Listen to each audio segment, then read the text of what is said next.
Flatlantis by Eric Dubé. Chapter 1. The History of Flat Earth. From the beginning of recorded history, and for thousands upon thousands of years, cultures across the entire world all believed the Earth was flat. Their various cosmologies and cosmogonies differed in slight ways, but their overall geographies and astronomies were incredibly consistent and in fact virtually identical. The Earth was a stationary plane, void of any motion or curvature, flat across its entire expanse, except of course for hills, mountains, and valleys. The North Pole was the magnetic monopole center point of the flat Earth, with Polaris, the North Pole star, situated directly above.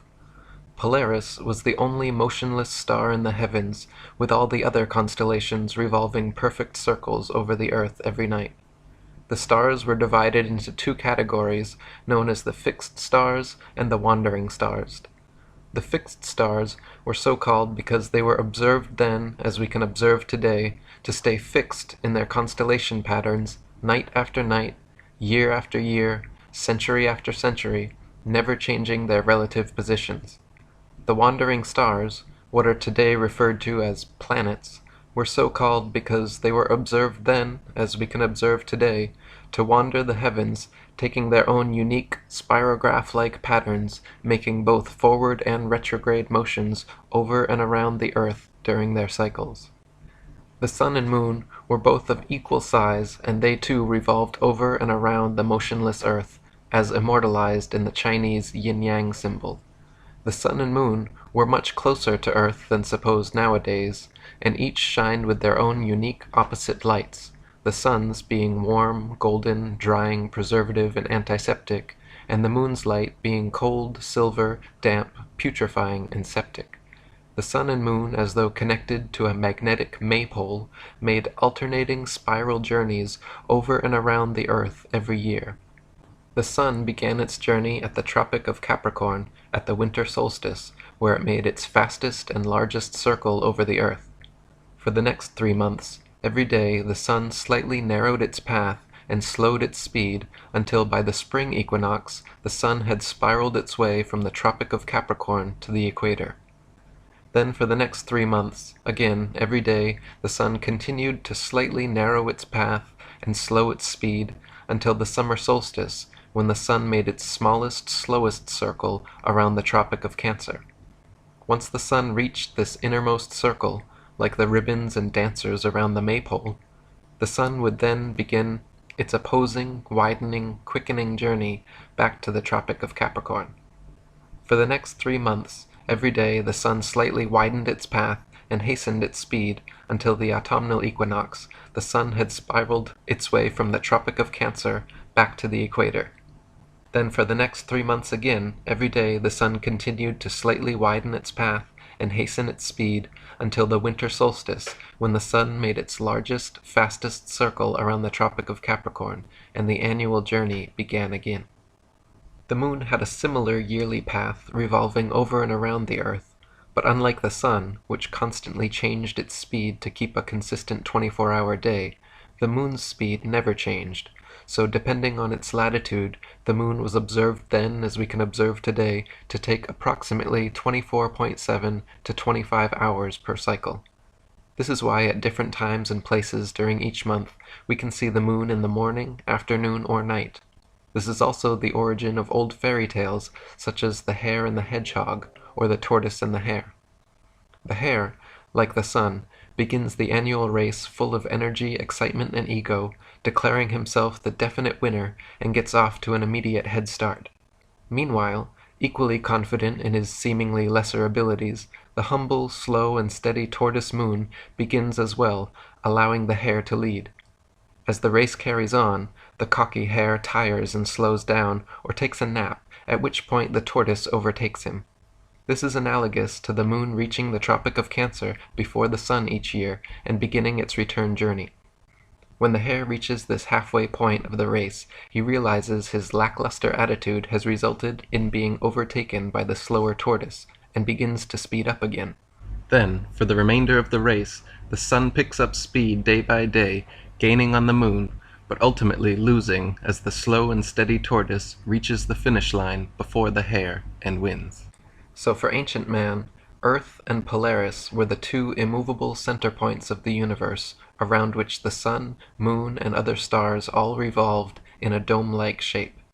Some cultures believed in a literal, physical, solid dome or firmament to which the fixed stars were bound. Other cultures mythologized the axis mundi as the world tree with Polaris at the center and all the other constellations forming the branches. In these flat Earth depictions, the North Pole occupied the center point, and south was all straight lines extending outwards from there. East and west were not straight lines, as is assumed nowadays, but were in fact circles, just like all lines of latitude and the paths of the celestial bodies. The southern circumference of Earth was surrounded by a gigantic wall of ice 150 to 200 feet above sea level, holding the interconnected oceans in like a world cup. Beyond the ice wall, some cultures claimed a firm barrier existed through which no human could penetrate. Other cultures believed there were entire worlds and other civilizations existing beyond the Antarctic ice. Currently, and for the past half-century, there has existed an international Antarctic treaty preventing all independent exploration of Antarctica. Pre-approved guided tours exist which take visitors to a few coastal regions of Antarctica, but no independent exploration of the continent is allowed. Sailors like Jarl Andhoy have been caught attempting to explore Antarctica and threatened, turned around at gunpoint, fined, and jailed for violating this militarily enforced international treaty. As a result, the public currently has no way to confirm or deny the seemingly fantastical claims of ancient man concerning what may or may not exist at the southernmost extremities of the Earth. We can, however, confirm that this 200-foot ice wall surrounding the southern circumference of the Earth most certainly exists. We can confirm that Polaris is indeed the only non-moving star in the sky. All the fixed stars indeed rotate perfect circles around Polaris while remaining stuck in their relative constellations night after night, year after year, century after century. The wandering stars, or planets, do indeed wander the heavens, taking their own unique spirograph-like paths when charted from a geocentric perspective. The sun and moon are indeed observably of equal size and revolve over and around us in daily cycles. Just as the ancients observed, the sun's annual path does indeed travel from the Tropic of Capricorn at the winter solstice, to the equator at spring equinox, to the Tropic of Cancer at the summer solstice, back to the equator at autumnal equinox, and finally back to the Tropic of Cancer at winter solstice. The sun's light is indeed warm, golden, drying, preservative, and antiseptic, while the moon's light is indeed cold, silver, damp, putrefying, and septic. A thermometer placed in the sun's light will always read warmer than a thermometer placed in the sun's shade, while a thermometer placed in the moon's light will always read cooler than a thermometer placed in the moon's shade. Plant and animal substances exposed to sunlight quickly dry, shrink, coagulate, and lose their tendency to decompose and putrefy, whereas plant and animal substances exposed to moonlight will quickly show symptoms of putrefaction and decay. Last but not least, just as the ancients espoused, the Earth is observably motionless to all our senses, and the horizon remains perfectly flat as far as the eye can see. Not only does the horizon remain perfectly flat 360 degrees around the observer, but whether at sea level, the top of Mount Everest, 35,000 feet high in an airplane, or even at over 100,000 feet high, the highest any amateur hot air balloon has ever flown, the flat horizon actually rises to the eye level of the observer all the way up. On a globular Earth, no matter how large it is assumed to be, the horizon would remain where it was, and the rising observer would have to tilt his head downwards further and further the higher they rose to see the steadily falling horizon. Many people will be shocked to know that to this day, every single scientific experiment ever devised to show the alleged motion of the Earth has failed to do so, or, given evidence of the opposite, that the Earth is indeed motionless, and every attempt ever made to measure the alleged curvature of the Earth has failed to do so, or, given evidence of the opposite, that the Earth is indeed flat. The first person in recorded history to ever claim that Earth was anything but the flat, motionless center of the universe was a Greek mathematician and philosopher named Pythagoras of Samos around 500 BC. Interestingly enough, Pythagoras has also been touted by Freemasonic historians such as Albert Mackey, James Anderson, William Hutchinson, and William Preston as being the very first Freemason. Presented more as a thought experiment than a complete cosmology, Pythagoras posited that if the Earth were a spherical globe turning on its vertical axis once per day while revolving annually around a stationary sun, that this model could also equally explain the cyclical motions of the heavenly bodies. This heliocentric model was taught to initiates at Pythagoras's Crotona school, but never became popular or had an influence outside of Greece for another 2,000 years.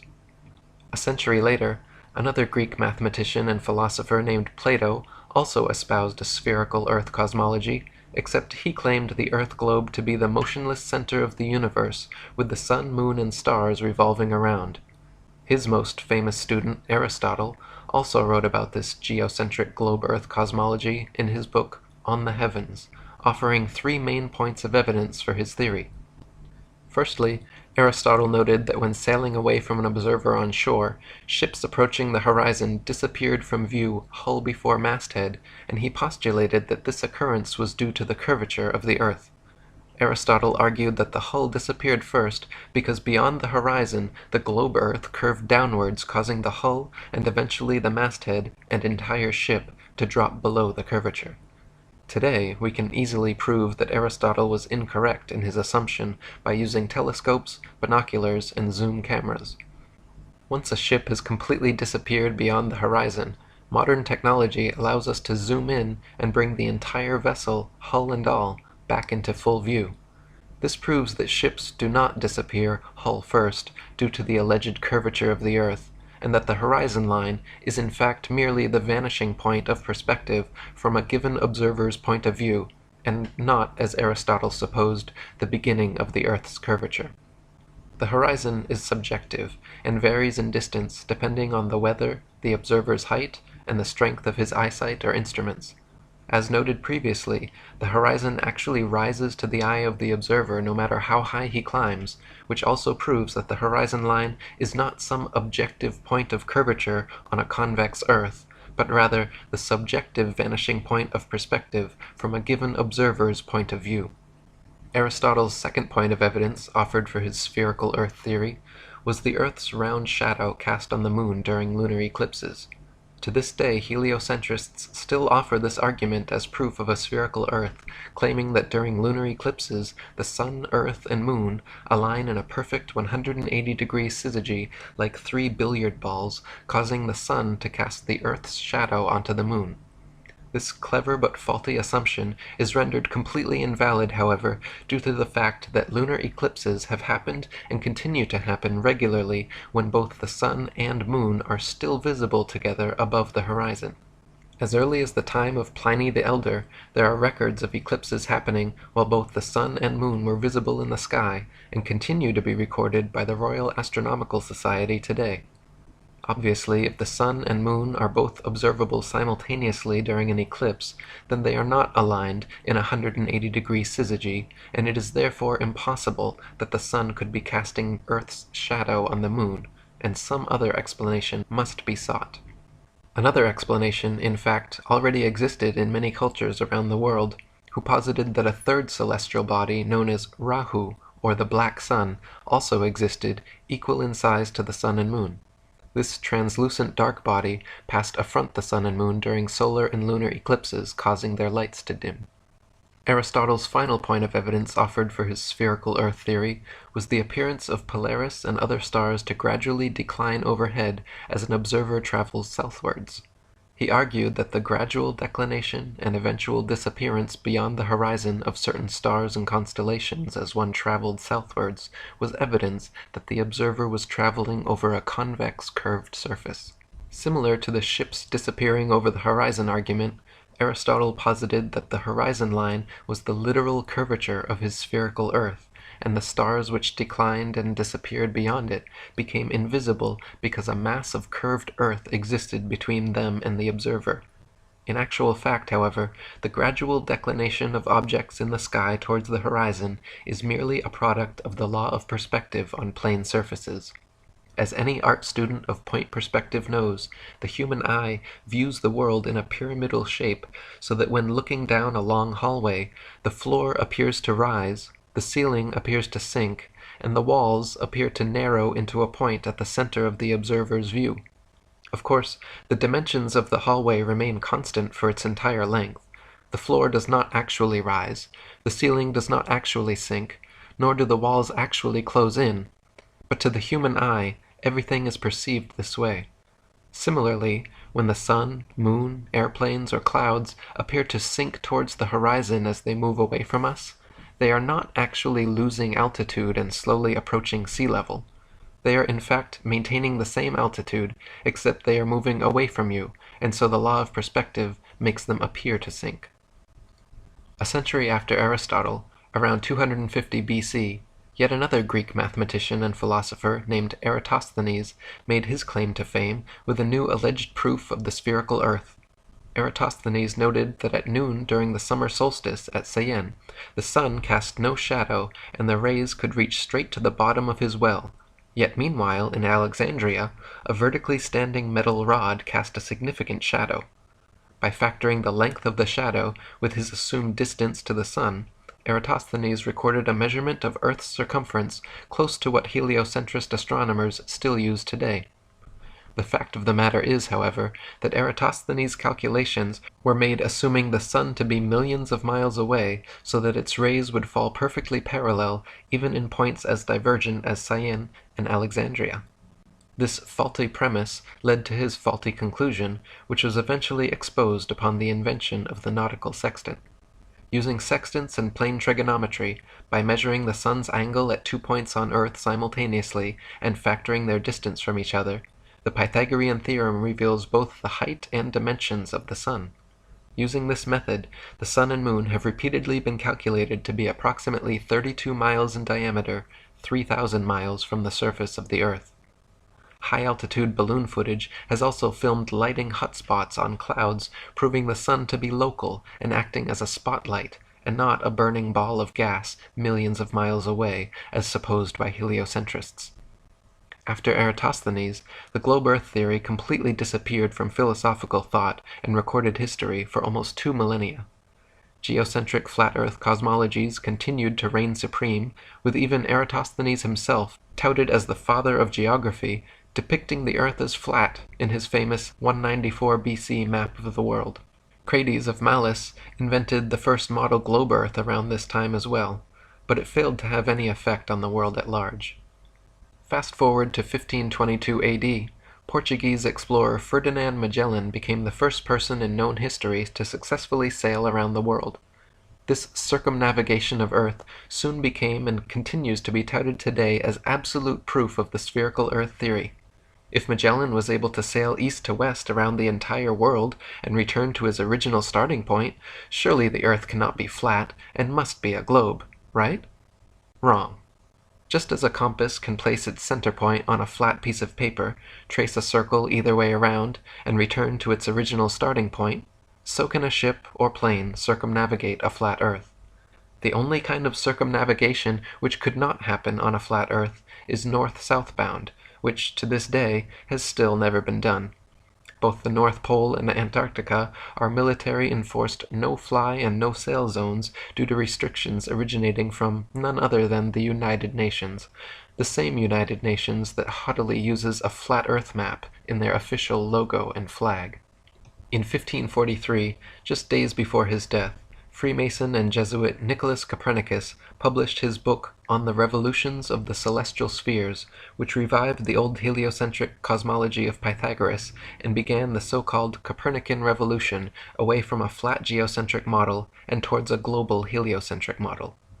Since his book claimed Earth to be a tilting, wobbling, spinning sphere revolving at breakneck speeds around a stationary sun, it was initially met with due incredulity. Copernicus always countered this by claiming his theories were merely hypotheses and shouldn't be considered truth. In his book he even wrote, quote, The Pythagorean teaching was founded upon hypothesis, and it is not necessary that the hypothesis should be true, or even probable. The hypothesis of the movement of the earth is only one which is useful to explain phenomena, but it should not be considered as an absolute truth. Contemporaries of Copernicus, such as Danish astronomer Tycho Brahe, famously argued against his heliocentric model, positing that if the Earth revolved in an orbit around the Sun, the change in relative position of the stars after 6 months of orbital motion could not fail to be seen. Brahe wrote that the stars should seem to separate as we approach and come together as we recede.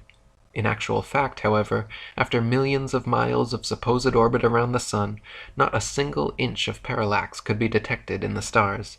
As even Wikipedia notes, quote, "The lack of any observable parallax was considered a fatal flaw in any non-geocentric theory." Copernicus's answer to this obvious problem was simple. He moved the stars so ridiculously far away from the Earth that even after millions of miles of supposed orbit around the Sun, no appreciable parallax could be detected. Copernicus simply needed to claim that the stars were trillions upon trillions of miles away, so then, mathematically speaking, it would indeed be impossible to detect such slight parallax. Again, contemporaries of Copernicus argued against this convenient correction of his, arguing quite rightly that if the stars were trillions of miles away, then there is no way we could see them. Backpedaling once again, Copernicus claimed the reason we could still see stars trillions of miles away was because they were not mere tiny points of translucent light in the night sky, but that stars were in fact gigantic gas balls billions of times larger than our Sun. So first, Copernicus had to move the stars trillions of miles from Earth to explain away lack of parallax, and then he had to make the stars billions of times larger to account for why we should see them at all from such fantastical distances. Lastly, he offered very specific distances and mathematical equations to solidify his theory, claiming, for instance, that he had accurately calculated the Sun's distance from Earth to be exactly 3,391,200 miles. At the turn of the 17th century, Tycho Brahe, under the patronage of Emperor Rudolf II, began construction of the largest, most state-of-the-art astronomical observatory ever built. Upon hearing this, German astronomer and Freemason Johannes Kepler was determined to apprentice under Brahe. Even though Kepler championed Copernicus's widely disputed heliocentric globe-Earth theory, Brahe begrudgingly accepted Kepler as his apprentice based on his merit as an astute astronomer and mathematician. Brahe allowed Kepler access to the observatory, but guarded his data and findings from him completely, which frustrated and angered Kepler to the point of eventually culminating in a heated argument between the two of them, resulting in Brahe kicking Kepler out. After much amends and apologizing, a year later, Brahe finally forgave Kepler and accepted him back as apprentice. This time, however, Kepler was not content with his role as mere apprentice and soon proposed and secured a commissioned position on Brahe and Emperor Rudolph's new project, the Rudolphine astronomical tables. Less than a month later, Tycho Brahe mysteriously dropped dead, and Johannes Kepler was given access to all of Brahe's coveted data, free rein of the observatory, and became Emperor Rudolph's new official astronomer. Abundant circumstantial evidence and obvious motive have long fed speculation that Kepler actually murdered Brahe. Brahe was only 54 years old and in fine health when suddenly he became deathly ill and passed away. His official cause of death was reported as a bladder infection, but subsequent autopsies of his body revealed toxic quantities of mercury present on his mustache hairs, which has led many researchers to conclude he was poisoned. The 2004 book Heavenly Intrigue suggested that Kepler had indeed murdered Brahe to gain access to his data. Kepler himself never denied this, and he actually wrote, quote, "I confess that when Tycho died, I quickly took advantage of the absence or lack of circumspection of the heirs by taking the observations under my care, or perhaps usurping them." And so for the remainder of his life, Kepler worked at Brahe's observatory for Brahe's employer, using Brahe's data to further his Copernican theories, which Brahe had always criticized. He modified Copernicus's calculations of celestial motions, changing them from perfect circles to irregular ellipses, and even formulated a new, updated distance of the Sun from Earth. While Copernicus had claimed positively the Sun to be 3,391,200 miles from Earth, Kepler assured the astronomical community that his new figure of 12,376,800 miles was the true distance. A few years later, in 1608, the first telescope was invented, and by 1609, the next champion of Copernicism, Italian astronomer, Freemason, and probable Jesuit Galileo Galilei, had purchased and built several of them. Galileo improved upon the telescope's design, boosting the zoom capabilities from the original 3 times up to 30 times magnification, and in 1610 made the most important alleged discovery of his career. With his 30-time zoom telescope, Galileo claimed to have seen what he described as, quote, 3 fixed stars, totally invisible by their smallness, all close to Jupiter and lying on a straight line through it. After tracking these invisible stars for a while and noticing they appeared sometimes but not others, Galileo concluded that when he could not find them, they must be hiding behind Jupiter, and therefore they must not be invisible stars at all, but rather invisible moons orbiting Jupiter. His alleged discovery of moons orbiting Jupiter was then touted as proof of the Copernican system, claiming that Earth must be a planet like Jupiter since both have orbiting moons. To this day, NASA claims to have special telescopes which can, on occasion, see these moons of Jupiter, just as Galileo claimed in his day to see, on occasion, with his special telescopes. Nowadays, with modern telescopes and zoom technology, we can see the celestial bodies far closer and with far more clarity than Galileo could have ever hoped for. A 2016 Nikon P900 has 83 times optical zoom and 332 times digital, capabilities which put Galilean telescopes to shame. Yet even with this level of magnification, Galileo's alleged invisible moons still appear as mere minuscule dots of light nearby a slightly larger dot of light. Galileo and his fellow Mason predecessors, acting more like true believers of their heliocentric faith than legitimate scientists, were constantly guilty of inventing elaborate theories to support their foregone conclusion. This was never more evident than when Galileo presented his theory on the cause of tides in 1616. Cardinal Bellarmine had written Galileo the year before, stating that, quote, the Copernican system could not be defended without a true physical demonstration that the sun does not circle the earth, but the earth circles the sun.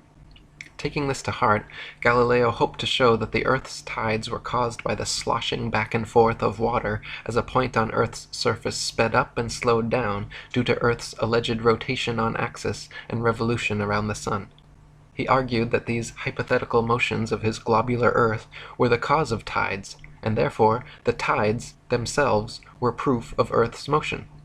Unfortunately for Galileo, his ideas were not accepted and easily proven wrong by his contemporaries, who rightly pointed out that if his theory were correct, there would only be one high tide per day. Not only this, but if tides were caused by Earth's alleged motion, all lakes, ponds, and other inland bodies of water should be similarly affected, yet they are not. The next champion of heliocentrism was English mathematician and astronomer, knighted Freemason and Royal Society President Sir Isaac Newton. In 1687, Newton published his famous Principia Mathematica, which presented his idea of gravity to the world. The globe Earth theory had long faced criticism for being impractical due to the natural physics of spinning spherical objects, namely that anything placed on their surface should immediately fall or fly off. How could people, buildings, and the great oceans remain perfectly stuck to a ball Earth spinning faster than the speed of sound? The globe Earth theory needed a force that could keep everything in place somehow, a force strong enough to keep the oceans stuck to the Earth, but weak enough not to sink a sailboat, a force strong enough to drag the entire atmosphere along with Earth's breakneck speed, but weak enough to allow birds and bugs to travel freely and unabated in all directions. A force so strong it could make rain fall upwards and plants grow upside down, but yet so weak that it could not be detected by any contemporary methods. Newton's postulate of, quote, an invisible force able to act over vast distances led to him being heavily criticized for, quote, introducing occult agencies into the field of science. Previous to Newton's theory of universal gravitation, The natural laws of density and buoyancy already perfectly and adequately explained the world around us. For example, the reason a balloon filled with helium rises into the sky while a balloon filled with air drops to the ground is not because Newton's mystical pulling force has an aversion to helium, but rather simply because helium is lighter and less dense than the nitrogen, oxygen, and other elements which compose the air around it, so it floats up.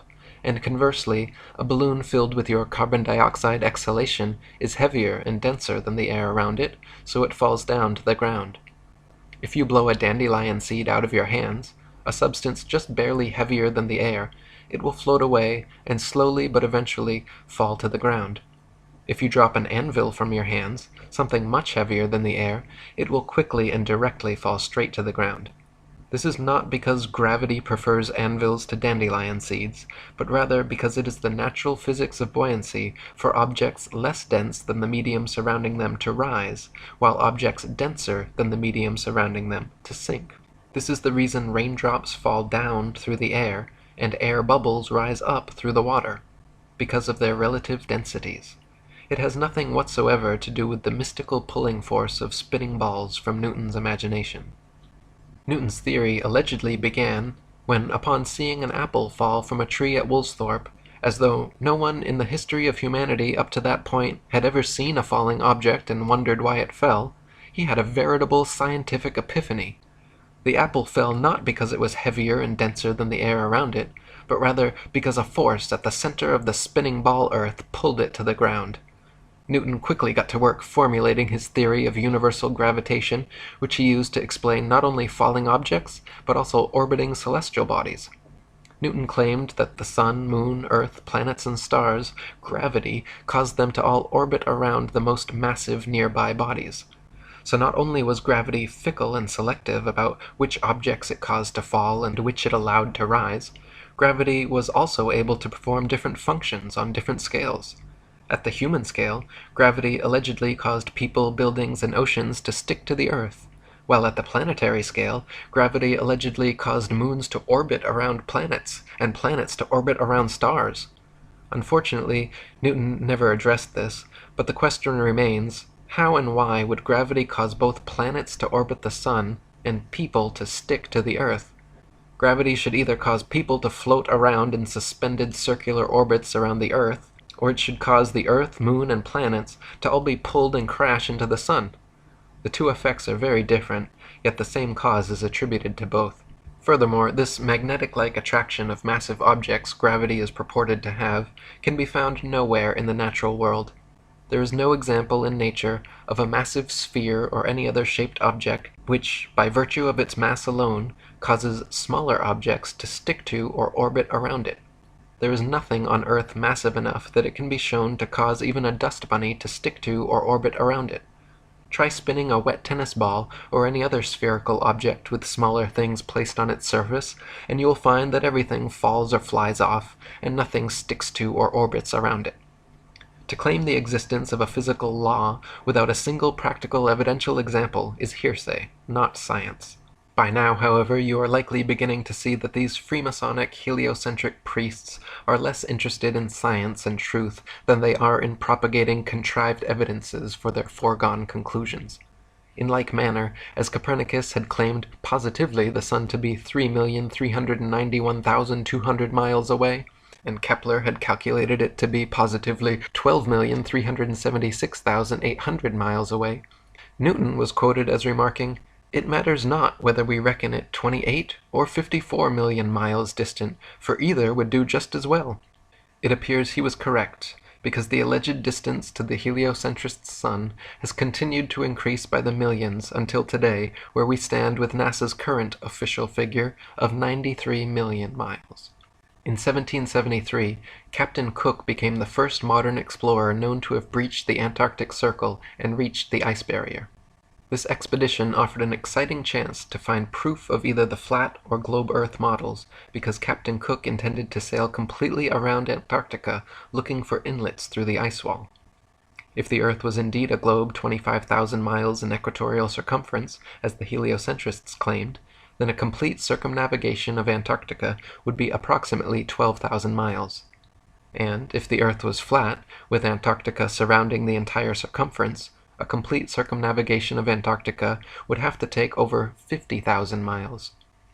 During 3 voyages lasting 3 years and 8 days, Captain Cook and his crew sailed a total of 60,000 miles along the Antarctic coastline, never once finding an inlet or path through or beyond the massive glacial wall. Captain Cook wrote, "The ice extended east and west far beyond the reach of our sight, while the southern half of the ocean was illuminated by rays of light which were reflected from the ice to a considerable height." Later voyages by Captain James Clark Ross and Captain George Nares in the 19th century further confirmed Cook's findings. Ross's expedition spent 4 years and 5 months in heavily armored warships, failing to find an entry point beyond the southern glacial wall. And Nares spent over 3 years circumnavigating Antarctica, taking an admittedly indirect course, but clocking in nearly 69,000 miles total. If Antarctica truly was the tiny ice continent claimed by globe Earth proponents, all of these expeditions would have ended years sooner. In addition to this, many Antarctic explorers, including Captain James Clark Ross and Lieutenant Charles Wilkes, using globe Earth projection maps, wrote in their journals perplexed at how they routinely found themselves out of accordance with their charts, stating that they found themselves an average of 12 to 16 miles outside their reckoning every day, later on further south increasing to as much as 29 miles per day. These huge discrepancies experienced by explorers the further south traveled are usually attributed to increasingly strong storms, winds, and currents, but if that were the case, they should have just as often found themselves ahead of their reckoning, which they never did. In 1783, the hot air balloon was invented, and for the first time in recorded history, people were able to float miles above the Earth's surface and see for themselves once and for all whether or not the Earth was flat or a globe. To many people's astonishment, as high as they rose, the horizon remained perfectly flat 360 degrees around them and rose to the level of their eyes all the way up. J. Glaisher wrote in his Travels in the Air that, quote, "On looking over the top of the car, the horizon appeared to be on level with the eye, and taking a grand view of the whole visible area beneath, I was struck with its great regularity. All was dwarfed to one plane. It seemed too flat." M. Victor Emmanuel, another hot air balloonist, wrote that, quote, "Instead of the Earth declining from the view on either side, and the higher part being under the car as is popularly supposed, it was the exact opposite. The lowest part like a huge basin being immediately under the car, and the horizon on all sides rising to the level of the eye. As stated previously, this is only possible on a flat plane."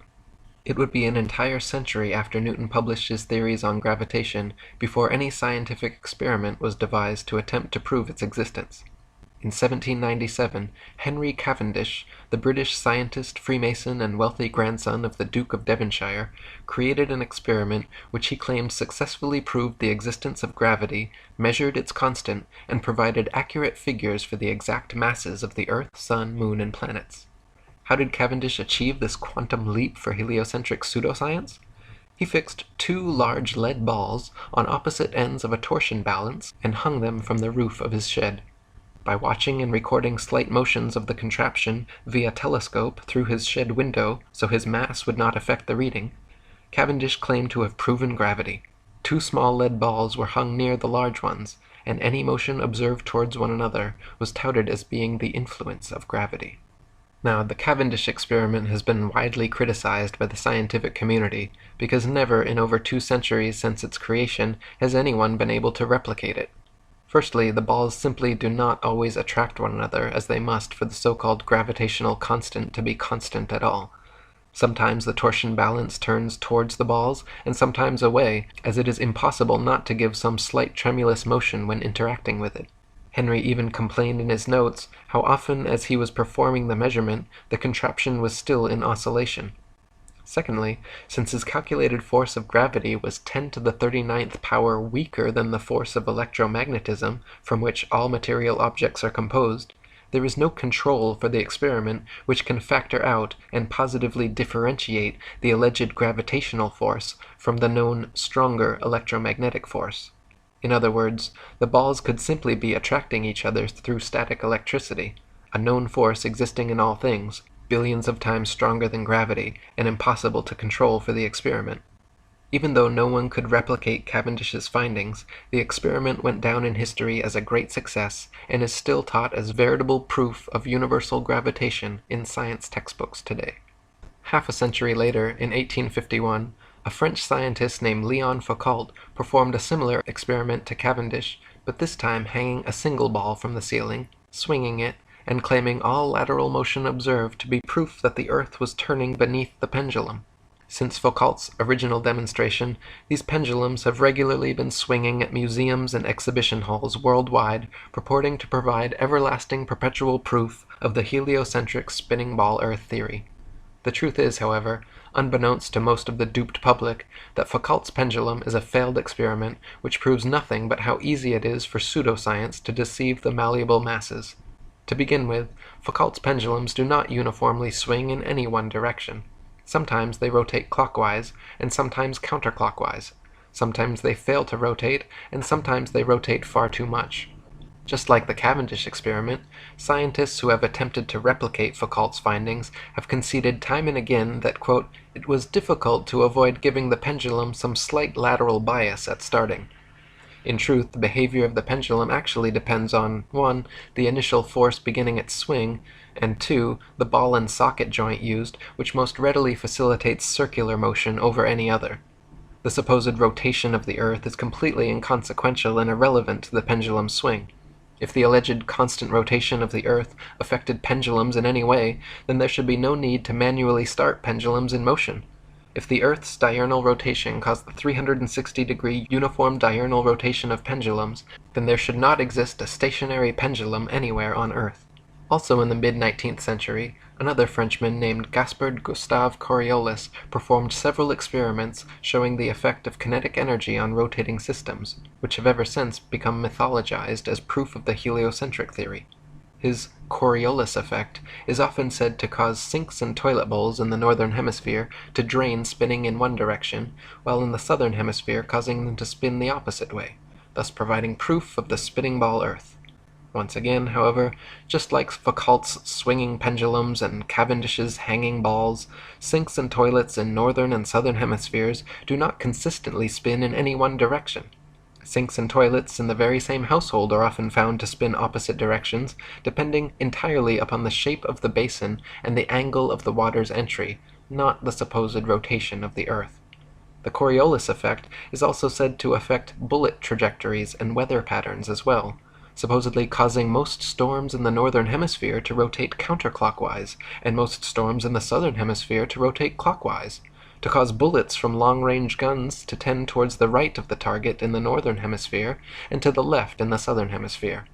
Again, however, the same problems remain. Not every bullet and not every storm consistently displays the behavior, and therefore cannot reasonably be used as proof of anything. In the late 19th century, mostly thanks to the experiments, books, and lectures of an English inventor and author named Dr. Samuel Rowbotham, a flat Earth renaissance began sweeping the world. Rowbotham's findings, beginning with his 1864 book, Earth Not a Globe, an experimental inquiry into the true figure of the Earth, proving it a plane without axial or orbital motion and the only material world in the universe, caused quite a stir in the scientific community, and thanks to 3 decades of his effort, the shape of the Earth became a hot topic of debate around the turn of the 19th century. Dr. Rowbotham conducted several experiments using telescopes, spirit levels, and theodolites, special precision instruments used for measuring angles in horizontal or vertical planes. By positioning them at equal heights aimed at each other successively, he proved over and over the Earth to be perfectly flat for miles, without a single inch of curvature. In his most famous series of experiments, Rowbotham traveled to Cambridge, England, where there is a 20-mile canal called the Old Bedford, which passes in a straight line through the fenlands, known as the Bedford Level. The water has no interruption from locks or water gates of any kind, and remains stationary, making it perfectly suitable for determining whether any amount of convexity or curvature actually exists. If we were living on a ball Earth, every pond, lake, marsh, canal, and other large body of standing water, each part would have to comprise a slight arc or semicircle curving downwards from the central summit. If the ball Earth were truly 25,000 miles in circumference, as claimed by heliocentrists, then spherical trigonometry dictates the surface of all standing water must curve downwards an easily measurable 8 inches per mile multiplied by the square of the distance. This means along a 6-mile channel of standing water, the Earth would have to curve 16 feet 8 inches downwards from one end to the other, and or dip 6 feet on either end from the central peak, depending where the measurement is taken. Rowbotham tested first by standing in the water holding a telescope 8 inches above the surface, while his partner rowed away from him in a small boat with a 5-foot-tall flag attached. If the Earth was indeed a globe 25,000 miles in circumference, by the time the boat reached Welney Bridge 6 miles away, the entire boat and flag should have been completely invisible, hidden behind a 6-foot-tall mass of curved water. In reality, however, every time tested, the entire boat and flag remained visible from start to finish. In a second experiment, Dr. Rowbotham placed 7 flags along the edge of the water, each 1 mile distant from the next, with their tops positioned 5 feet above the surface, and stood with his telescope behind the first. If the Earth was a globe 25,000 miles in circumference, each successive flag would have to decline a definite and determined amount below the last. The first and second flags established the line of sight. Then the third should fall 8 inches below the second, the fourth flag 32 inches below, the fifth 6 feet, the sixth 10 feet 8 inches, and the seventh flag should be a clear 16 feet 8 inches below the line of sight. Even if the Earth was a globe of 100,000 miles, an amount of easily measurable curvature should and would still be evident in this experiment. But the reality is, not a single inch of curvature was detected, and the flags all lined up perfectly as consistent with a flat plane. In 1870, one of Rowbotham's supporters, an English scientist of the Royal Academy named John Hampden, offered a public wager of £500 to anyone who thought they could prove the Earth spherical by repeating the Bedford Level experiment. Alfred Russel Wallace, a fellow English scientist, ardent evolutionist, and personal friend of Charles Darwin, accepted Hampden's wager, and the two met with referees to decide the matter at the Bedford Level. The original plan was to repeat Rowbotham's flag experiment, but after hours of attempting to align them one on each mile marker, upon looking through the telescope, quote, they could not even judge which was which, let alone decide whether the line of sight along them was flat or curved. Heated debate ensued, an angry quarrel followed, and the experiment descended into a farce. They called it a day, but a week later reconvened, this time Wallace setting new parameters for the experiment, which had never been tested or approved by Rowbotham or Hampden. Wallace hung a large calico sheet from the old Bedford Bridge, with a thick black line painted across its center, and positioned his telescope 6 miles south at Welney Bridge at the same elevation. Then, halfway between these 2 points, Wallace placed a long red pole topped with a marker disc designed to fall in line with the black painted marker and telescope. All of these he placed at a masonically significant 13 feet 3 inches above the water. Wallace's plan was to view the marker disc and black line through the telescope, and if the middle marker appeared below the line of sight, this would be taken as proof of the water's flat surface, and if the middle marker appeared above the line of sight, it would be taken as proof of Earth's curvature. Hampden immediately took issue with this new method of allegedly determining curvature, but begrudgingly accepted to continue. When viewed through the telescope, the center marker fell a tiny bit below the telescope crosshair, and the far marker on the bridge fell a tiny bit below that. This result was not expected by either party, but Wallace quickly claimed it proof that the Earth was curving downwards, while Hampden claimed the results to be in accordance with the law of perspective over flat surfaces. This time an even more heated debate ensued, until Wallace refused to speak another word with Hampden, gave him the silent treatment, and even had the police escort Hampden from his hotel room before leaving town the following day. The referees for the wager decided in favor of Wallace, and the money was given to him. In response, Hampden immediately published a 16-page pamphlet denouncing Wallace as a liar and cheat, called "Is Water Level or Convex After All? The Bedford Canal Swindle Detected and Exposed." Another fellow English author and flat-earther, William Carpenter, also present during the experiment, wrote his equally scathing 30-page review of the swindle entitled "Water Not Convex, the Earth Not a Globe," demonstrated by Alfred Russel Wallace on the 5th of March, 1870. Hampden later took Wallace to trial and sued him for his £500. The court formally decided in favor of Hampden that the bet was invalid and returned his money in full. Next, Hampden immediately reissued his challenge to Wallace, increasing the wager to £1,000 and inviting Dr. Robotham to attend. This time the experiment would be conducted as Robotham had originally done, standing in the water with telescope held 8 inches above the water, observing a boat with a 5-foot flag attached sailing 6 miles away from Welch's Dam to Welney Bridge. When the day of the wager came, poor weather prevented them from completing the experiment, so they postponed, met more bad weather, and postponed again. On their third and final attempt, before heading home with the weather still overcast, they attempted the experiment. Unfortunately, shortly after reaching the halfway point, the boat became indistinguishable beyond the haze, and the bet was called off. The boat and flag were visible, however, for the entire 3 miles. In 2015, a group of flat earthers once again repeated Robotham's experiment at the Bedford Level, with similar results. They detected no curvature and saw the boat beyond the halfway marker, but became obscured by poor weather before reaching the full 6 miles. In 1871, after getting massive amounts of pressure from the public to address these claims from flat Earth proponents, Royal Astronomical Society President George Airy devised an experiment which he hoped would once and for all prove Earth's axial motion and forever silence the rabble-rousing flat earthers. By first filling a telescope with water to slow down the speed of light inside, then calculating the tilt necessary to get the starlight directly down the tube, Airy planned to measure the speed of the telescope, and thereby the speed of the Earth, by extrapolating the amount of tilt needed to keep the starlight coming in straight. The experiment, however, would go down in history and forever be known as Airy's failure, because every time he repeated it, Airy found the starlight was already coming in the correct angle with no change necessary, proving that the stars move relative to a stationary Earth and not the other way around. Airy had meant to prove the heliocentric theory, but instead devised an everlasting proof of the geocentric model. In 1887, American physicists Albert Michelson and Edward Morley performed an experiment to determine Earth's speed through space, or what was then called the ether. By passing light through 2 pathways, one in the direction of Earth's alleged motion and the other at right angles to it, the light traveling with the Earth should have taken longer to return than light traveling at right angles to it.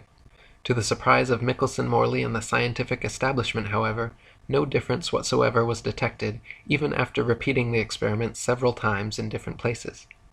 To attempt to patch up this glaring problem, the heliocentric establishment created the Fitzgerald-Lorentz contraction, which actually had the gall to claim that the light pathway going the same direction as the Earth became physically shorter during the experiment so that the time to return became equal to the other pathway. The implications of Michelson and Morley's experiment were so detrimental to the spinning globe Earth myth that they were forced to concoct this ludicrous backpedaling explanation, which even Arthur Miller denounced, calling it a physics of desperation. After Samuel Rowbotham's death, Lady Elizabeth Blunt, an English author, flat earther, vocal vegetarian, and anti-vivisectionist, founded the Universal Zetetic Society, which attracted thousands of members and published a journal called The Earth Not a Globe Review for several decades. Many other prominent flat earthers of the time also continued doing their best to spread the word. John Hampden continued publishing his own work and reprinted all of Samuel Rowbotham's material. In 1885, William Carpenter published his famous 100 Proofs Earth is Not a Globe. In 1892, Alexander Gleason released his New Standard Map of the World as It Is, which remains to this day one of the most accurate flat Earth maps ever created. He had hopes it would completely replace globes and Mercator maps the world over, but unfortunately his map's influence was short-lived. The next year, in 1893, Gleason published his flat Earth tome entitled Is the Bible from Heaven? Is the Earth a Globe? Does Modern Science and the Bible Agree? Which gave many flat Earth proofs and also explained his wonderful map. In 1899, the South African flat Earth author Thomas Winship published his excellent work, Zetetic Cosmogony, evidence that the world is not a rotating revolving globe, but a stationary plane circle. 1903 marked the beginning of airplane travel, which, had it been invented in Copernicus's era, would have destroyed his spinning ball Earth fantasy long before takeoff. When hot air balloons were first invented, people were told the reason they cannot simply float in the air and wait for the spinning ball Earth to bring their destinations to them was because gravity somehow stuck the entire atmosphere and everything in it in place, dragging it along at 1,000 miles per hour so uniformly that we can't see it, feel it, hear it, or measure it in any way. Once airplane technology evolved so that we could fly at comparable speeds to the Earth's supposed rotation, however, it became immediately apparent that the Earth and its atmosphere could not be constantly rotating 1,000 miles per hour west to east. Simply put, if the Earth were constantly spinning eastward 1,000 miles per hour, then airplane flight durations going eastwards versus westwards would be significantly different. If the average commercial airliner travels 500 miles per hour, it follows that westbound equatorial flights should reach their destination at approximately 3 times the speed as their eastbound return flights.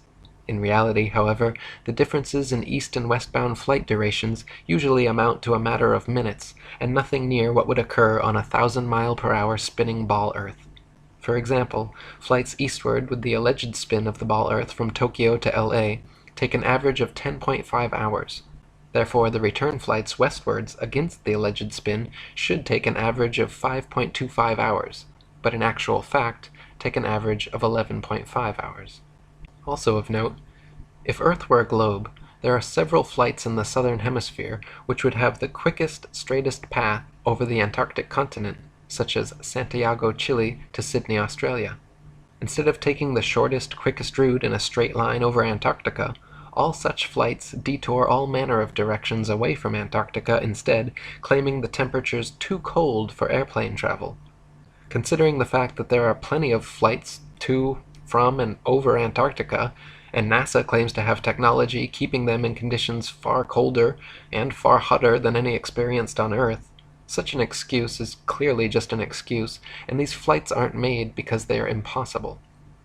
If the Earth was a ball and Antarctica was too cold to fly over, the only logical way to fly from Sydney to Santiago would be a straight shot over the Pacific, staying in the southern hemisphere the entire way. Refueling could be done in New Zealand or other southern hemisphere destinations along the way if absolutely necessary. In actual fact, however, Santiago to Sydney flights go into the northern hemisphere, making stopovers at LAX and other North American airports before continuing back down to the southern hemisphere. Such ridiculously wayward detours make no sense on the globe, but make perfect sense and form nearly straight lines when shown on a flat Earth map. On a ball Earth, Johannesburg, South Africa to Perth, Australia should be a straight shot over the Indian Ocean, with convenient refueling possibilities on Mauritius or Madagascar. In actual practice, however, most Johannesburg to Perth flights curiously stop over either in Dubai, Hong Kong, or Malaysia, all of which make no sense on the ball, but are completely understandable when mapped on a flat Earth. A casual study of other South Hemisphere flight paths and stopover points will prove to even the most staunch skeptic the clear illegitimacy of globe map projections. Building on Michelson and Morley's experiment, in 1913, French physicist Georges Sagnac again proved the existence of the ether and the stillness of Earth by using a beam splitter to send light in opposite directions around a path, recombining them, then observing their interference fringes, first while stationary, and then while rotating the entire experiment table 2 revolutions per second. The changes in interference patterns between the moving and non-moving trials proved that the light, and therefore the Earth, was stationary. In 1914, William Westfield wrote his geocentric classic, Does the Earth Rotate? No! And when Gerard Hickson's masterpiece, Kings Dethroned, A History of the Evolution of Astronomy from the Time of the Roman Empire up to the Present Day, was published in 1922, the heliocentric theory of the universe was on its last legs. In 1925, the Michelson-Gale experiment again vouched for a stationary Earth, and it was clear to the establishment that they needed something big to bring public opinion back their way. In 1916, a Jewish physicist named Albert Einstein had published his General Theory of Relativity, a brilliant revision of heliocentrism which, in one philosophical swoop, abolished the ether from scientific study, replacing it with a form of relativism which allowed for heliocentrism and geocentricism to hold equal merit. If there was no absolute etheric medium within which all things exist, then hypothetically one could postulate complete relativism with regard to the movement of 2 objects, such as the Earth and Sun. In one philosophical leap, with no scientific evidence to support it, Einstein and the heliocentric establishment were thus able to sweep Airy's failure, Michelson-Morley, Sagnac, and Gale all conveniently under the carpet and pretend they didn't exist, simply by claiming that all motion in the universe was relative. By the late 1920s, Einstein and his theories had been pushed so vehemently, the heliocentric theory began making a comeback, and Einstein was being touted as a genius and one of the greatest minds in history. Far from it, even he himself admitted when asked, "What is it like to be the smartest man alive?" responded by saying, "I don't know, you'll have to ask Nikola Tesla," a true genius who in no way supported Einstein's relativity or the heliocentric theory. Einstein was even caught lying when he originally claimed to have never even heard of the Michelson-Morley experiment, but later admitted that he had indeed created special relativity with the intent of abolishing the ether and nullifying the Michelson-Morley result. By the 1930s, an eccentric Christian flat-earther named Wilbur Glenn Voliva was attracting widespread publicity around the world thanks to his American lecture tours and daily radio broadcasts from his personal station, which could be heard all the way to Australia.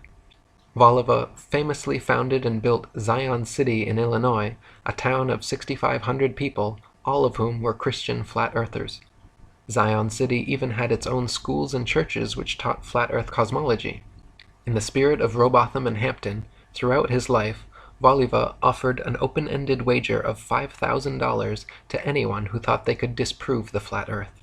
Until his death in 1942, there were no takers. After the Second World War, Operation Paperclip brought hundreds of top German rocket scientists and physicists into the United States, and beginning in the late 50s employed them in NASA, the National Aeronautics and Space Administration.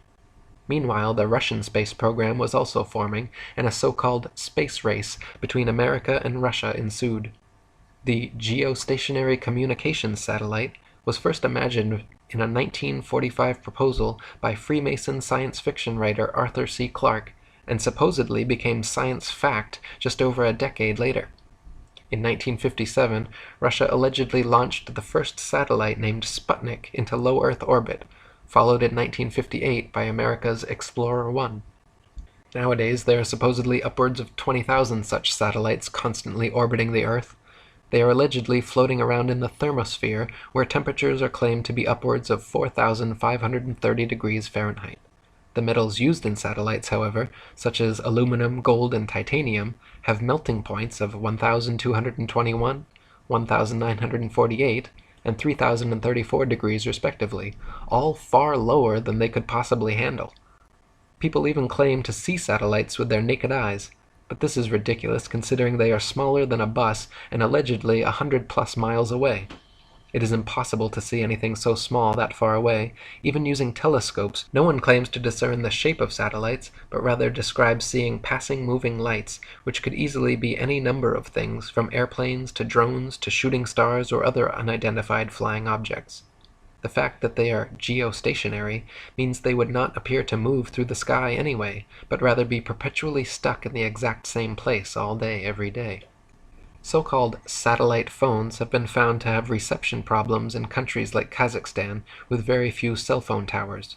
If the Earth were a ball with 20,000+ satellites surrounding, such blackouts should not regularly occur in any rural countryside and deep ocean areas.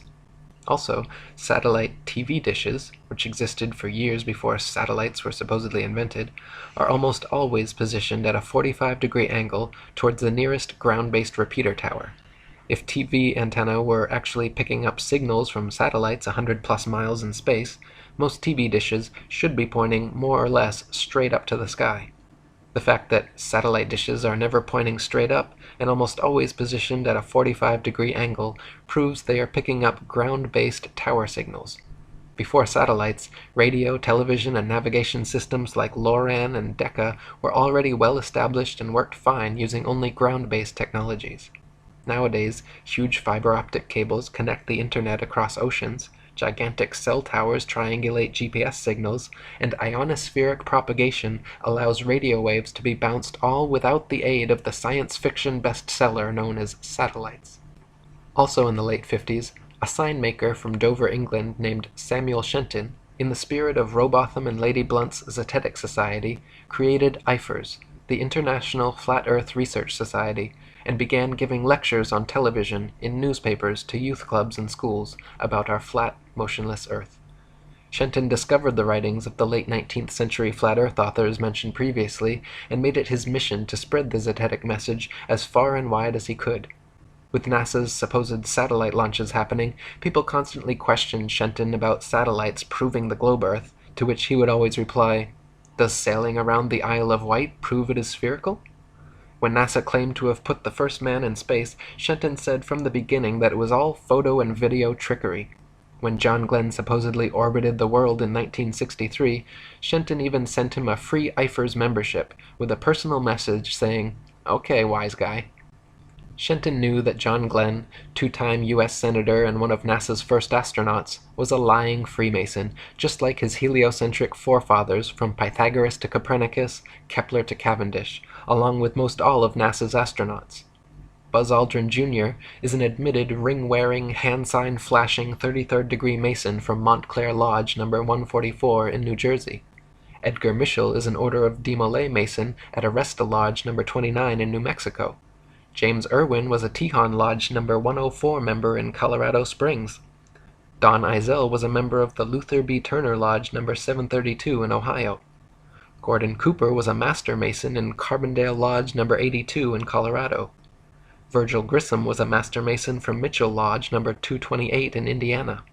Walter Shira Jr. was a 33rd degree Mason at Canaveral Lodge No. 339 in Florida.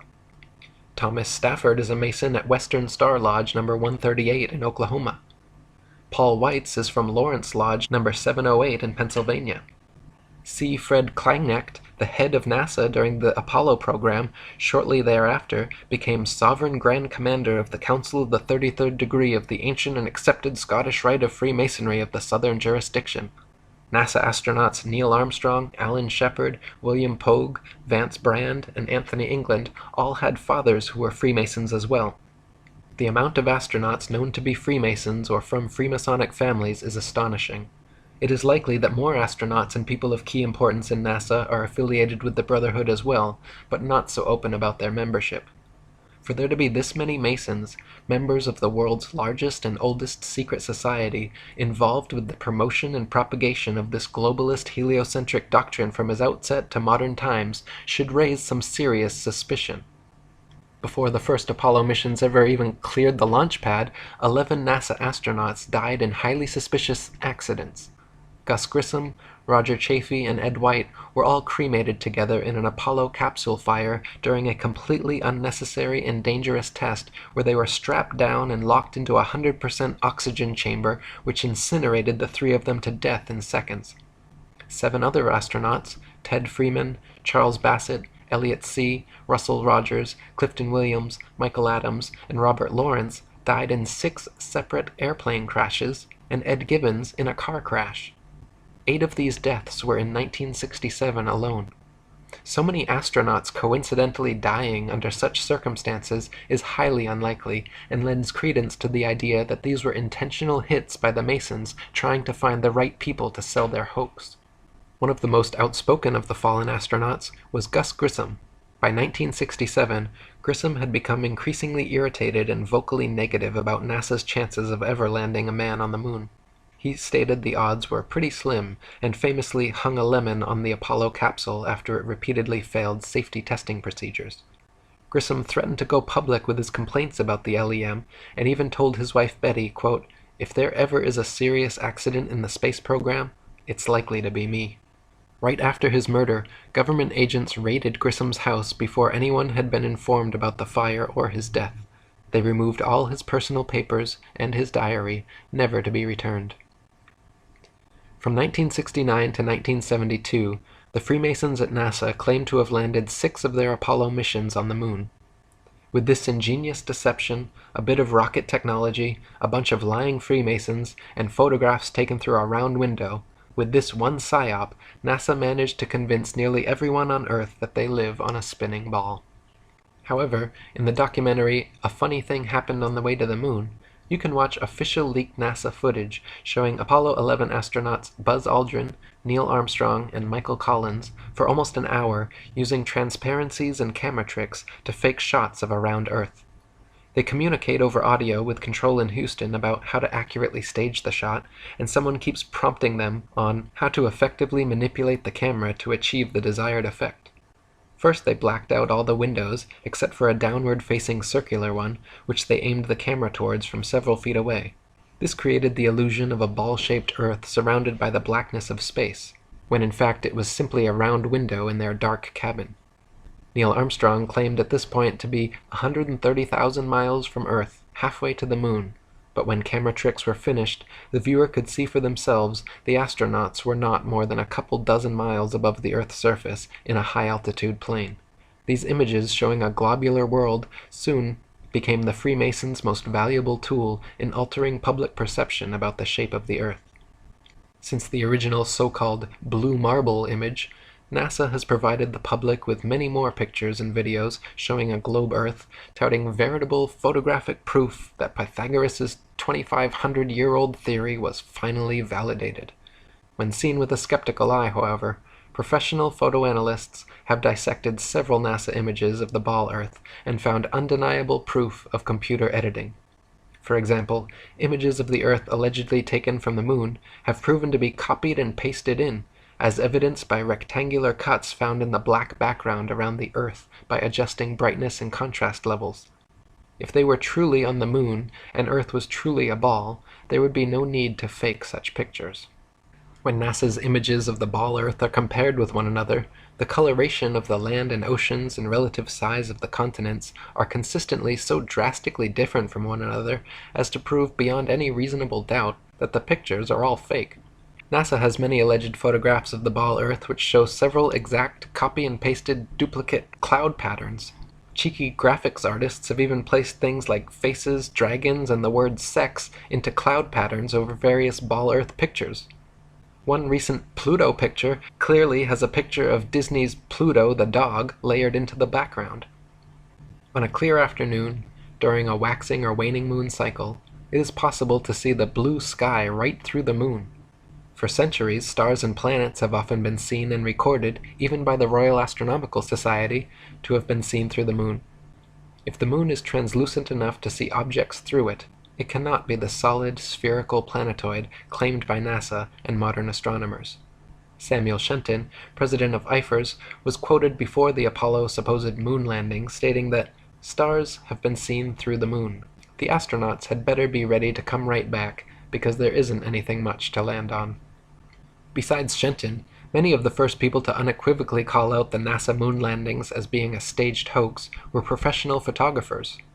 When the official NASA photographs of the moon are closely examined, it is clear that many were taken inside a studio using repetitive backgrounds, artificial lighting, wires, and cranes.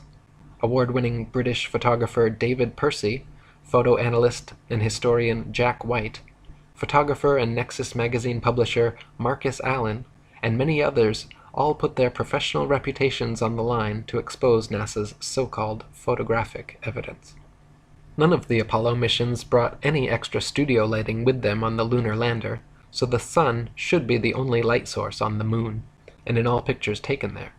In that case, the light should only come from one direction, and all shadows should be cast in the opposite direction. However, in dozens of official NASA photos, there are shadows being cast in up to 3 directions simultaneously, often at up to 90-degree angles, which can only be the result of multiple light sources not present on the moon. Several pictures even show overhead spotlights reflecting in astronauts' helmets and multiple lens flares originating from 2 or more light sources. Analyzing several images from the 6 missions shows repeated background features, the exact same hills, dunes, and craters, being used over and over again in supposedly different places on the moon, as well as visible foreground and backdrop lines indicative of a studio set. In images from Apollo 11, Buzz Aldrin can be seen wearing different colored gloves and different length boots in pictures that were supposedly taken within minutes of each other. If Buzz was really in the vacuum of space in a pressurized spacesuit, he certainly would not have had the time or reason to depressurize and repressurize his suit just to make such fashion adjustments. Some pictures show the lunar rover with no tracks anywhere around it. Others show rover tracks all over the foreground while it is yet to be unpacked and unloaded. A couple pictures even show what appear to be sneakers and a lady's heel tracks on the moon, in addition to the astronauts' boot prints. Another glaring mistake is that none of NASA's images or videos show stars in the background as they should, just complete blackness, likely because exact star maps as they should appear from the moon would be nearly impossible to fake. The testimony of different astronauts on different missions, in their autobiographies and interviews, just muddies the water even more, some of them bragging about the, quote, astonishingly brilliant light of the stars, and others saying they, quote, don't remember seeing a single star while on the moon. Such inconsistencies, and the fact that none of NASA's moon pictures feature stars or planets in their appropriate positions, should raise a red flag that these astronauts were not on the moon. Many pictures of the sun on the moon are clearly spotlights and not the sun. Some images show studio lighting lens flares or studio lighting reflecting off a black background. One image clearly shows a shadow on the ceiling of space as the lunar lander lifts off. Many images show shadows of reticule crosshairs suspended in air over a print underneath, proving them to be doctored and not originals as claimed. Images of the lunar lander supposedly on the moon shows a pathetic 1969 attempt at creating high-tech futuristic-looking equipment using what appears to be construction paper, gold foil, scotch tape, and metal shower rods. The idea that the piece of junk shown in these official NASA photographs flew to the moon and back is so ludicrous it's laughable. Close-ups of the lunar lander footpads show them without a speck of dust on them and without a burn print under its 10,000-pound thrusters, like it was just gently set down in place. NASA scientists in their own documents were worried about the LEM falling into its own massive burn radius, yet there it sits with no burn print and spotless clean pads. Even the astronauts' boot prints made deep impressions on the moon dust, yet the lander's 10,000-pound thrusters left not a trace, no blast hole, and no dust on the pads. When the video evidence is examined, even more anomalies are found. In certain frames, light pings can be seen reflecting off overhead stage wires attached to astronauts' backpacks. In one Apollo 16 clip, an astronaut falls to his knees and is quickly jerked back up to his feet by what can only be an unseen wire hoisting him straight upwards. One of the more obvious video anomalies is how several Apollo missions show American flags flapping around in the non-existent space wind. The moon is supposed to have no atmosphere, and so the flags should remain perfectly still, but can often be seen moving quite boisterously. Another interesting video anomaly is discovered by playing NASA's moon footage at 2x speed, then watching the astronauts walking, running, jumping, or cruising around on their little buggy. Without the speed adjustment, there is a low-gravity illusion, as the astronauts seem to float, drift, and glide slowly and smoothly along. But once they are seen at 2x speed, it becomes clear that they are in, quote, normal gravity, walking, running, jumping, and cruising at normal speeds. They simply reduced the play speed by 50% in post-production, and voila, instant moon motion. Not only is the Apollo video record fraught with fraud, but NASA claims the original Apollo 11 videos have conveniently disappeared from their records so no one can analyze them for authenticity. You heard correctly. They spent over $30 billion of American taxpayer money traveling to the moon and then lost the video evidence. Those blurry, ghostly black and white images shown on TV were purposely lousy because NASA insisted at the time that all TV networks must broadcast directly from a big screen display in their operations room, a mandate which all the major networks accepted, and so what the public saw was just a video of a poorly magnified video, and now it is impossible to watch the original. Not only have the Apollo 11 originals disappeared, but NASA claims to have lost all original audio tapes from the Apollo missions, and that their contractors have lost all prints and plans for the lunar rover, LEM lander, and Apollo ship engines. It even recently came out that when curators at Amsterdam's Rijksmuseum investigated their moon rock, personally given to them by Armstrong and Aldrin in 1969, they found that it was actually just a worthless piece of petrified wood from Earth. In 1970, Freemason and philosophy professor at St. Thomas's University Leo Ferrari created the Flat Earth Society of Canada, which he soon shortened to simply the Flat Earth Society. Unlike Samuel Shenton's International Flat Earth Research Society in every way, Leo Ferrari's Flat Earth Society treated the entire subject as a deadpan joke, making a mockery of it, and even creating several intentionally false flat Earth arguments. For example, Leo Ferrari would always bring a pumpkin-sized rock with him during interviews and lectures, claiming he brought the stone back from the edge of our flat Earth. He would say, with a huge smirk on his face, how his boat had fallen over the edge, but he was luckily saved by hanging onto this rock. Clearly, treating our flat Earth in this tongue-in-cheek way discouraged people from taking the matter seriously, and creating this fake Flat Earth Society was the Freemasons' way of mitigating Shenton's Eifer's genuine threat to their global deception. In 1971, Samuel Shenton passed away, and the American former airplane mechanic Charles K. Johnson took his place as president of Eifer's. Charles and his wife Marjorie, like Lady Blunt and many of the original Zetetic Society members, were not only flat earthers, but outspoken vegetarians and anti-vivisectionists. Charles and Marjorie maintained a periodical called The Flat Earth News for many years, where they printed articles about NASA's lies, geocentricity, flat Earth, and vegetarianism. Unlike Leo Ferrari and his mock society spreading disinformation, Charles Johnson was a genuine voice speaking out against the evils of the world. In 1974, when Johnson heard of Ferrari's budding organization, he decided to contact him and wrote a cordial letter requesting further information about his society, to which Ferrari never replied. 2 years later, Johnson wrote another polite letter saying how he was delighted by the prospect of a like-minded campaigner, and said how it was a very happy day when he learned of Ferrari's society. Quote, "I feel sure at the core we cannot be too far apart in aims," Johnson wrote. "I do try to practice what I preach, to think and seek and search out reasonable ideas and concepts." He closed saying that he could hardly wait to hear from Ferrari and hoped very much he would please reply.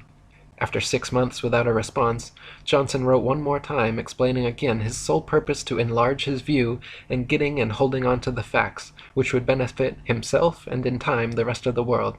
He requested a reply and a copy of Ferrari's FES magazine.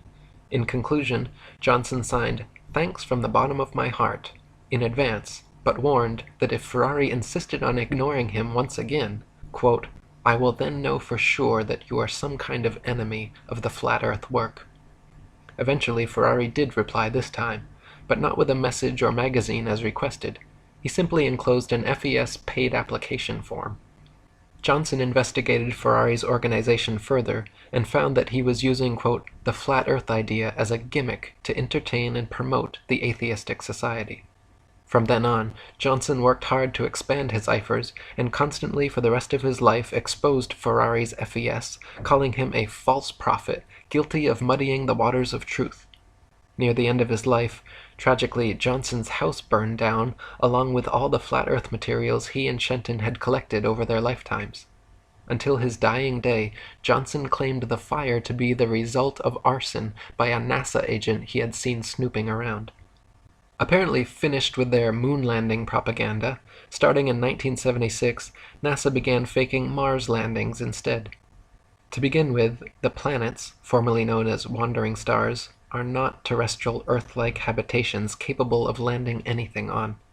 The sun, moon, and stars are all simply luminaries, celestial lights relatively close to Earth, and not something tangibly solid that humans could ever walk on. This is painfully obvious to anyone with functioning eyeballs and a telescope or Nikon P900 camera, but NASA continues to this day to publish thousands of fake CGI images claiming to come from Mars. Even assuming Mars was an actual spherical desert planet as NASA claims, it is impossible for them to have safely landed the probes based on their own trials and statistics. They say the surface pressure on Mars is only 0.3% the surface pressure on Earth, and equivalent to the pressure at about 23 miles above the Earth. There is not enough air matter at that pressure, however, to provide any lift for opening up the parachutes NASA uses to land its Mars probes. No parachute ever devised has been able to successfully deploy at that altitude. They simply stream straight back, then never fill the rest of the way down. Joe Kittinger's record highest, fastest, and longest parachute dive from the Earth's upper atmosphere had him free-falling from only 19 miles high for 15 minutes at 767 miles per hour, and his drogue chute proved useless and offered no deceleration. Yet NASA would have us believe, for example, that Phoenix's parachute managed to somehow slow it down from 12,738 miles per hour to 123 miles per hour in just 2.86 minutes before its final landing. In other words, NASA is claiming to do something on Mars millions of miles away by remote control, something that we have no evidence is even possible on Earth at significantly lower altitude and 16 times slower speed.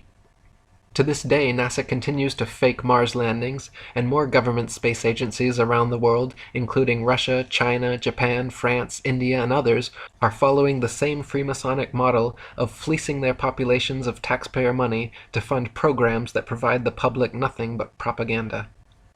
NASA and other space agencies' rocket launches never even go straight up. Every rocket forms a parabolic curve, peaks out, and inevitably starts falling back to Earth. The rockets which are declared successful are those few which don't explode or start falling too soon, but make it out of range of spectator view before crashing down into restricted waters and recovered. There is no magic altitude where rockets or anything else can simply go up, up, up, and then suddenly just start free-floating in space. This is all science fiction illusion created by wires, green screens, dark pools, some permed hair, and zero-G planes. In 1998, NASA claimed to have sent up their first piece of the ISS, International Space Station.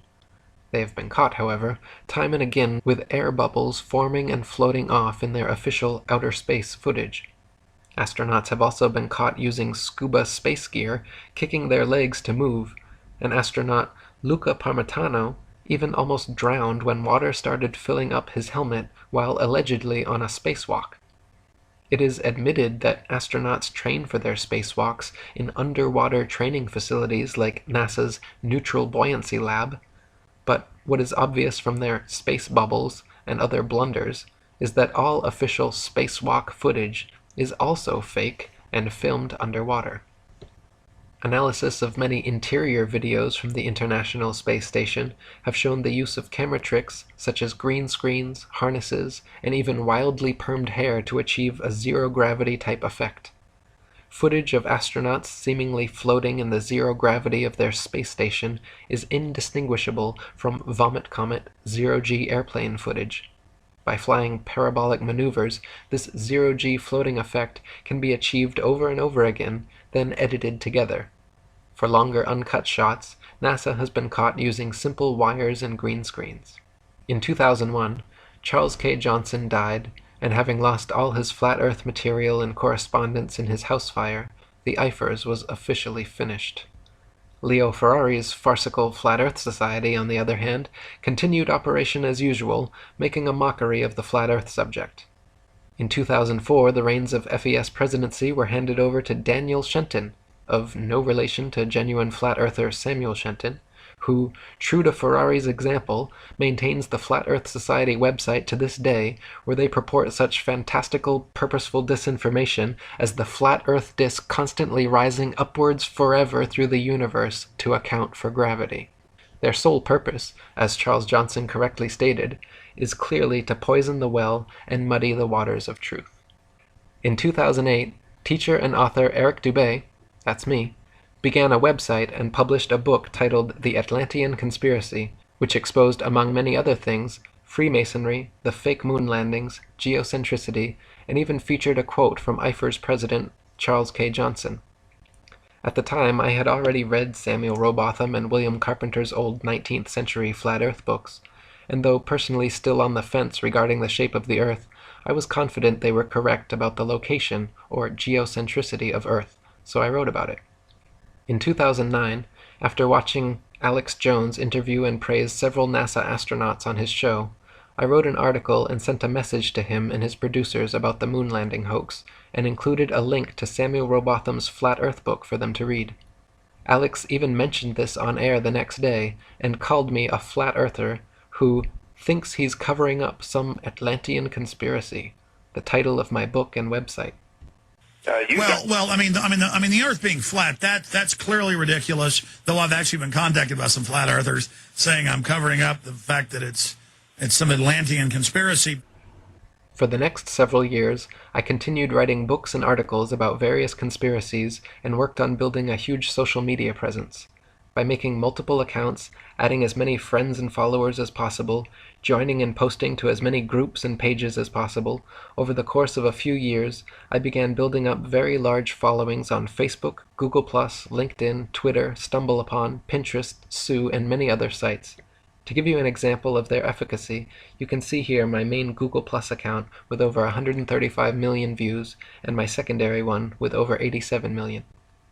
In mid-2011, a professional artist, comedian, and Hollywood actor named Math Powerland, claiming to also be an ex-NASA whistleblower, created the NASA channel on YouTube.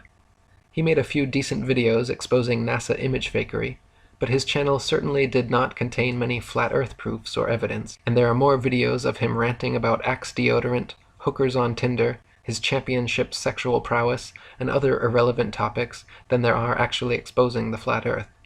For example, see his recent video entitled The History of the Flat Earth, the same name and comparable length as the video you are watching now, but contains almost no content relating to history or the flat earth, just him venting his various political frustrations. In short, anyone visiting his channel would not become a flat earther and would more likely be turned off from the subject due to his manic ranting style and lack of factual content. In November of 2014, after years of researching and writing, I released my book The Flat Earth Conspiracy, the first pro-flat earth book written in nearly 50 years. I simultaneously released a flat earth conspiracy documentary on YouTube, began giving radio interviews, and published several influential articles on the subject. Within a very short space of time, the flat earth keyword saw a 600% rise in activity, and Google search results jumped from a few thousand to over 21 million. Soon after this, just as Johnson had experienced with Ferrari, I noticed a wave of disingenuous so-called flat earthers flooding into the movement with the obvious intent to muddy the waters. For example, when I began writing my book, The Flat Earth Conspiracy, I came across Paul Michael Bales on Facebook, a recent flat earth convert who had been collecting a library of old original flat earth books and letters. Hoping to find some good reference material, I messaged him asking for recommended titles, and he told me a few choice books to read.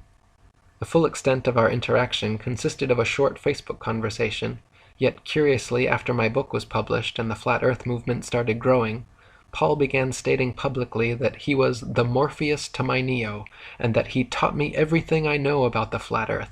He even made the ludicrous claim that my book was plagiarized from old Facebook posts of his. Matt Boylan, aka Math Powerland, also jumped in and had the gall to say that, quote, my entire book was plagiarized from his information, which is equally laughable, considering he and his information are only mentioned in 2 paragraphs of my 252-page book. Needless to say, both of their claims are baseless and go to show how desperate they are to receive credit where it is not due.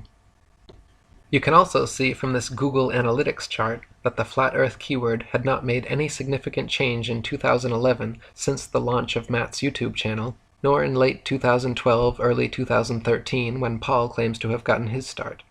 The moment when the flat earth tides shifted and the exponential growth of the movement began was clearly around and after November 2014, the exact month when I exploded all of my flat earth research onto the internet. In November 2014, I published the first pro-flat earth book written in 50 years, The Flat Earth Conspiracy.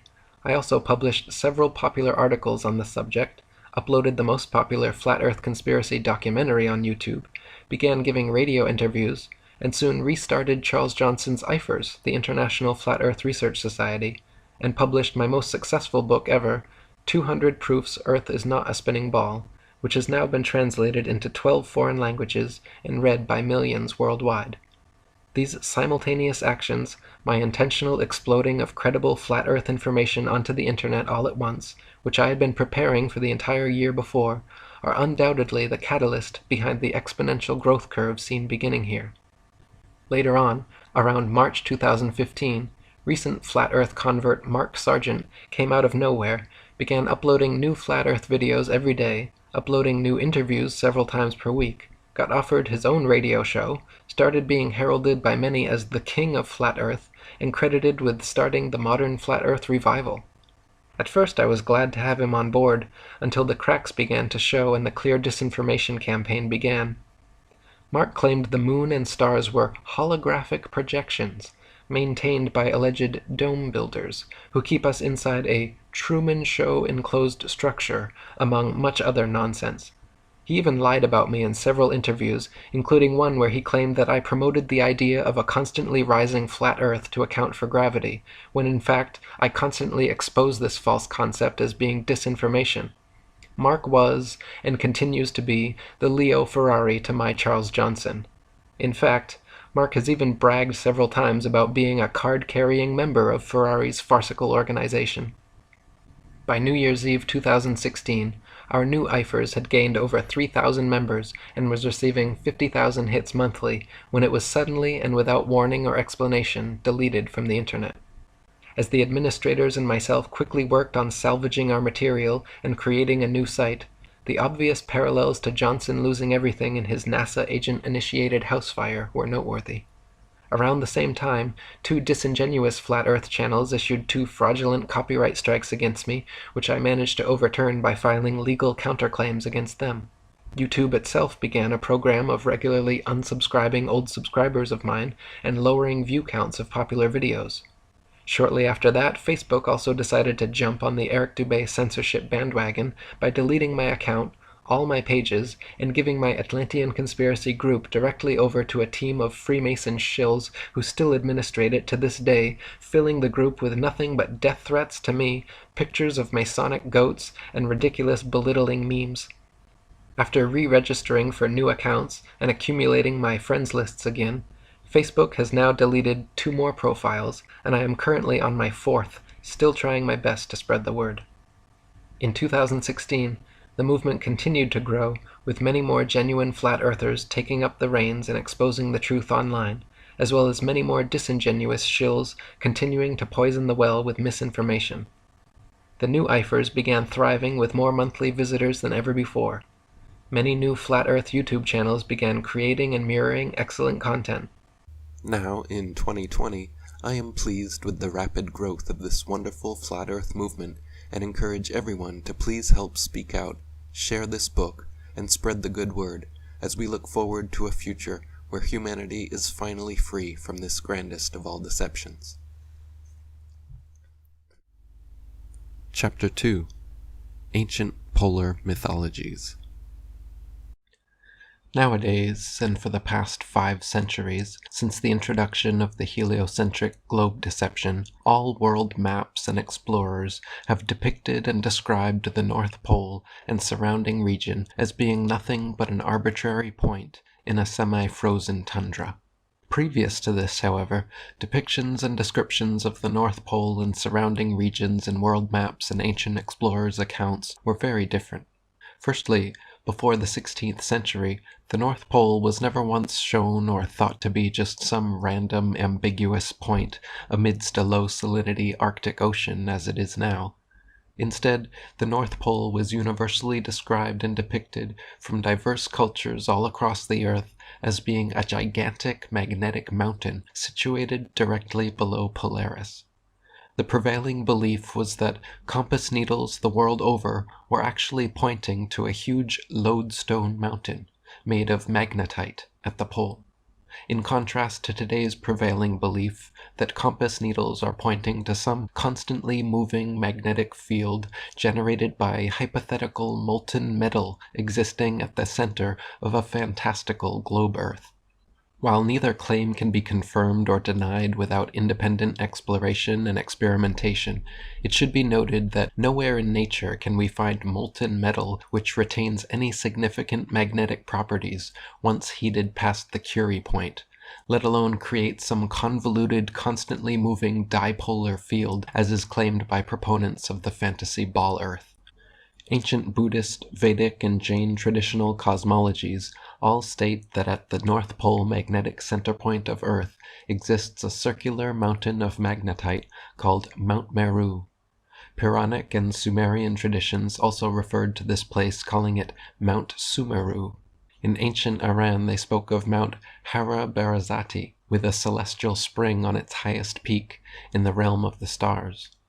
In early Chinese writings there is Mount Kunlun, with a bronze pillar of heaven at the summit where the immortals dwell, often also called the Pearl Mountain, a paradise home of 4 great rivers around which the heavens revolve. The Turkmen tribes of southern Turkestan told of a copper pillar that marks the navel of the earth.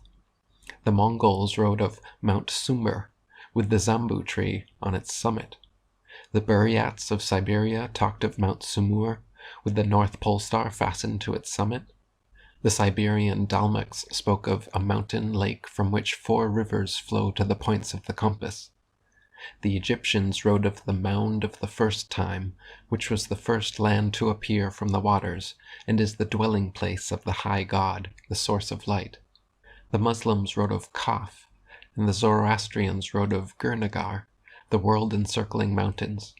The Navajos spoke of Encircled Mountain, which was surrounded by 4 directional mountains. The Dogon tribe of Nigeria told of a cosmic pillar spanning 14 worlds, which was the roof post of the house of the high god Ama. The Warao Indians of the Orinoco Delta in Venezuela speak of a cosmic axis extending above the center of their Earth disk. Ancient Greek mythology referred to Mount Olympus, the home of the gods. The ancient Germans told of Irminsul, a universal column which sustains everything. The Norse Edda spoke of Asgard, the burg of the gods, rising in the center of Midgard, the circular earth. Ptolemy recounted a legend involving magnetic islands which exerted such strong attraction that ships with metal nails were held in place and unable to leave. In the Arabic legend, 1001 Nights, a magnetic mountain pulls all the nails right out of their ship, causing it to fall apart and sink. The second tallest mountain in Tanzania is even named Mount Meru, after its primordial partner at the pole. Richard Thompson wrote, "In many traditions, the world mountain is identified symbolically with some local mountain. This is illustrated by Mount Olympus of the Greeks, Mount Alborz of the Iranians, and Mount Kunlun of the Chinese. In Near Eastern tradition, the world mountain is the small hill in Jerusalem known as Mount Zion. Thus, the circular continent centered on Jerusalem in medieval maps also possessed a symbolic world mountain." John Phillips wrote, "Jerusalem was Paul's lodestone. The ancient mariners who set sail in their little cockle-shell boats tended to hug the coastline, not daring to get too far from land. Aids to navigation were few, and their vessels were at the mercy of wind and wave. The slightest sign of a storm would send them scurrying for refuge. Moreover, the dreams of those old-time venturers were haunted by the thoughts of the fabled Lodestone Mountain. They believed it had the power to draw their vessels to shipwreck on its shores against all the pull of tide and wind." Isaiah wrote about a mountain, set above all other mountains, in the far recesses of the north, where the gods meet, called Mount Zion in Jerusalem. Genesis, Ezekiel, and Enoch all mention a paradisical Eden, the mountain of God, and source of 4 main rivers. Genesis 2:10-14 reads, "And a river went out of Eden to water the garden, and from thence it was parted, and became into 4 heads. The name of the first is Pison, that is which compasseth the whole land of Havilah, where there is gold, and the gold of that land is good. There is bdellium, and the onyx stone. And the name of the second river is Gihon, the same is it that compasseth the whole land of Ethiopia. And the name of the third river is Hiddekel, that is it which goeth toward the east of Assyria. And the 4th river is Euphrates." Muhammad also spoke of 4 rivers and a divine tree. In the Srimad Bhagavatam, 4 branches of the celestial Ganges flow out from Brahmapuri on top of Mount Sumeru. In ancient Canaan, Gur-ili, the mountain of El, was the dwelling of El, the creator, and a place of assembly for the demigods. In one Phoenician ivory carving from around 1000 BC, a deity is shown dressed to represent a mountain with 4 streams coming out from the mountain god-man at right angles. Similarly, in an ancient Akkadian hymn to the goddess Ishtar, she is addressed as the queen of the mountain of the world and queen of the land of the 4 rivers of Erech. And she says, I am lord of the steep mountains which tremble whilst their summits reach to the firmament. In the Christian apocryphal Book of Enoch, Enoch is taken by angels on a tour of the seven heavens, and while in the third heaven shown magnificent trees producing wonderful fruits, with adjacent springs pumping honey, milk, oil, and wine, to 4 directional rivers flowing down into paradisical Eden, an abode specially prepared only for the pious and selfless. Similarly, in the Hindu cosmology, 4 trees in Alavarta Varsa stand on great mountains, producing rivers of nectar and honey, like fountains of youth, providing health and vitality to all who drink of them, while the central tallest jambu tree rises to incredible heights and seems to cover all the heavens.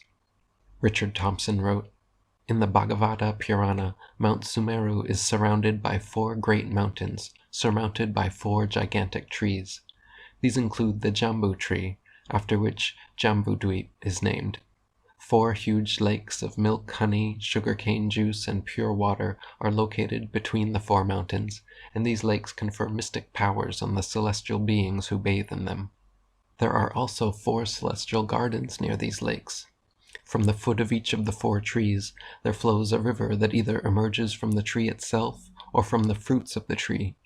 These rivers of honey and different kinds of juice flow throughout the region of Ilavarta Varsa, surrounding Mount Meru, and they confer freedom from fatigue, disease, and old age on the inhabitants of that region. The Yaku people of northeastern Siberia have their own strikingly similar ancient myth, where a world tree of immeasurable age exists at the navel of the earth, just like the Hindu Jambu tree is born of the umbilical knot of Brahma. The Yaku world tree reaches into the high heavens with cones 9 fathoms long and sap which imparts youthfulness on all who consume it. Near the Yaku tree also lies a lake of sweet milk, which is where the popular modern Japanese milk company Yaku doubtless gets its inspiration." Richard Thompson wrote, "In different traditions, the upper and lower worlds may be divided into several levels, often 7 or 9. In the center of the Earth disk there is a world mountain or world pillar that links Middle Earth to the lower and upper worlds. The world mountain represents the polar axis, and the dwellings of great demigods are located on its summit. The world mountain may be surrounded by other mountains that define the cardinal directions, and these directions may be associated with certain colors. 4 sacred rivers may also flow from the world mountain in the 4 cardinal directions. There is a world tree that is often situated on the world mountain, or 4 world trees may be located on the neighboring directional mountains. The world tree extends from the earth to the heavens, and it is nearly immortal. It is the source of rivers of nectar or pure water that give health and longevity to those who drink them. The tree stands in an earthly paradise where there are celestial gardens and rivers of various substances such as milk, oil, and honey. The tree or world pillar is often associated with a great eagle-like bird that is the enemy of great serpents dwelling in the lower world." In ancient Iranian thought, a mountain called Hera Barazati, or Alborj, stands at the center of the earth, a fixed point around which the sun, moon, and stars revolve. At its summit lies the dwelling place of Ormuzd, the Lord of Light, complete with a giant miraculous tree, an Edenic garden of Ahura Mazda, and the celestial fountain Ardusur, which is the mother of all earthly water, and flows down towards 4 cardinal points into 4 large streams. The bridge Chinavad reaches from the peak of Alborj to the solid vault of heaven, or Gorodman, the home of the pious and blessed, whilst underneath lies the great gulf of Dozak, the abysmal abode of the Lord of Darkness, Ahriman. The earliest cosmogony recorded by the Japanese in their most ancient book, the Kojiki, once again mirrors this recurring mythology. In the beginning, Izanagi and Izanani, the great god and goddess, standing in heaven, drove a celestial spear into the endless sea and twisted it around until an island rose from the water. They then descended from heaven to earth and built a palace around the huge spear, using it as the central pillar. This sphere became the central axis of the world, and their palace the birthplace of the human race. In the Kojiki and Shinto religion, the Creator and the North Pole are so purposely and inseparably linked that one of the often used names of God translates to the Lord of the Center of Heaven. The Ainos, supposed first inhabitants of Japan, whose name means offspring of the centered, are believed to have arrived onto the archipelago from the north, and bury their dead facing north to where their ancestors came and to which their spirits would return. In Buddhist funeral ceremonies, bodies are cremated in special crematoriums actually called Meru, which are essentially tall stone pillars with 4 doors at the peak aligned to the cardinal directions, with the belief that our reincarnated souls will pass Mount Meru before returning to earthly bodies. Literally every temple and the little spirit house shrines found in most Buddhist homes are also representations of Meru, the abode of the gods, aligned to the 4 cardinal directions and opulently embellished with gold, jewelry, and metaphysical artwork. Dr. William Warren wrote, Copen assures us that every orthodoxly constructed Buddhist temple either is or contains a symbolical representation of the divine regions of Meru and of the heaven of the gods, saints, and Buddhas rising above it. Lilly says, the 13 pyramidal layers at the top of every temple in Nepal represent the 13 unchangeable heavens of Amitabha. Faber develops the evidence of this practice among the ancients with great fullness, and with respect to the Hindus and Buddhists says, each pagoda, each pyramid, each montiform high place is invariably esteemed to be a copy of the holy hill Meru. Ancient South American traditions also believed the human race was birthed in the farthest north, upon the highest of mountains, surrounded by perpetual clouds, fountainhead of the world's waters, and home of god Tlaloc, residing on their sacred paradise mountains, Tlapalan. The first man, Quetzalcoatl, was said to have drank the water of immortality from Tlaloc's mountain, and ruled as king throughout the Golden Age in Mexico. The many Incan, Mayan, Aztec, and other step pyramids and temples aligned to cardinal directions and devoted to the gods are representative of this world mountain. Interestingly enough, many modern Mexican myths now represent the mountain as crooked or partially turned over. Similarly, in the ancient Chinese Taoist tradition, a myth over 4,000 years old refers to Shang-Te, the highest of all gods, who lives in Si-Wei, described as a celestial space above the North Pole. Shang-Te's abode is said to exist directly over the peak of Mount Kunlun, which again places the highest god at Polaris. As with the other cosmologies, Mount Kunlun is a primeval paradise, abode of the gods, with a world tree in the middle and a fountain of immortality from which 4 rivers flow outwards to the 4 corners of the earth. Dr. William Warren wrote, sparkling fountains and purling streams contain the far-famed ambrosia. One may there rest on flowery carpeted swards, listening to the melodious warbling of birds, or feasting upon the delicious fruits, at once fragrant and luscious, which hang from the branches of the luxuriant groves. Whatever there is beautiful in landscape or grand in nature may also be found there in the highest state of perfection. All is charming, all enchanting, and whilst nature smiles, the company of genii delights the ravished visitor. Where now is the Paradise Mountain located? At the North Pole. Immediately over the central peak of Kunlun appears the polar star, which is Shang-Te's heavenly abode. In the central place, the polar star of heaven, the one bright one, the great monad, always dwells. In accordance with this conception, the emperor and his assistants, when officiating before the altar of heaven, always face the north. The pole star itself is a prominent object of worship. Both the ancient Orientals and Greeks turned to face north before commencing prayer. Homer states that when addressing the gods of Mount Olympus, they would stretch their arms toward the northern sky, and Plato also confirms that this holy habitation of Zeus was placed in the center of the world. Heraclitus said that it touches the ether and casts a shadow 5,000 stadia in length. Herodotus stated the mountain to be very tapering and round, so lofty, moreover, that the top cannot be seen, the clouds never quitting it either summer or winter. The natives call this mountain the Pillar of Heaven, and they themselves take their name from it, being called Atlantes. They are reported not to eat any living thing.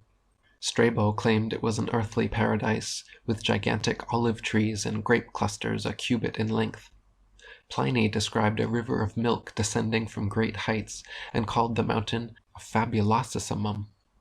Maximus Tyrius claimed the ocean waves stopped short before reaching the mountain, standing up like a wall around its base, though unrestrained by any earthly barrier. Nothing but the air and the sacred thicket prevent the water from reaching the mountain. In the Phaedo, Socrates is quoted as saying, "All things that grow, trees and flowers and fruit, are fairer than any here, and there are hills and stones in them, smoother and more transparent and fairer in color than our highly valued emeralds and sardonyx and jaspers and other gems, which are but minute fragments of them. For there all the stones are like our precious stones, and fairer still. The temperament of their seasons is such that the inhabitants have no disease, and live much longer than we do, and have sight and hearing and smell and all the other senses in much greater perfection. And they have temples and sacred places in which the gods really dwell, and they hear their voices and receive their answers, and are conscious of them, and hold converse with them, and they see the sun, the moon, and stars as they really are." Dr. William Warren wrote, "The evidence that in ancient Hellenic thought also the heaven of the gods was in the northern sky is incidental, but cumulative and satisfactory. For example, heaven is upheld by Atlas, but the terrestrial station of Atlas, as we have elsewhere shown, is at the North Pole. Again, Olympus was the abode of the gods, but if the now generally current etymology of this term is correct, Olympus was simply the Atlantean pillar, pictured as a lofty mountain, and supporting the sky at its northern pole. In fact, many writers now affirm that the Olympus of Greek mythology was originally simply the North Polar world mountain of the Asiatic nations.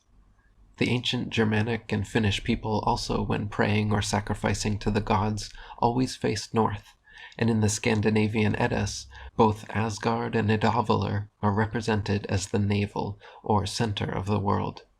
For them, atop the Yggdrasil tree at Earth's center was the heavenly Asgard, home of the gods. Today we still pay respect to this primitive tradition at Christmas when we top our symbolic world trees with a bright yellow pole star.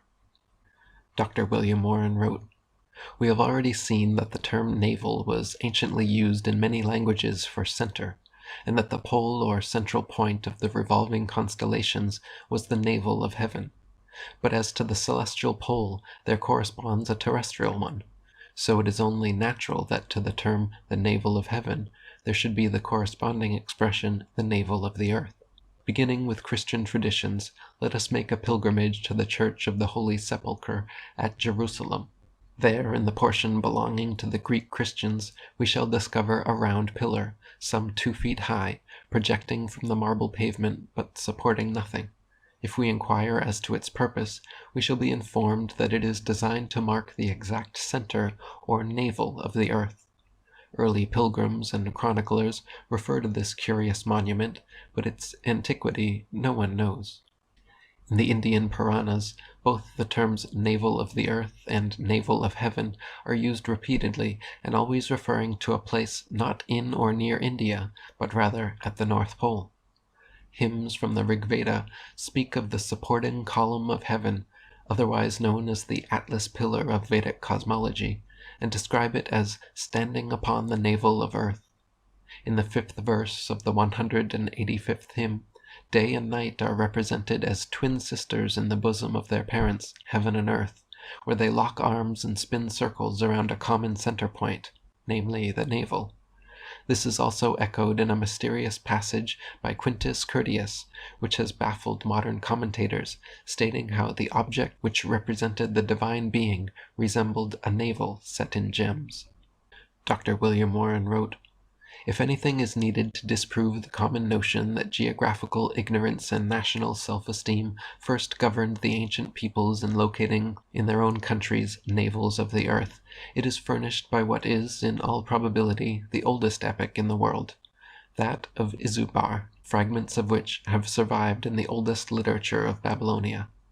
These fragments show that the earliest inhabitants of the Tigro-Euphrates basin located the center of the earth, not in their own midst, but in a far-off land of sacred associations, where the holy house of the gods is situated, a land into the heart whereof man hath not penetrated, a place underneath the overshadowing world tree, and beside the full waters.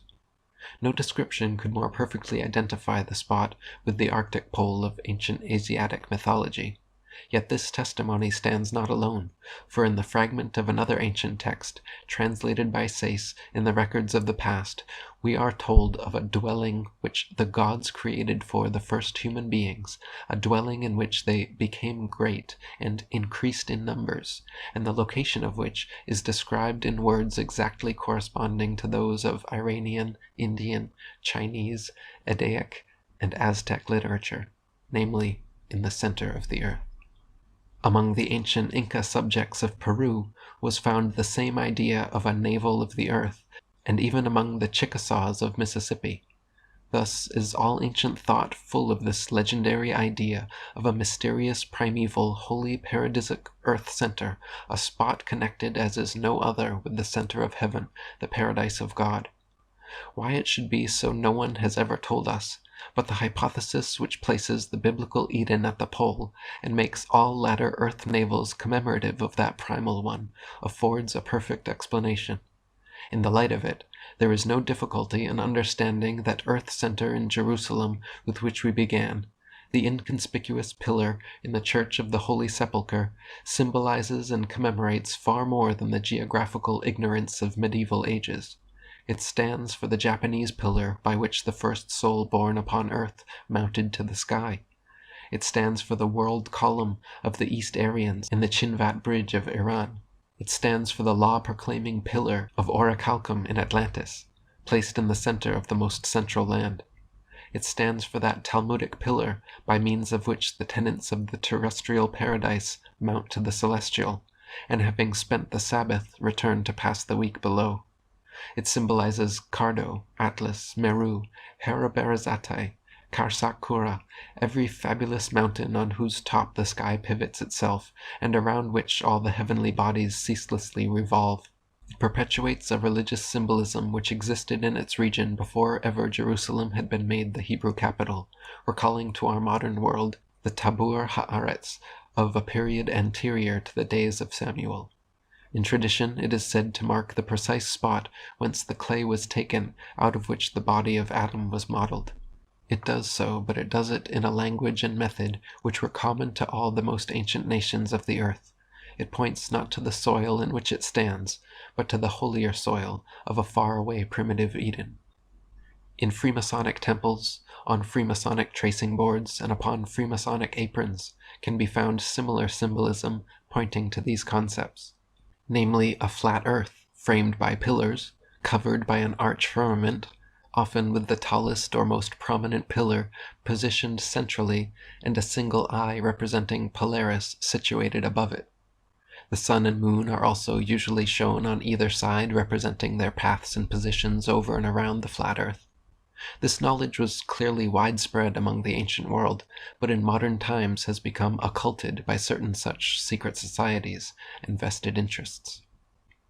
Dr. William Warren wrote, "Everywhere, therefore, in the most ancient ethnic thought, in the Egyptian, Akkadian, Assyrian, Babylonian, Indian, Persian, Chinese, and Greek, everywhere is encountered this conception of what, looked at with respect to its base and magnitude, is called the mountain of the world, but looked at with respect to its glorious summit and its celestial inhabitants, is styled the mountain of the gods." We need not pursue the investigation further. Enough has been said to warrant the assertion of Dr. Samuel Beal. It is plain that this idea of a lofty central primeval mountain belonged to the undivided human race. Elsewhere, the same learned sinologue has said, "I have no doubt that the idea of a central mountain, and of the rivers flowing from it, and the abode of the gods upon its summit, is a primitive myth derived from the earliest traditions of our race. In concluding this sketch of ancient cosmology, one further question naturally and inevitably thrusts itself upon us. It is this: how are the rise and the so wide diffusion of this singular world view to be explained? In other words, how came it to pass that the ancestors of the oldest historic races and peoples agreed to regard the North Pole as the true summit of the earth and the circumpolar sky as the true heaven? Chapter 3. Early Polar Maps and Exploration. The ancient world's mythologies regarding a magnetic mountain, 4 directional rivers, and other more fantastical features at the North Pole are shockingly consistent. But what did the earliest known explorers, historians, and cartographers have to say about the subject? Pytheas, the earliest recorded explorer of the North Pole in the 4th century BC, claimed to discover an island he called Thule, or Thule, the farthest northern land, and gave an account sounding straight out of ancient mythology. In his lost book entitled On the Ocean, Pytheas wrote, "The island was more than 40,000 stadia, and in this region there was no longer either land properly so called, or sea or air, but a kind of substance concreted from all these elements, resembling a sea lungs, a thing which the earth, the sea, and all the elements are held in suspension, and this is a sort of bond to hold all together, which you can neither walk nor sail upon." Pytheas claimed upon reaching the northernmost point accessible, that land, air, and water somehow became like one substance similar to a jellyfish, and was completely impassable. Little remains of Pytheas's original account, but second-hand sources like Strabo inform us regarding the inhabitants of the surrounding northern islands. He says that of the animals and domesticated fruits there is an utter dearth of some, and scarcity of others, and that the people live on millet and other herbs, and on fruits and roots, and where there are grain and honey, the people get their beverage also from them. As for the grain, he says, since they have no pure sunshine, they pound it out in large storehouses, after first gathering in the ears thither, for the threshing floors become useless, because of this lack of sunshine, and because of the rains. Pliny the Elder also wrote of Pytheas's journey in his Naturalis Historia, stating that, on summer days, the sun approached nearer to the top of the world, owing to a natural circuit of light. The underlying parts of the earth have continuous days for 6 months at a time, and continuous nights when the sun has withdrawn in the opposite direction towards winter. Pytheas of Morellus writes that this occurs in the island of Thule, 6 days' voyage north from Britain. Pytheas states that north of Britain the tides rise 80 cubits. The most remote of all is Thule, in which we have pointed out there are no nights at midsummer when the sun is passing through the sign of the crab, and on the other hand, no days at midwinter. Indeed, some writers think this is the case for periods of 6 months at a time without a break. 1 day's sail from Thule is the frozen ocean, called by some the Cronian Sea. Benjamin Franklin da Costa wrote, "The earliest voyage to the north that is claimed for Pytheas, the distinguished Phoenician astronomer and geographer of Marseilles, who flourished 320 BC. His works were extant in the 5th century, but are no longer found. Pliny and Eratosthenes gave full credit to his narrations, though Strabo shows great hostility to Pytheas, whose accounts he refused to receive, saying that he made use of his acquaintance with astronomy and mathematics to fabricate his false narrative. Pliny, however, with more reason, thought that he employed his knowledge in practical exploration. The latest editor of Strabo does not share in his author's doubt. According to Pliny and others, Pytheas sailed through the Straits of Gibraltar, making his way north to the British Isles, whither it was the custom of his countrymen to resort, and after travelling over England on foot, proceeded northward to a place called Thule, 6 days' sail from the northern part of Britain. Even before the 4th century BC, Similar claims were made by ancient Greek and Roman poets and historians like Pindar, Herodotus, Hesiod, Homer, then later Virgil and Cicero, regarding Hyperborea and the Hyperboreans, meaning place or people beyond the north wind. They said the people of Hyperborea were giants who lived for over 1,000 years and enjoyed lives of perfect happiness. In another lost book, written in the 4th century BC, Hecatus of Abdera collated all the known stories written about the Hyperboreans. Diodorus Siculus references this lost work, stating that in the regions beyond the land of the Celts there lies in the ocean an island no smaller than Sicily. This island, the account continues, is situated in the north and is inhabited by the Hyperboreans, who are called by that name because their home is beyond the point whence the north wind, Boreas, blows, and the island is both fertile and productive of every crop and has a temperate climate. The classical Greek poet Pindar wrote that never the muse is absent from their ways. Lyres clash and flutes cry, and everywhere maiden choruses whirling. Neither disease nor bitter old age is mixed in their sacred blood. Far from labor and battle they live. And reminiscent of Pythias's strange account, Pindar stated that neither by ship nor on foot would you find the marvelous road to the assembly of the Hyperboreans. Similar to Thule and Hyperborea, the Celts also had their northern terrestrial paradise, known as Avalon. Saint Brandon, son of Finlogo, a famous saint of the Irish Church, who died in 576 AD, was allegedly the first to reach this land during a sea voyage to the north. Similar to other ancient accounts, Saint Brandon mentioned a fountain with 4 directional streams and claimed there were magnificent castles and castle halls lighted with self-luminous stones and adorned with all manner of precious jewels surpassing description. In 1035 AD, Archbishop Adalbert, the vicar of Scandinavia, sent a team of Frisian nobles to explore the northern polar region, after which Adam of Bremen recorded their experiences in the book Gesta Hammaburgensis Ecclesiae Pontificum. Similar to accounts of the Hyperboreans, the Frisian explorers claimed to reach an island where they encountered giant human beings living in caves and underground hollows. The giants' domiciles were adorned in gold and precious metals, which some of the Frisians stupidly attempted to steal and were swiftly chased back to their boats, minus one of their comrades caught by a giant who, quote, in a twinkling tore him to pieces before their eyes. They never reached the North Pole or a magnetic mountain, but did encounter an incredible feature long alleged to surround them. Ancient Norse legend states that a gigantic violent maelstrom or whirlpool, known as Hvergelmer, or the World's Well, surrounds the polar mountain, and via 4 6-hour daily cycles of pushing and pulling through subterranean channels cause the rising and falling of tides on Earth. Adam of Bremen recounts the Frisian explorers' deadly encounter with this abysmal chasm as such. Of a sudden they fell into that numbing ocean's dark mist which could hardly be penetrated with the eyes, and behold, the current of the fluctuating ocean whirled back to its mysterious fountainhead, and with most furious impetuosity drew the unhappy sailors, who in their despair now thought only of death, on to chaos.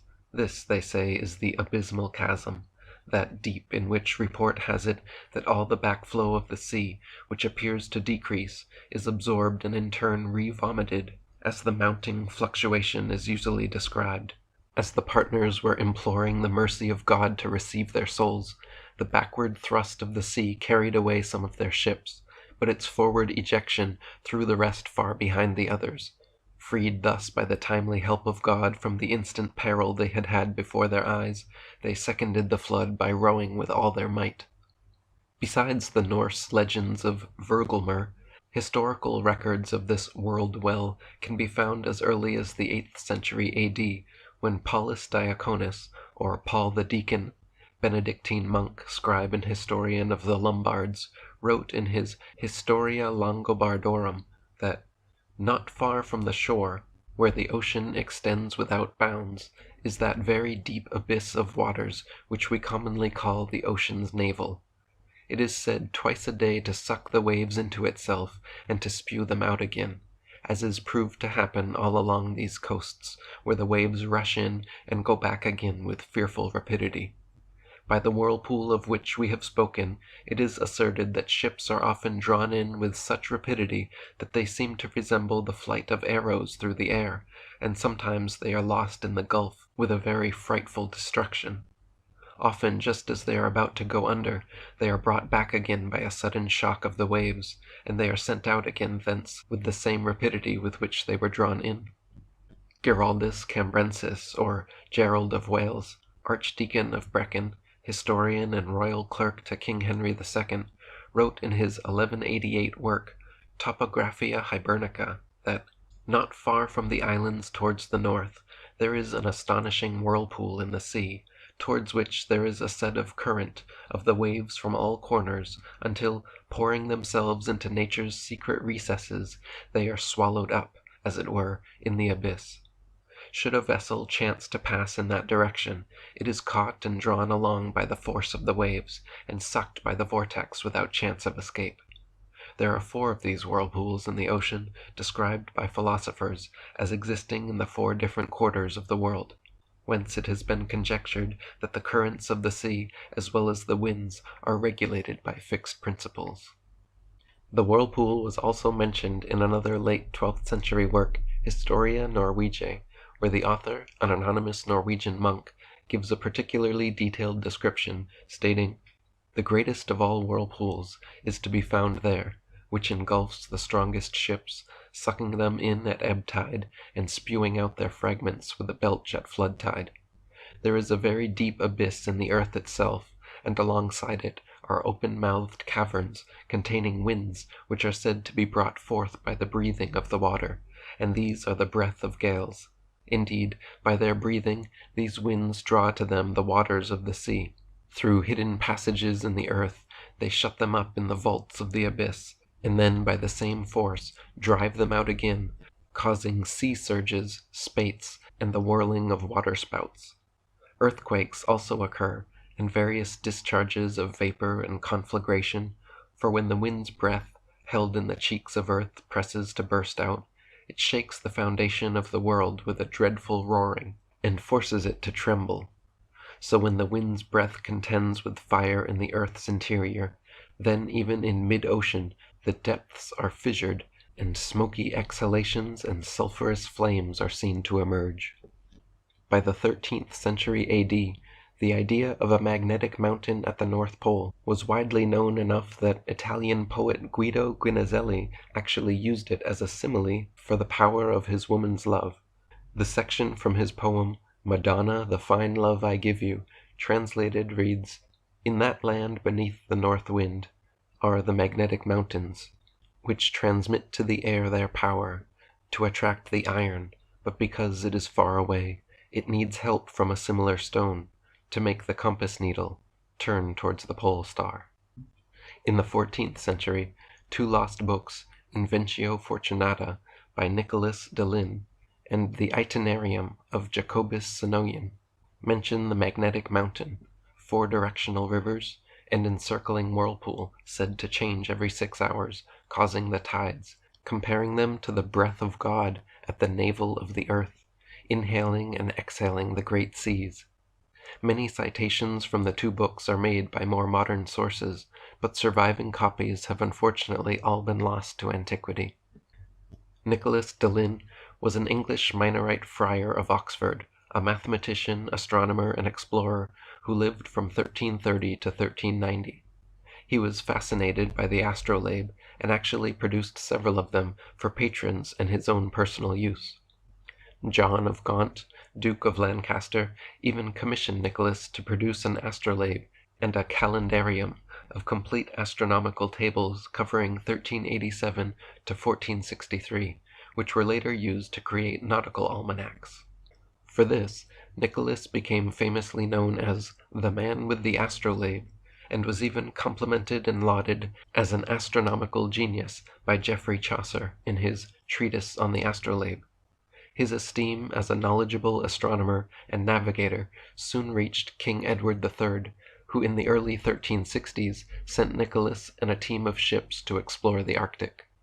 Benjamin Franklin da Costa wrote, "The work by which Nicholas of Lynn will longest be remembered is not now to be found.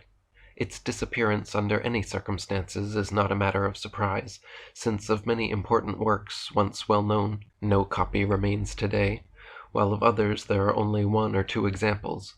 Unfortunately, we know almost as little about the voyages made from Lynn by the fellow townsmen of Nicholas as about the book in question. Many hardy mariners sailed from the port of Lynn, but of their enterprise at the north only the most scanty memorials remain. It is nevertheless clear that their activity was appreciated by Edward III, while their neighbors of Blakeney were several times favored by that king on account of their superior merit. What we know about Nicholas de Lynn, his polar explorations, and his lost book now come from existing citations and quotations from his contemporaries and readers. One such man was Jacobus Snoyen, a Dutch explorer who composed a book of travel epics in Flemish, also lost to antiquity, but quoted and reprinted in later works still available. Snoyen is referenced as learning from the Minorite Nicholas de Lynn that large parts of the polar indrawing sea did not freeze over in winter. Speaking of Nicholas, Snoyen wrote, "The priest who had the astrolabe related to the king of Norway that in 1360 A.D. there had come to these northern islands an English Minorite from Oxford who was a good astronomer. Leaving the rest of the party who had come to the islands, he journeyed further through the whole of the north, and put into writing all the wonders of those islands, and gave the King of England this book, which he called in Latin Inventio Fortunatae, which book began at latitude 54 degrees, continuing to the pole." Both Nicholas and Snoyen's books contained a detailed map of the Arctic derived from Nicholas's journeys, which included a magnetic mountain at the North Pole, 4 directional streams, encircling whirlpool, and surrounding islands. Luckily for posterity, a version of this map still survives to this day, because it was used for Johannes Ruij's 1508 map of the world, and later reproduced in detail and published in 1595 by the most well-known cartographer in history, responsible for the most popular maps ever created, Gerardus Mercator. On the legend of Ruij's map, Nicholas de Lynn's Inventio Fortunata is referenced as its source, stating that "it is written in the book of the fortunate discovery that under the Arctic pole there is a high magnetic rock 33 German miles in circumference. A surging sea surrounds this rock, as if the water were discharged downward from a vase through an opening to 4 mouths below. Around are islands, of which 2 are inhabited. Mountains vast and wide surround these islands, 24 of which deny habitation to man." Another inscription on Ruij's map describes the incredible magnetic effect of the polar lodestone mountain, stating, "Here the ship's compass loses its property, and no vessel with iron on board is able to get away." Chet Van Duzer wrote, "A world map by Johannes Ruij, the Universalior Cogniti Orbis Tabula, published in an edition of Ptolemy's Geographia in Rome in 1508, shows 4 islands around the North Pole. 2, the one north of Greenland, and its opposite across the pole, are labeled Insula Deserta. The one north of Europe is that of the Hyperboreans, and the one north of America is labeled Aeronfe. He labels the waters within the 4 islands as the Mare Sugenum, and speaks of a violent whirlpool that sucks the incoming waters down into the earth. In addition, his map shows a ring of small, very mountainous islands around the 4 islands, which numerous islands Ruij says are uninhabited. This would seem to indicate that the book written by Nicholas of Lynn was known to the mapmaker, while also it may have been known at Rome. It is evident that the polar region was drawn more or less in accordance with some plan by Nicholas, which was combined with later material. Around the magnetic rock, immediately under the pole, are 4 islands, Aeronfe, Insula Deserta, Hyperbore Europa, and Insula Deserta. Outside of these islands are smaller and mountainous islands, arranged in a semicircle, while the peninsula of Pilaplanti, with its base resting upon Europe, pushes out into this druidic arrangement of islands, bearing up what is intended to represent a church, with the legend Sancti Adolphi. Eastward of this peninsula is the Provincia Obscura and the Mare Sugenum. Westward of Berga Extrema, another peninsula enters the groups of islands, which is pierced by Planura de Berga at the extreme west. The Mare Sugenum also fills the west. South of Greenland is Terra Nova, or Newfoundland. From the Mare Sugenum, the water flows northward through the 4 openings into the polar basin. The arrangement is curious, yet not wholly without resemblance to what is found in nature, for what is called the polar basin is fed by several vast streams pouring into it from the warm regions at the south. These streams also create countercurrents, which flow southward, bearing enormous quantities of the heaviest ice. Swedish historian Olaus Magnus wrote of both the magnetic mountain and surrounding whirlpool in his 1555 work Historia de Gentibus Septentrionabilis, a description of the northern peoples, stating it to be a well-known fact that ships in the north must be built with wooden pegs, as iron nails would be pulled out by the northern lodestone mountain, and that, quote, between Roest and Lofoten is so great an abyss, or rather Charybdis, that it suddenly swamps and swallows up in an instant those mariners who incautiously approach. Pieces of wreckage are very seldom thrown up again, and if they come to light, the hard material shows such signs of wear and chafing through being dashed against the rocks that it looks as if it were covered with rough wool. Just 2 years later, in 1557, English explorer Anthony Jenkinson also wrote of the whirlpool, saying, note that there is between the said Rost Island and Lofot a whirlpool called Mallestrand, which from half ebb until half flood maketh such a terrible noise that it shaketh the rings and the doors of inhabitants' houses of the said islands 10 miles off. Also, if there cometh any whale within the current of the same, they make a pitiful cry. Moreover, if great trees be carried into it by force of streams, and after with the ebb be cast out again, the ends and boughs of them have been so beaten that they are like the stalks of hemp that is bruised. A few decades later, in 1591, Schonebold, a man who was sheriff of Lofoten and Vesteralen for over 20 years, wrote a similar description, claiming that, quote, iron rings on house doors are shaken hither and thither by the rushing of the current. Whales who cannot go forward on account of the strong stream give a great cry and then are gone. And great trees, spruce or fir, which disappear in this current, and when at last they come up again, then all the boughs, all the roots, and all the bark is torn off, and it is shaped as though it had been cut up with a sharp axe. The most famous mapmaker who ever lived, and likely the only person in the history of cartography to become a household name, Gerardus Mercator, known for his meticulous accuracy and responsible for the popular Mercator projection, lived from 1512 to 1594 and created hundreds of detailed maps. The year after his death, in 1595, his family compiled his life's work into an atlas, which included never-before-released reproductions of Nicholas Delisle's maps of the polar regions, specifically the Septentrionalium Terrarum Descriptio. This incredible map shows the polar magnetic mountain, said to be the highest in the world, named Rupes Nigra, encircling whirlpool, 4 directional rivers, and surrounding islands in fine detail, along with several revealing inscriptions. Chet Van Duzer wrote, the map shows a North Pole that is very unfamiliar to modern eyes. At the center of the map, and right at the pole, stands a huge black mountain. This mountain was made of lodestone, and was the source of the Earth's magnetic field. The central mountain is surrounded by open water, and then further out by 4 large islands that form a ring around the pole. The largest of these islands, perhaps 700 by 1100 miles, and they all have high mountains along their southern rims. These islands are separated by 4 large inward-flowing rivers, which are aligned as if to the 4 points of the compass, though of course there is no north, east, or west at the North Pole. Every direction from this center is south. Mercator's notes inform us that the waters of the oceans are carried northward to the pole through these rivers with great force, such that no wind could make a ship sail against the current. The waters then disappear into an enormous whirlpool beneath the mountain at the pole, and are absorbed into the bowels of the earth.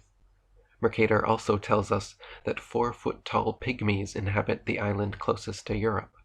In another inscription made on the map, Mercator informs the reader further regarding the great whirlpool, stating that a monstrous gulf in the sea towards which from all sides the billows of the sea come from remote parts, converge and run together as though brought there by conduit.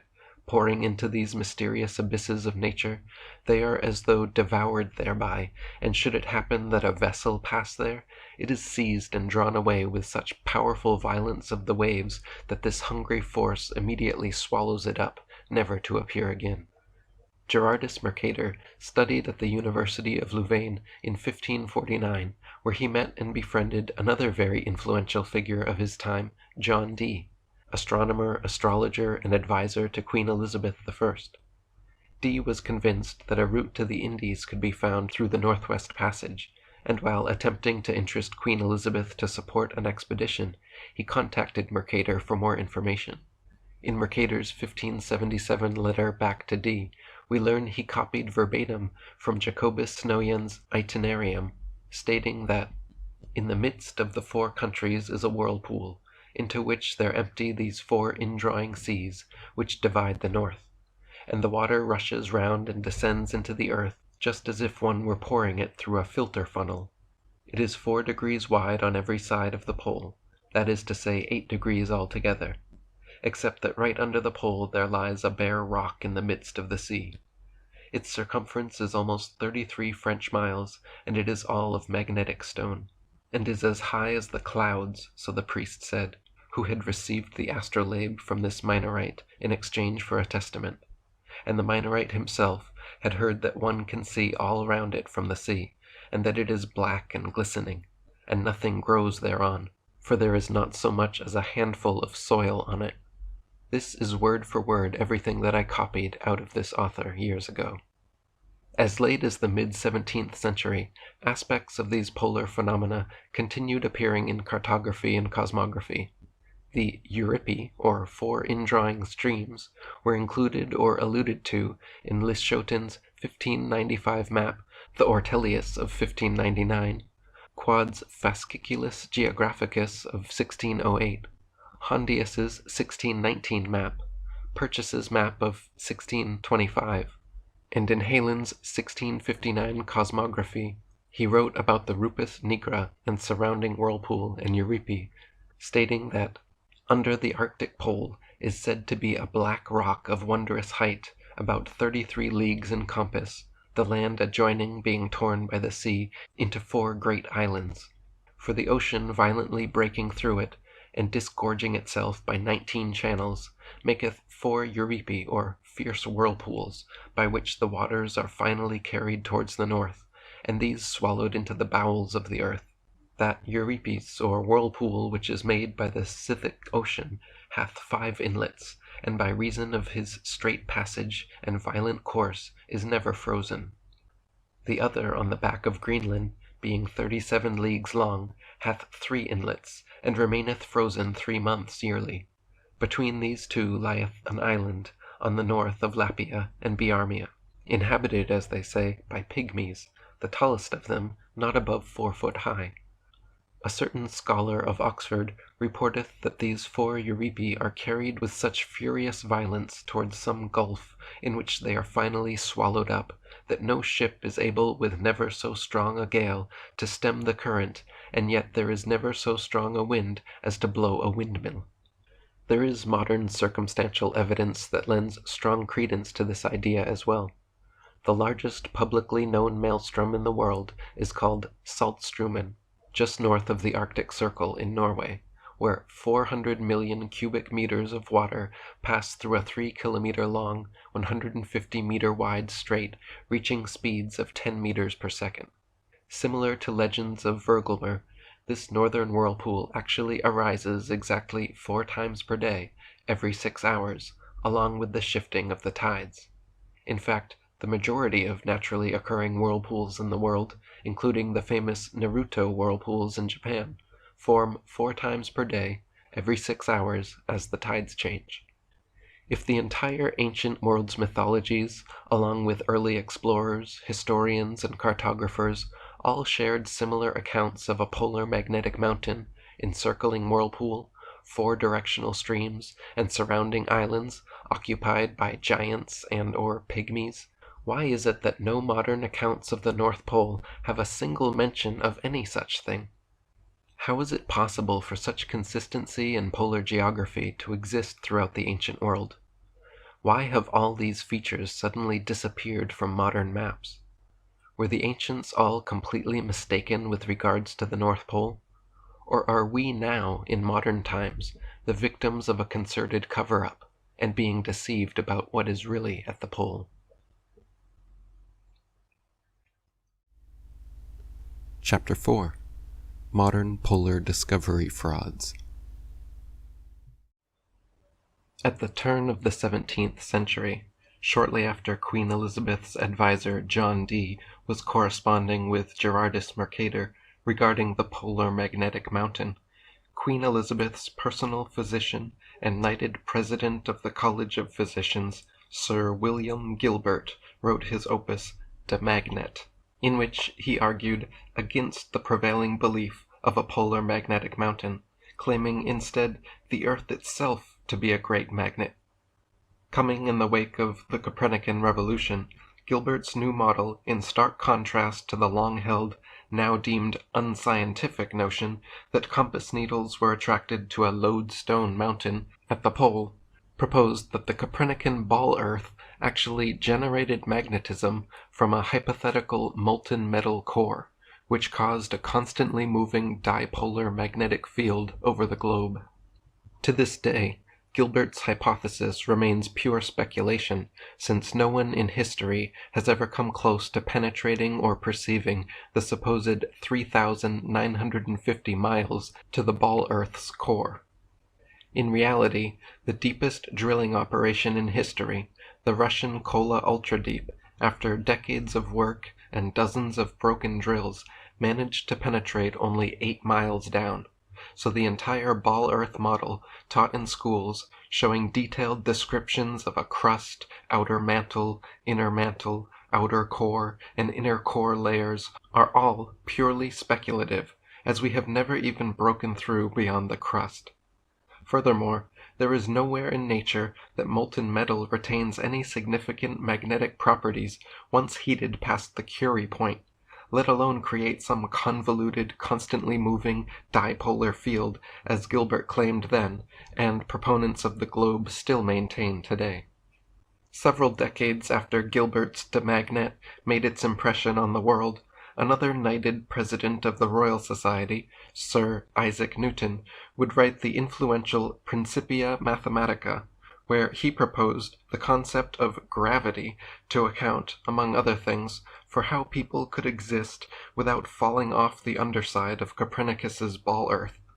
Coincidentally, or perhaps conspiratorially, a couple centuries later, it would be yet another royally knighted man, Sir Ernest Shackleton of the Royal Navy, who would allegedly complete that upside-down journey under the globe, becoming the first person to reach the so-called southern magnetic pole.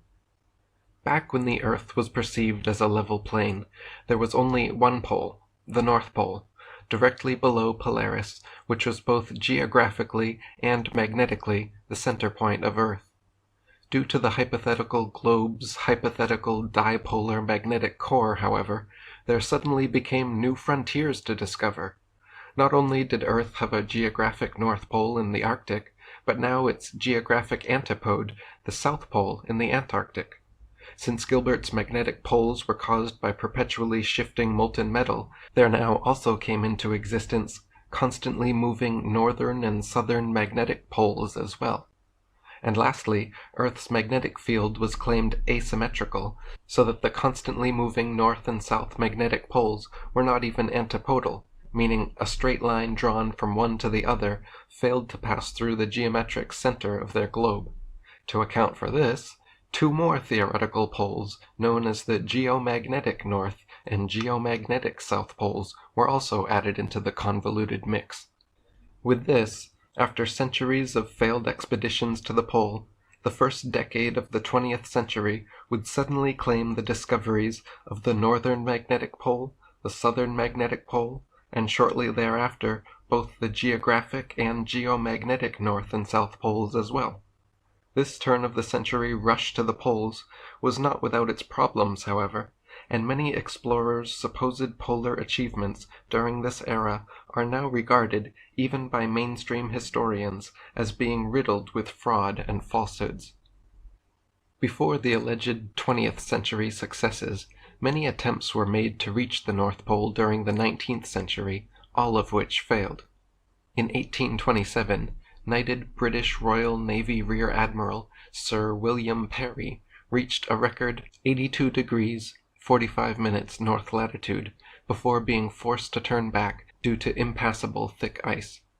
In 1845, another knighted British Royal Navy officer, Sir John Franklin, and his ill-fated two-ship 129-man crew all died during their attempt at the pole after becoming stuck in the ice, and everyone subsequently succumbing to starvation, hypothermia, tuberculosis, lead poisoning, zinc deficiency, and/or scurvy. In 1875, yet another knighted British Royal Navy officer, in fact, the Knight Commander of the Royal Order of Bath, Admiral Sir Albert Markham, made an attempt at the pole, reaching a new record 83 degrees 20 minutes north latitude before turning back due to rampant scurvy and lack of equipment. In 1895, Norwegian explorers Fridtjof Nansen and Hjalmar Johansen made a record-breaking 86 degrees 14 minutes north attempt before turning back because of lack of food and supplies. Then in 1899, Duke of the Abruzzi, member of the Royal House of Savoy, and Italian Navy Admiral Prince Luigi Amedeo set another record, just barely beating out the Norwegians, reaching 86 degrees 34 minutes north latitude before becoming stuck in the ice and losing 2 fingers to frostbite. Finally, on September 1st, 1909, Arctic explorer Frederick Cook became the first person in modern times to claim attainment of the North Pole when he cabled from the Shetland Islands after a 15-month trek back, alleging to have reached the pole on April 21st, 1908. That day, the Evening Mail headlined, "Dr. Cook reaches North Pole," and the next day, the New York Herald headlined, "The North Pole is discovered by Dr. Frederick A. Cook, who cables to the Herald an exclusive account of how he set the American flag on the world's top." The news sent America and the rest of the world into a frenzy of media-fueled excitement, hailing Cook as a hero. Meanwhile, another Arctic explorer, U.S. Navy Admiral Robert Peary, happened to be at that very moment traveling home from his own polar expedition. Just 5 days after Cook's cable, on September 6, 1909, Peary cabled from Labrador that he too had recently, quote, "nailed the American flag to the pole" on April 6, 1909, a year after Cook's claim. When informed of Cook's news, Peary cabled that Cook's claim, quote, "should not be taken seriously, as he just stood atop the pole and found no trace of Cook or anyone else having been there." On September 7th, the New York Herald headlined, "Robert E. Peary, after 23-year siege, reaches North Pole." But to Peary's utter disappointment, his claim to be first to the pole was not widely accepted.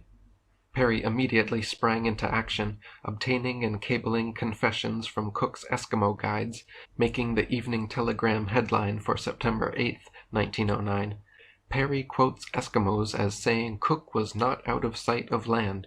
and with this began a heated rivalry between two former friends and Arctic travel companions that would eventually end with both men and their polar attainment claims being completely discredited. Paul Simpson Housley wrote, "The claimed attainment of the North Pole generated enormous controversy and acrimony. Both Cook and Peary boasted that they were the first to reach the pole. Cook's North Polar Expedition, which dates from July 3, 1907 to September 21, 1909, began from Gloucester, Massachusetts, and was sponsored by John Bradley. Cook visited Etah in northwest Greenland and then proceeded north to Anortok.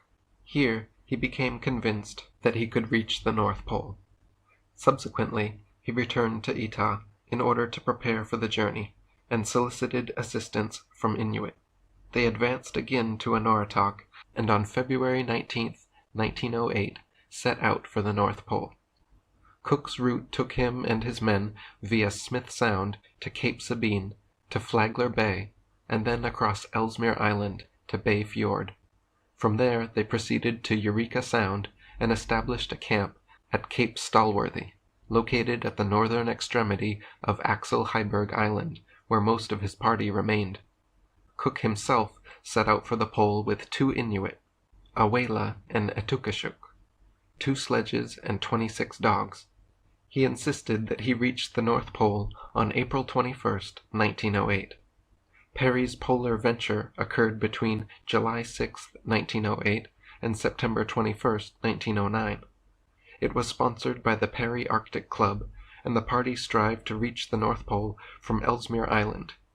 Peary's ships, the Roosevelt and Eric, collected 22 Inuit men and 17 Inuit women, in addition to 246 dogs in northwest Greenland.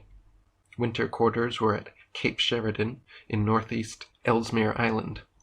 After arriving there on September 5, 1908, Peary transferred stores to Cape Columbia, located on the north of the island, and the selected place from which the assault on the pole was to be made. Peary's polar advance commenced in February 1909. Support parties led by Bartlett, Borup, Marvin, Macmillan, and Godsell had the task of carrying provisions, establishing a trail, and providing igloos for Peary and Henson, who were to lead the assault on the pole. The support parties turned back. The last to do so was led by Bartlett, who retreated on April 1, 1909, from latitude 87.47 north. Peary, Henson, and 4 Inuit continued their approach to the pole, which they claimed to reach on April 6, 1909. A Cook-Peary controversy resulted. On September 2, 1909, Cook published his claim to have reached the pole. Peary's rival claim was submitted 4 days subsequently. So after centuries of unsuccessful, ill-fated attempts at the pole, within the space of just 4 days, 2 American explorers claimed to be the first successes. Cook's journal description of his heroic arrival at the pole reads more like a piece of poetic fiction than an actual experience, however, which has raised questions from skeptics. He wrote, "Constantly and carefully I watched my instruments in recording this final reach. Nearer and nearer they recorded our approach. Step by step my heart filled with a strange rapture of conquest. At last we step over colored fields of sparkle, climbing walls of purple and gold. Finally, under skies of crystal blue, with flaming clouds, we touch the mark. The soul awakens to a definite triumph. There is sunrise within us, and all the world of night-darkened trouble fades. We are at the top of the world. The flag is flung to the frigid breezes of the North Pole. The first realization of actual victory, of reaching my lifetime's goal, set my heart throbbing violently and my brain aglow. I felt the glory which the prophet feels in his vision, with which the poet thrills in his dream. I saw silver and crystal palaces, such as were never built by man, with turrets flaunting pinions glorious golden. The shifting mirages seemed like the ghosts of dead armies, magnified and transfigured, huge and spectral, moving along the horizon and bearing the wind-tossed phantoms of golden blood-stained banners. I was at a spot which was as near as possible, by usual methods of determination, 520 miles from Svartavoag, a spot towards which men had striven for more than 3 centuries, a spot known as the North Pole, and where I stood first of white men. Peary's journal description of his arrival at the pole sounded more down-to-earth and believable, but doubt would soon be cast over his claims as well. He wrote, "The pole at last, the prize of 3 centuries, my dream and goal for 20 years, mine at last. I cannot bring myself to realize it. It seems all so simple and commonplace. While we traveled, the sky cleared, and at the end of the journey I was able to get a satisfactory series of observations at Columbia meridian midnight. These observations indicated that our position was then beyond the pole. In a march of only a few hours, I had passed from the western to the eastern hemisphere and had verified my position at the summit of the world. It was hard to realize that on the first miles of this brief march we had been traveling due north, while on the last few miles of the same march we had been traveling south, although we had all the time been traveling precisely in the same direction. In traveling the ice in these various directions, as I had done, I had allowed approximately 10 miles for possible errors in my observations, and at some moment during these marches and countermarches I had passed over or very near the point where the north and south and east and west blend into one." Thus, starting in September 1909, a huge public debate fueled by the newspapers raged over who was truly first to the North Pole, with the New York Times showing unwavering support for Peary, and the New York Herald doing the same for Cook. The demand of proof in the form of navigational records was issued and subsequently avoided by both sides. Cook never produced any detailed original navigation records to substantiate his polar claim, and on December 21, 1909, after examining what little evidence Cook did submit, a commission at the University of Copenhagen ruled there was no proof he had reached the pole. Cook's Inuit guides would also testify in handwritten documents that during their final push for the pole they actually traveled south, not north, and never once did they travel out of sight of land. Meanwhile, Peary outright refused to submit his records for the Copenhagen Commission, forcing them to also conclude a lack of proof for his claim. Cook later alleged to have kept copies of his sextant navigation data, and in 1911 published some, only to be exposed as having an incorrect solar diameter during his calculations. The National Geographic Society held Peary's papers for decades, refusing researchers any access to them, and when finally independently examined, were also shown to be lacking. The released documentation listed only 3 solar observations without giving the date, no mention of which limb of the sun Peary observed, and claimed the star Betelgeuse was present when it could not have been detected by a sextant during that time of year. Peary never produced records of compass readings, observed data for steering, for his longitudinal position at any time, and for the final stage in his expedition never took latitudinal or transversal readings, and had no accompanying colleagues trained in navigation who could confirm or deny his work. Even though Cook's own navigational data was found to be flawed, he would still publicly criticize Peary's alleged sextant readings, stating, "Mr. Peary's polar claim rests upon the impossible observations of a sun at an altitude of less than 7 degrees above the horizon. The 3 armchair geographers, seldom out of reach of dusty bookshelves, passed upon these worthless observations. Not one out of 100,000 honest sextant experts would credit such an observation as that upon which Mr. Peary's case rests, not even in home regions, where for centuries tables for corrections had been gathered." Not only were Cook and Peary's testimonies dubious and navigational records unsatisfactory, but the speeds claimed on their final pushes to the pole were also incredulous. Cook recorded on the 4th and 5th days before his support party left that even with full sledge loads he was able to traverse 29 and 22 miles respectively those days, around double their usual distance covered, yet his Inuit guide Etukashuk claimed that they remained in the same place for 2 nights. Polar researcher and author Randall Oskzewski, in his book Frederick Cook and the Forgotten Pole, wrote that Cook had needed to invent additional mileage to make up the distance he said he had covered in reaching the pole, and to bring him back to land on a reasonable date. Some of this padding is found in distances claimed for days when they did not travel, but some could have been created by simply changing the units. Since his mileage figures came from a pedometer, it is likely that he originally recorded these figures as statute miles. Pretending that they had really been nautical miles would add 15% to the distance. Peary's supposed speeds during his final push to the pole were even less believable than Cook's, allegedly averaging up to an implausible 71 miles per day.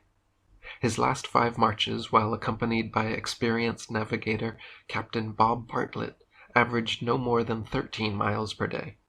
Once his last supporting party turned back, and Captain Bartlett was ordered southward, Peary's alleged speeds immediately doubled for the next 5 marches. Then, Peary claimed during the final 8 days that his speed quadrupled from a base camp to the pole and back, covering 296 miles, 198 of them in just 4 days, giving an average of 49 miles a day. This figure, however, is before factoring many more miles of admitted detours due to navigation errors, drift, avoiding pressure ridges, and open water leads, which critics claim bring the figure closer to 71. No other explorer before or since has ever claimed such ridiculous speeds. Polar researcher and author Paul Simpson Housley wrote in his The Arctic Enigmas and Myths that those records failed to confirm that Peary reached his goal, and such observations could certainly have been faked. Peary fails to provide a detailed account in his diary. Moreover, he should have presented a well-kept log of his final approach that included checks on compass variation and on his latitude and longitude made by providing altitudes of the sun, planets, and stars at various locations. Polar pack ice is difficult terrain to traverse. The ice drift deviates from wind direction to the right by 28 degrees to 30 degrees in the northern hemisphere at a speed of 1/50th of the wind forcing it. Peary provided no wind speeds in either his diary or published reports. It is highly likely that he would be propelled to the left of his 70-degree meridian. His desire to reach the pole was certainly in excess of his intent to produce records. In addition, Peary's chronometer displayed an error of 10 minutes, and this would have influenced his heading. More doubt would eventually be cast on both Cook and Peary through public scrutiny.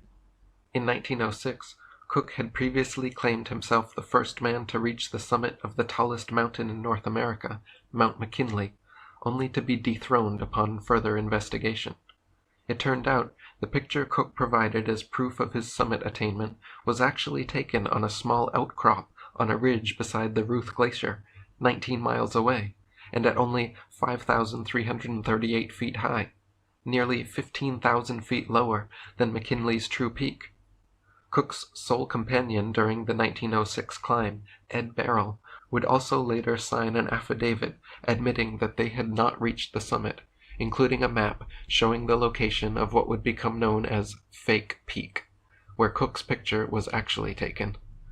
Belmore Brown, an experienced mountaineer who assisted Cook in the weeks before his alleged summit attainment, claimed McKinley too expansive and treacherous to have allowed Cook such quick access in the time frame given. He would later call Cook untrustworthy and state for the record that he, quote, knew that Dr. Cook had not climbed Mount McKinley the same way a New Yorker would know that no man could walk from the Brooklyn Bridge to Grant's Tomb in 10 minutes. Decades later, Cook would also be indicted and eventually charged and found guilty of 14 counts of fraud for startup oil companies he promoted, and was sentenced to 14 years, 9 months in prison. As for Peary, his obsession with the pole caused him in the first 23 years of his marriage to spend only 3 with his wife and family, missing the birth and tragic death of his son. While in the Arctic, Peary cheated on his wife with a 14-year-old Inuit girl named Alaquacina, who would eventually bear him 2 children named Kala and Carrie.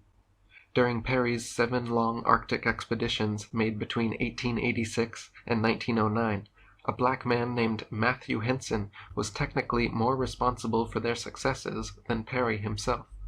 Henson took care of the other men, dogs, and supplies, spoke the Inuit language, pulled and fixed the sledges, and Henson even dragged Peary himself around during their final expedition, since Peary had lost 8 toes to frostbite on their previous journey and could barely walk. Even still, Peary had secretly planned to leave Henson and the Inuit guides behind for the final stint so that he could claim the pole solely for himself. His plan never came to fruition, however, and upon realizing he would have to share the fame, Peary immediately stopped speaking to Henson.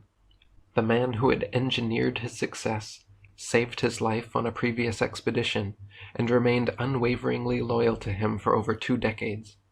As Peary had once written in a letter to his mother, quote, "I must be the peer or superior of those about me to be comfortable." Historian Fergus Fleming called Peary, quote, "the most unpleasant man in the annals of polar exploration," and polar researcher and author Bo Riffenberg wrote that he, quote, "was perhaps the most self-serving, paranoid, arrogant, and mean-spirited of all 19th century explorers. He was suspicious of, and hateful to, those he considered rivals, either in actual geographical discovery or as heroic figures. He was condescending and insensitive to his subordinates, and he was ingratiating and servile to those he felt could help his quest for personal glory." Another man preparing for a North Pole expedition in 1909 was accomplished Norwegian explorer Roald Amundsen. Upon hearing word of Cook and Peary's alleged successes, however, Amundsen decided to turn his attention towards the Antarctic and the South Pole instead.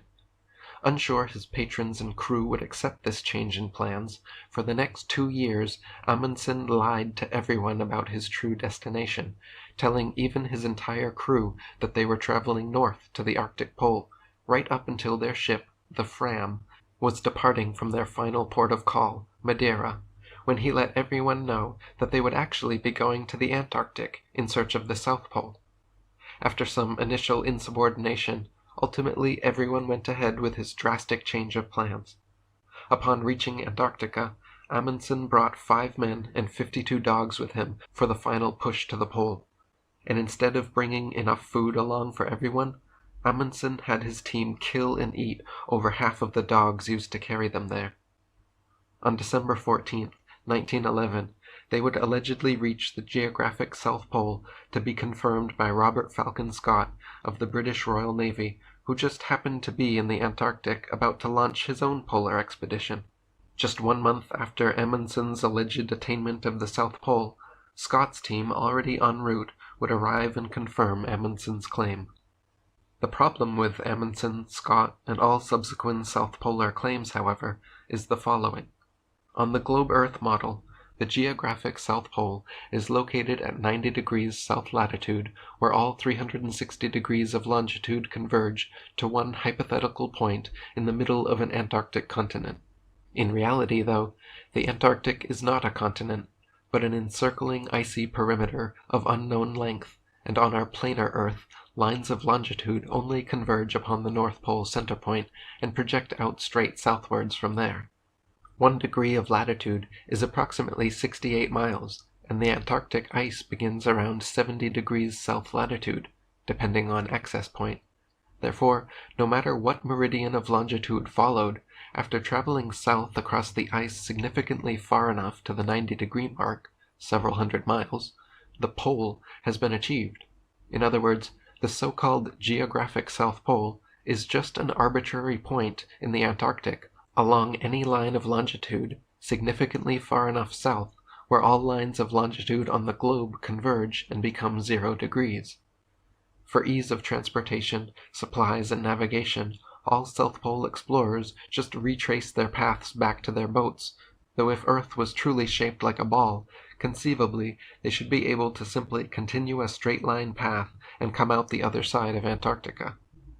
No explorer on foot or by air has ever done such a south-north circumnavigation, however, because it is impossible, as the Earth is not a globe.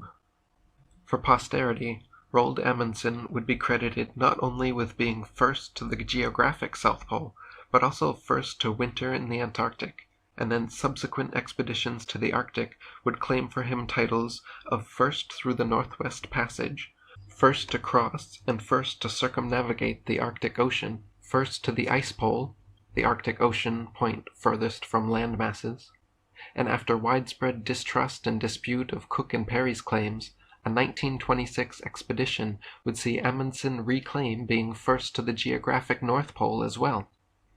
Reminiscent of the 1909 Cook-Peary controversy, however, a similar media-fueled heated debate raged in 1926 as U.S. Admiral Richard Byrd allegedly reached the pole by plane just 3 days before Roald Amundsen did by dirigible. Both Byrd and Amundsen were aware of each other's concurrent expeditions, and due to recent advances in aviation technology, both decided to reach the pole via air rather than land and sea, as previous explorers attempted. Similar to Scott's follow-up confirmation of Amundsen's South Pole claim, the plan was for Admiral Byrd to fly over first and dump a load of hundreds of large American flags directly at the pole, which Amundsen would then find and confirm a few days later during his own polar flight. So on May 9, 1926, Byrd and his co-pilot departed in their Fokker trimotor airplane, the Josephine Ford, from the Norwegian island Spitsbergen, and attempted to fly over the pole. Just 15 hours and 57 minutes later, including an alleged 13 minutes of circling the pole, Byrd landed back at Spitsbergen, claiming to have reached the pole and traveled a distance of 1,535 miles. Upon return to the United States, Byrd became a national hero, promoted to the rank of commander, and was awarded a Presidential Medal of Honor at the White House. Roald Amundsen's airship, the Norge, allegedly floated over the pole 3 days later, on May 12th, but was unable to confirm Byrd's attainment because Byrd never ended up dropping his cargo of U.S. flags over the pole, nor provide a public explanation of why. At first, Byrd's polar claim was widely accepted and Amundsen reduced to second fiddle, but after new evidence came to light and further investigations made clear, Byrd never dropped the flags because he never actually reached the pole. The first public skepticism of Byrd began a year after his death, in 1958, when Byrd's colleague, personal pilot during his South Pole flight, and helper in Spitsbergen for the North Pole flight, Bernd Balken, published his book, Come North with Me, which questioned the feasibility of Byrd's 1926 polar claim. Essentially, Byrd's sextant-locked 61-knot mean speed for the first 6¼ hours of the flight, per his own records, in a recorded 7:07 GCT sextant shot, required that to reach the pole at the reported time, he would need to have suddenly, after taking the reading, jumped his average speed over double, from 61 to an implausible 148 knots, in order to cover the final 284 miles in the alleged time allotted. In addition, once supposedly reaching the pole and circling around it for 13 minutes, his written calculations contradictorily still claimed constant 85 mile per hour straight-line speed northward. Apologists and defenders of Byrd dismissed Balken's objections, insisting prevailing winds may have helped him along, until, in 1960, Gösta Liljeqvist, professor of meteorology at University of Uppsala, examined the meteorological records and concluded there were absolutely no polar winds strong enough on May 9, 1926, to propel Byrd so swiftly to his destination. Another exposure of Byrd's hoax surfaced in 1971 with Richard Montagu's book, Oceans, Poles, and Airmen, in which he interviewed Bernd Balken, who claimed that Floyd Bennett, Byrd's North Pole co-pilot, had confessed to him before his death that the Josephine Ford had actually developed an oil leak early in the flight, lost a motor several hundred miles from the pole, and subsequently turned back, circling out of sight of land without making an effort to reach the pole. The final nail in Byrd's coffin came with the 1996 release of his personal diary and papers, recording the May 9, 1926 flight. His official sextant reading, typewritten in his June 22nd report to the National Geographic Society, taken at 7:07:10 GCT, claimed a solar altitude of 18 degrees, 18 minutes, and 18 seconds. In his diary, however, an erased but still legible recording shows his apparent observed solar altitude at 7:07:10 to have been 19 degrees, 25 minutes, and 30 seconds. Not only this, but a scrap piece of paper found in Byrd's diary, also in his handwriting, shows a third scribbled solar altitude for 70710 as being 18 degrees 19 minutes and 18 seconds. This intermediate scrap paper calculation between the diary recording and official typewritten report shows evidence of gradual doctoring of the raw data in an effort to fudge a believable figure. In addition, Byrd's official recorded sextant data was overly precise, far beyond the capabilities of his or any other sextant available at the time. Dead reckoning latitudes were recorded with 1,000 times better precision than physically possible, again pointing towards an attempt to overcompensate the perceived accuracy of his inaccurate fudged data.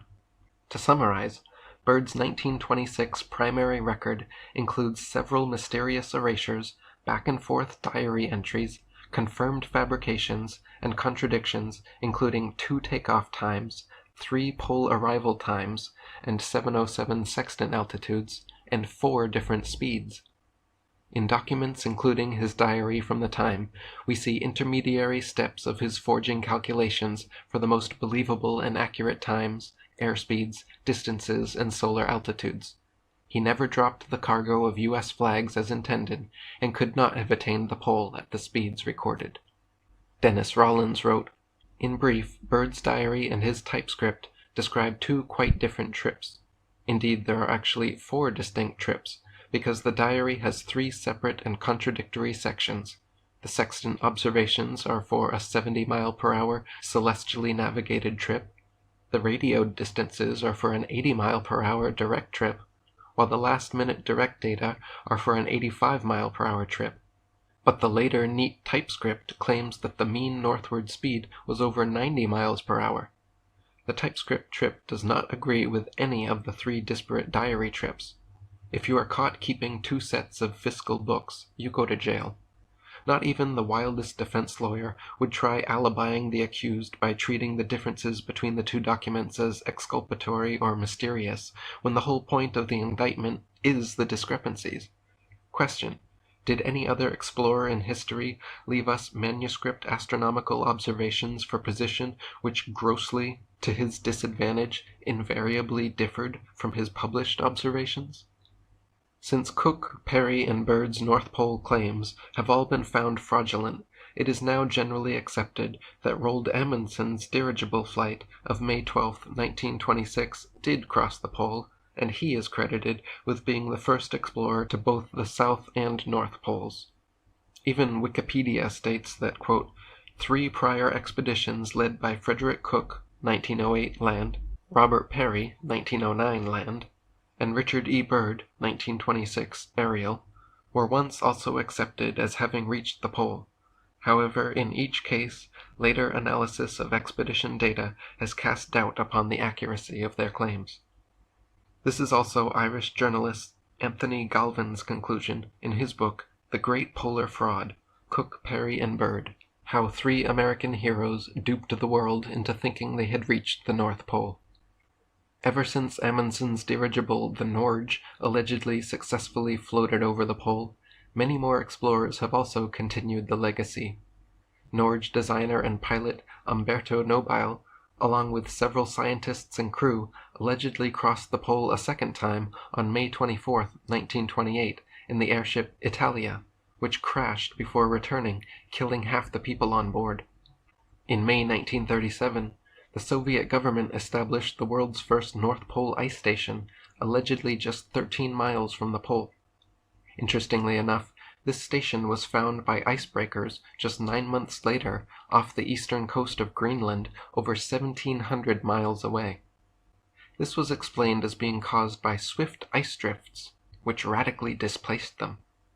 In May 1945, David Cecil McKinley of the Royal Air Force claimed to fly over both the geographic and North Magnetic poles.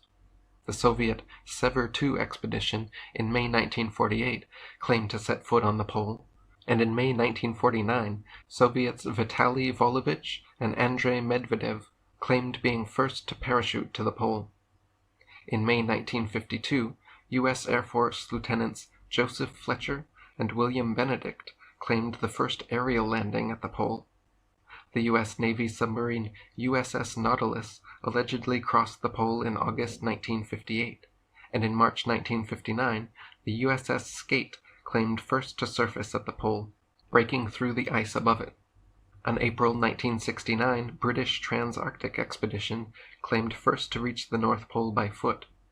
August 1977, the Soviet icebreaker Arctica claimed first surface ship to reach the pole. And on the list of alleged polar firsts continue, from first by dog sled to first by motorcycle. In 1985, for a particularly interesting media-hyped first, Sir Edmund Hillary, the first man to stand on the summit of Mount Everest, and Neil Armstrong, the alleged first man to stand on the moon, claimed to land a small twin-engine ski plane and stand together at the North Pole. As is abundantly clear to anyone who has objectively studied the NASA Apollo missions, Freemason Neil Armstrong most certainly did not land on the moon, so it is fair and wise to be skeptical of whether he and his royally knighted colleague Sir Edmund Hillary actually stood foot on the geographic pole as well. As for the magnetic poles, the North was allegedly discovered by James Clark Ross in 1831 at the Boothia Peninsula, named after his father's patron Sir Felix Booth. This peninsula, located at 70 degrees north latitude, however, strangely placed the magnetic pole well over 1,000 miles from the geographic pole. Roald Amundsen, during his 1903 Arctic expedition, was also credited with discovering a new position of the magnetic North Pole, just 30 miles north from where Ross had claimed. It was later, in 1947, allegedly found again by Canadian government scientists Paul Serson and Jack Clark of the Dominion Astrophysical Observatory, who claimed the pole had moved near Prince of Wales Island at 72 degrees north latitude. Since then, the North Magnetic Pole has continued to be discovered time and again at random places in the Arctic, following no discernible pattern. Likewise, the South Magnetic Pole was first allegedly discovered by Sir Ernest Shackleton during his 1909 expedition, and has ever since been found randomly moving all over the Antarctic. The idea of constantly randomly moving magnetic poles, divorced from their geographic counterparts, makes it conveniently impossible to independently confirm or deny polar claims by compass. In other words, since the invention of the video camera, any claim to have found the North or South Magnetic Pole can and should be easily proven. By holding a compass and walking in a circle around the North Pole, the compass should always point directly towards it. And by walking in a circle around the South Pole, the compass should always point 180 degrees away in the opposite direction. To this day, however, no such single experiment has been performed to prove to the public that these are truly magnetic poles at all. Similarly, there are no videos from the geographic poles that provide the public with any concrete evidence that they are anywhere but some indistinct, undisclosed snowy tundra. North Pole documentaries always show some man with an icicle mustache and a Garmin counting up their GPS latitude until reaching 90 degrees. There are never stellar readings made showing Polaris exactly 90 degrees above. There is no footage of the 6 months of constant day and 6 months of constant night supposed to exist at the pole. GPS, the Global Positioning System, is based on a non-existent globe and created by the U.S. military. So why should we trust that a GPS 90-degree north reading is truly the North Pole?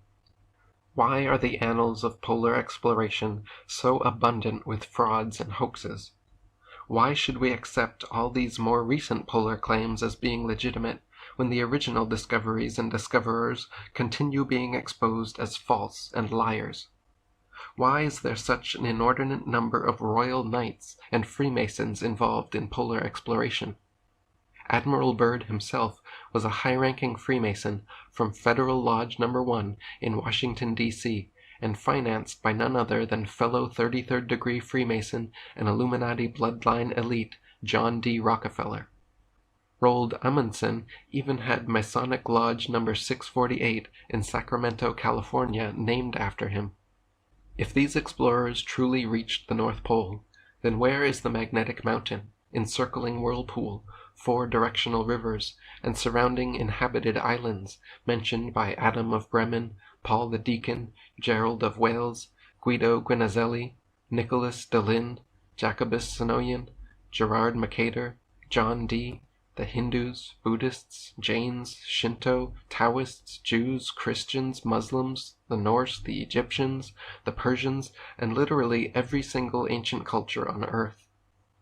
Are these all to be discounted as completely false stories with no factual impetus? And if the polar magnetic mountain truly is just fanciful mythology and nonsense, how do we account for this same quote-unquote false concept originating and flourishing independently in nearly every ancient culture worldwide? Chapter 5: Polar Astronomy and Anthropology. The North Pole is the inherent geographical focal point of all creation. It is the perfect center of the bullseye, the magnetic attractor of all the world's compasses, the originator of all the world's tides, and home to the only motionless star in the heavens around which all the other stars, the sun and the moon, revolve. In ancient times, it was also claimed to be home to the tallest mountain and the tallest people on Earth. As recently as the 19th century, explorers like Olaf Jansen have continued telling so-called tall tales of meetings with races of giant human beings who live at the pole. In his book, The Smoky God, Olaf Jansen claimed to have journeyed to the North Pole with his father in 1829, where they met and mingled 2 years with a race of 12-foot-tall giants who lived up to 800 years, spoke a language similar to Sanskrit, and inhabited a paradisical capital city named Eden. This particular story is most likely a piece of fiction, but echoes a long-standing tradition of similar claims that the North Pole is or was once home to a paradisical Edenic abode inhabited by races of gigantic and or miniature human beings. In Heylyn's 1659 book Cosmography, he states that on the north of Lapia and Biarmia, near the pole, lives a race of pygmies, the tallest of which are not above 4 feet high. Gerardus Mercator's 1595 polar map includes this island of pygmies with a caption mentioning their tiny 4-foot stature. Johannes Ruij's 1508 world map also shows the many surrounding polar islands, claiming 2 of them inhabited, but without mentioning the alleged inhabitants' size or stature. In the book Gesta Hammerbergensis Ecclesiae Pontificum, Archbishop Adalbert's team of Frisian explorers told of encountering giant human beings living in caves and underground hollows during their 1035 polar expedition. In ancient Greek and Roman texts from Pindar, Herodotus, Hesiod, and Homer, to Virgil and Cicero, it was universally claimed that the North Pole was home to a race of giants called the Hyperboreans, who lived for over 1,000 years and enjoyed lives of perfect happiness. Hyperborea was allegedly bathed in 24-hour sunlight, with the sun only ever rising or setting once every year. Pliny the Elder wrote in his Natural History Book 4 that the farthest of all, which are known and spoke of, is Thule, in which there be no nights at all, as we have declared, about midsummer, namely when the sun passes through the sign Cancer, and contrariwise, no days in midwinter, and each of these times, they suppose, do last 6 months, all day or all night. For observers standing at the pole, the heavens would appear to have been created just for them. Their unique perspective places Polaris, the only motionless star in the sky, perfectly situated directly above them, with all the other visible stars rotating horizontal left-to-right paths 360 degrees around, all at an apparent equal distance away. The sun and moon also rotate horizontally around the polar observer, with the sun rising and setting only once per year, creating 6-month days and 6-month nights. Lokmanya Bal Gangadhar Tilak wrote, "If an observer is stationed at the North Pole, the first thing that will strike him is the motion of the celestial sphere above his head. Living in the temperate and tropical zone, We see all heavenly objects rise in the east and set in the west, some passing over our head, others traveling obliquely. But to the man at the pole, the heavenly dome above will seem to revolve around him, from left to right, somewhat like the motion of a hat or umbrella turned over one's head. The stars will not rise and set, but will move round and round in horizontal planes, turning like a potter's wheel, and starting on a second round when the first is finished, and so on. During the long night of 6 months, the sun, when he is above the horizon for 6 months, would also appear to revolve in the same way. The center of the celestial dome over the head of the observer will be the celestial North Pole, and naturally enough, his north will be overhead, while the invisible regions below the horizon would be in the south. For polar observers, the sun rises in the south, not the east, and circles horizontally around, rising ever so slightly in the sky, about 1/4 degree per day. This creates an extended morning twilight with its brilliant colors, which instead of lasting for the usual 45 minutes, lasts around 45 days. Every year at the spring equinox, after a long winter night, dawn begins to break and the first traces of the sun creep above the horizon. By summer solstice, the sun reaches its highest point in the polar sky, around 23.5 degrees, and begins its slow, almost imperceptible descent. At the autumnal equinox, the last traces of the sun disappear beyond the horizon, and an extended evening twilight persists for a month and a half, after which the polar observer will not see sunlight again until spring. Thanks to abundant starlight, regular aurora borealis activity, and 2 weeks of moonlight per month, the long polar nights are not pitch black, but actually quite well lit and beautiful. Lokmanya Bal Gangadhar Tilak wrote, "We have stated that to an observer at the North Pole there will be a night of 6 months, and one is likely to infer therefrom that there will be total darkness at the pole for 1/2 the portion of the year.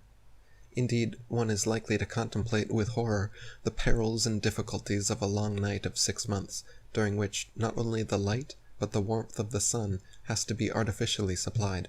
As a matter of fact, such a supposition is found to be erroneous. First of all, there will be the electrical discharges known as aurora borealis, filling the polar night with their charming glories, and relieving its darkness to a great extent. Then we have the moon, which in her monthly revolution will be above the polar horizon for a continuous fortnight, displaying her changing phases without intermission to the polar observer. But the chief cause, which alleviates the darkness of the polar night, is the twilight before the rising and after the setting of the sun. The dawn in the tropical or the temperate zone is but brief and evanescent, and it recurs after every 24 hours. But still it has formed the subject of poetical descriptions in different countries. If so, how much more the spectacle of a splendid long dawn after a darkness of 2 months would delight the heart of a polar observer, and how he will yearn for the first appearance of the light on the horizon. In all, a year at the pole sees approximately 6 months of continuous daylight, followed by a month and a half of evening twilight, then 3 months of relative darkness, ending in a month and a half long spring dawn. The exact number of days for each portion of the polar year is disputed among various authorities, however, which raises the question again as to whether or not modern man truly has attained the pole. If we have research bases and encampments built all over at and around the North Pole as claimed, why is there not a single video online or anywhere else showing a year-long continuous time-lapse of this world wonder? To see Polaris unmoving directly 90 degrees overhead while all the other stars rotate horizontally around, uninterrupted by sunlight, for months at a time, then to watch the first rays of the longest, most beautiful dawn lighting the horizon and revolving 360 degrees around without setting for many more months, would be an absolute spectacle to behold, worthy of an IMAX documentary, and a true wonder of the world. But somehow, no such video exists. Dr. William Warren wrote, "First of all appears low in the horizon of the night sky a scarcely visible flush of light. At first it only makes a few stars' light seem a trifle fainter, but after a little it is seen to be increasing and to be moving laterally along the yet dark horizon. 24 hours later, it has made a complete circuit around the observer, and is causing a larger number of stars to pale. Soon the widening light glows with the luster of orient pearl. Onward it moves in its stately rounds, until the pearly whiteness burns into ruddy rose light, fringed with purple and gold. Day after day, as we measure days, this splendid panorama circles on, and according as atmospheric conditions and clouds present more or less favorable conditions of reflection, kindles and fades, fades only to kindle next time, yet more brightly, as the still hidden sun comes nearer and nearer his point of emergence. At length, when for 2 long months such prophetic displays have been filling the whole heavens with these increscent and revolving splendors, the sun begins to emerge from his long retirement, and to display himself once more to human vision.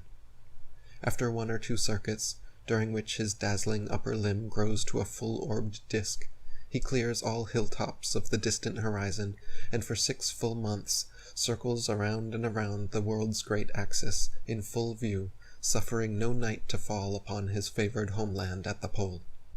Even when at last he sinks again from view, he covers his retreat with a repetition of the deepening and fading splendors which filled his long dawning, as if in these pulses of more and more distant light he were signaling back to the forsaken world the promises and prophecies of an early return.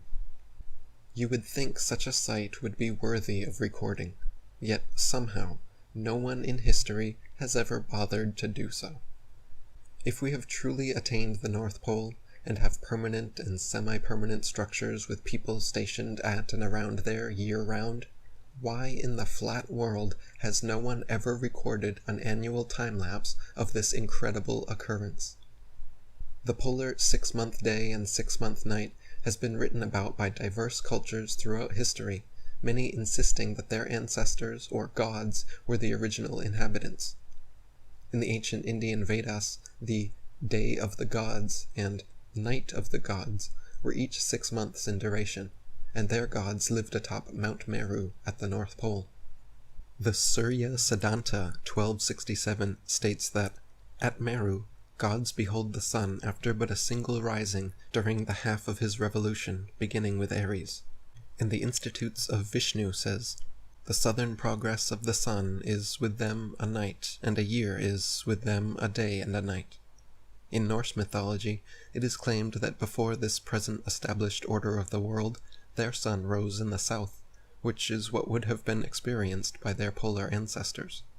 In ancient Iranian mythology, Yima, the first man, and king of the Golden Age, lived in an Edenic abode called Vara, where the sun only rose and set once per year.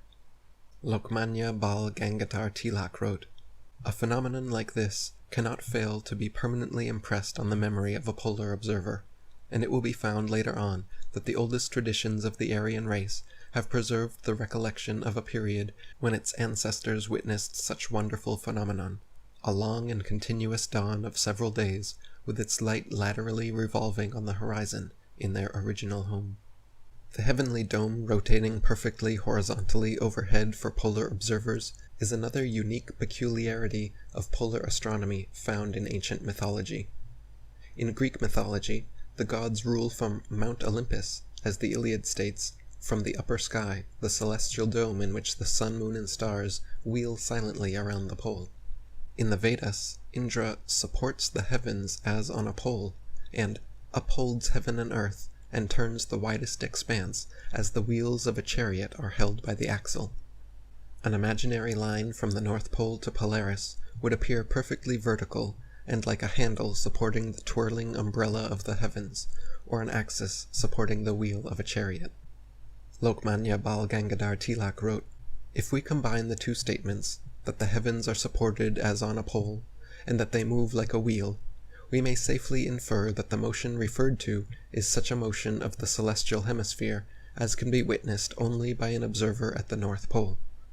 In the Rig Vedas 1.24.10, the constellation of Ursa Major, Riksha, is described as being placed high, and as this can refer only to the altitude of the constellation, it follows that it must then have been over the head of the observer, which is possible only in the circumpolar regions. In the Mahabharata, during Arjuna's visit to Mount Meru, chapters 163 and 164 of the Vena Parvan state that, at Meru, the sun and the moon go round from left to right every day, and so do all the stars.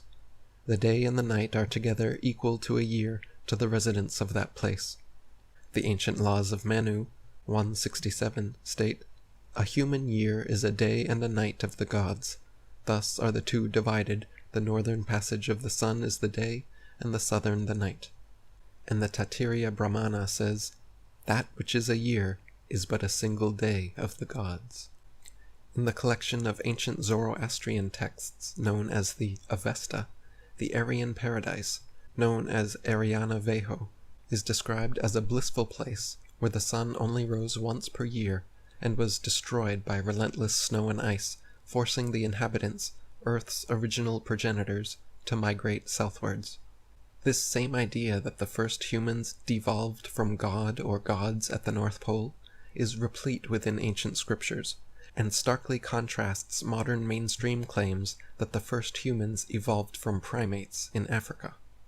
Two excellent books were written on this subject, one by Boston University President and Professor Dr. William Warren, entitled Paradise Found, The Cradle of the Human Race at the North Pole, and another by the renowned Indian teacher and activist Lokmanya Bal Gangadhar Tilak, entitled The Arctic Home in the Vedas. In both well-researched publications, Warren and Tilak present convincing arguments with abundant supporting evidence suggesting that our most ancient ancestors lived at the North Pole and spread outwards southwards from there, likely due to climate changes. Dr. William Warren wrote, "Our hypothesis calls for an antediluvian continent at the Arctic Pole. It is interesting to find that a writer upon the deluge, writing more than 40 years ago, advanced the same postulate. Is the supposition that there existed such a continent scientifically admissible? Until very recently, too little was known of the geology of the high latitudes to warrant or even to occasion the discussion of such a question. Even now, with all the contemporary interest in Arctic exploration, it is difficult to find any author who has distinctly propounded to himself and discussed the question as to the geologic age of the Arctic Ocean. It will not be strange, therefore, if we have here to content ourselves with showing, first, that geologists and paleontologists do not think the present distribution of Arctic sea and land to be the primeval one, and secondly, that in their opinion, incidentally expressed, a continent once existed within the Arctic Circle, of which at present only vestiges remain. Mr. Alfred Russel Wallace incidentally shows that the facts of Arctic paleontology call for the supposition of a primitive Eocene continent in the highest latitudes, a continent which no longer exists. His language is, "The rich and varied fauna which inhabited Europe at the dawn of the Tertiary period, as shown by the abundant remains of mammalia wherever suitable deposits of Eocene age have been discovered, proves that an extensive Palearctic continent then existed." Another most eminent authority in Arctic paleontology, the late Professor Heer of Zurich, fully 15 years ago arrived at and published the conclusion that the facts presented in the Arctic fossils plainly point to the existence in Miocene time of a no longer existing polar continent. On another and more lithological line of evidence, Baron Nordenskjold, the eminent Arctic explorer, has arrived at the same conclusion. Speaking of certain rock strata north of the 68th degree of north latitude, he says, "An extensive continent occupied this portion of the earth when these strata were deposited." Elsewhere he speaks of this ancient polar continent as something already accepted and universally understood among scientific men. Lokmanya Bal Gangadhar Tilak wrote, "It has been already stated that the beginnings of Aryan civilization must be supposed to date back several thousand years before the oldest Vedic period, and when the commencement of the post-glacial epoch is brought down to 8000 BC, it is not at all surprising if the date of primitive Aryan life is found to go back to it from 4500 BC, the age of the oldest Vedic period. There are many passages in the Rig Veda which, though hitherto looked upon as obscure and unintelligible, do, when interpreted in the light of recent scientific researches, plainly disclose the polar attributes of the Vedic deities, or the traces of an ancient Arctic calendar, while the Avesta expressly tells us that the happy land of Ariana Vaiho, or the Aryan paradise, was located in a region where the sun shone but once a year, and that it was destroyed by the invasion of snow and ice, which rendered its climate inclement and necessitated a migration southward. These are plain and simple statements, and when we put them side by side with what we know of the glacial and the post-glacial epoch from the latest geological researches, we cannot avoid the conclusion that the primitive Aryan home was both Arctic and interglacial. The discovery of the intimate relationship between Sanskrit and Zend, on the other hand, and the languages of the principal races of Europe, on the other, a complete revolution took place in the views commonly entertained of the ancient history of the world. It was perceived that the languages of the principal European nations, ancient and modern, bore a close resemblance to the languages spoken by the Brahmins of India and the followers of Zoroaster, and from this affinity of the Indo-Germanic languages, it followed inevitably that all these languages must be the offshoots or dialects of a single primitive tongue, and the assumption of such a primitive language further implied the existence of a primitive Aryan people. In 1786, Sir William Jones, a Supreme Court judge who could speak 30 languages, gave his third anniversary discourse to the Asiatic Society, where he declared that the similarities between Sanskrit, Greek, Latin, German, Celtic, and Persian languages could only be explained on the hypothesis that they all shared a common parentage. His contemporary, the German philosopher Hegel, compared the consequences of Jones' revelation to the discovery of a whole new world, and his groundbreaking work on this subject established him as the founder of comparative linguistics. Jones wrote that, "The Sanskrit language, whatever be its antiquity, is of a wonderful structure, more perfect than the Greek, more copious than the Latin, and more exquisitely refined than either, yet bearing to both of them a stronger affinity, both in the roots of verbs and the forms of grammar, than could possibly have been produced by accident. So strong indeed that no philologer would examine them all three without believing them to have sprung from some common source, which perhaps no longer exists." There is a similar reason, though not quite so forcible, for supposing that both the Gothic and the Celtic, though blended with a very different idiom, had the same origin with the Sanskrit, and the Old Persian might be added to the same family. Scholar and renowned linguist Charles Berlitz of Berlitz Language Schools spoke an amazing 32 languages, and just like Sir William Jones, his life's research in comparative linguistics led him to the inescapable conclusion that all the world's languages must trace back to a single lost ancient dialect. Berlitz actually wrote several books about Atlantis, and believed the primary language of the human race originated there. In my previous book, The Atlantean Conspiracy, I also included a large section on Atlantean etymology, showing how an inordinate number of words and prefixes from languages worldwide share the exact same or incredibly similar meanings and pronunciations, strongly suggesting a common ancient etymological ancestor. Researcher and author John G. Bennett also wrote a paper entitled The Hyperborean Origin of the Indo-European Culture, in which he argues that ancient languages were more advanced, have devolved into our current languages, and likely originally trace back to a lost polar civilization. This idea has also been promoted by esotericists like Helena Blavatsky, René Guénon, and Julia Sivola, who all shared a belief in the Hyperborean polar origins of mankind. According to them, during a golden age, humanity solidified into this material realm and has since undergone devolution. Rather than evolving from apes, they insist humanity has progressively devolved into an ape-like condition.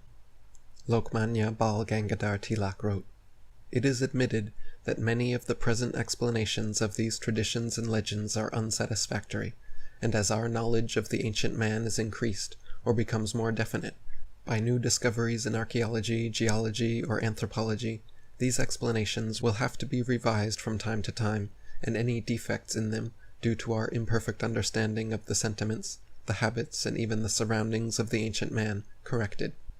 That human races have preserved their ancient traditions is undoubted, though some or many of them may have become distorted in course of time, and it is for us to see if they do or do not accord with what we know of the ancient man from latest scientific researches.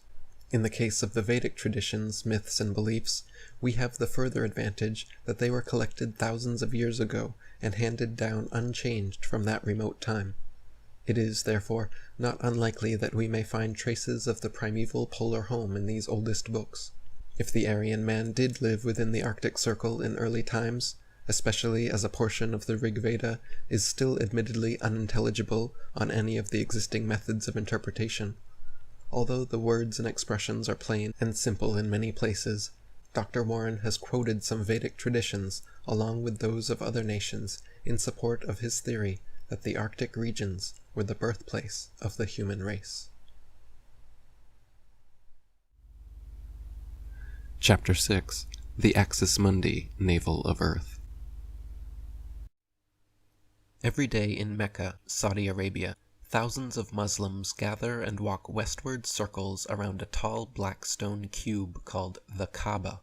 This Kaaba stone lies at the very center of Islam's most important mosque, the Great Mosque of Mecca, and is the most sacred site in Islam, said to be the Bat Allah, House of God, where all Muslims must turn to face before daily prayers. The most common epithet often used for Kaaba translates to the center of the earth, and in the 9th century, Islamic scholar Al-Kasai argued that the true Kaaba was actually located directly beneath the North Pole star. This would mean the true Kaaba is actually Mount Meru, and not the large black stone worshipped in Saudi Arabia.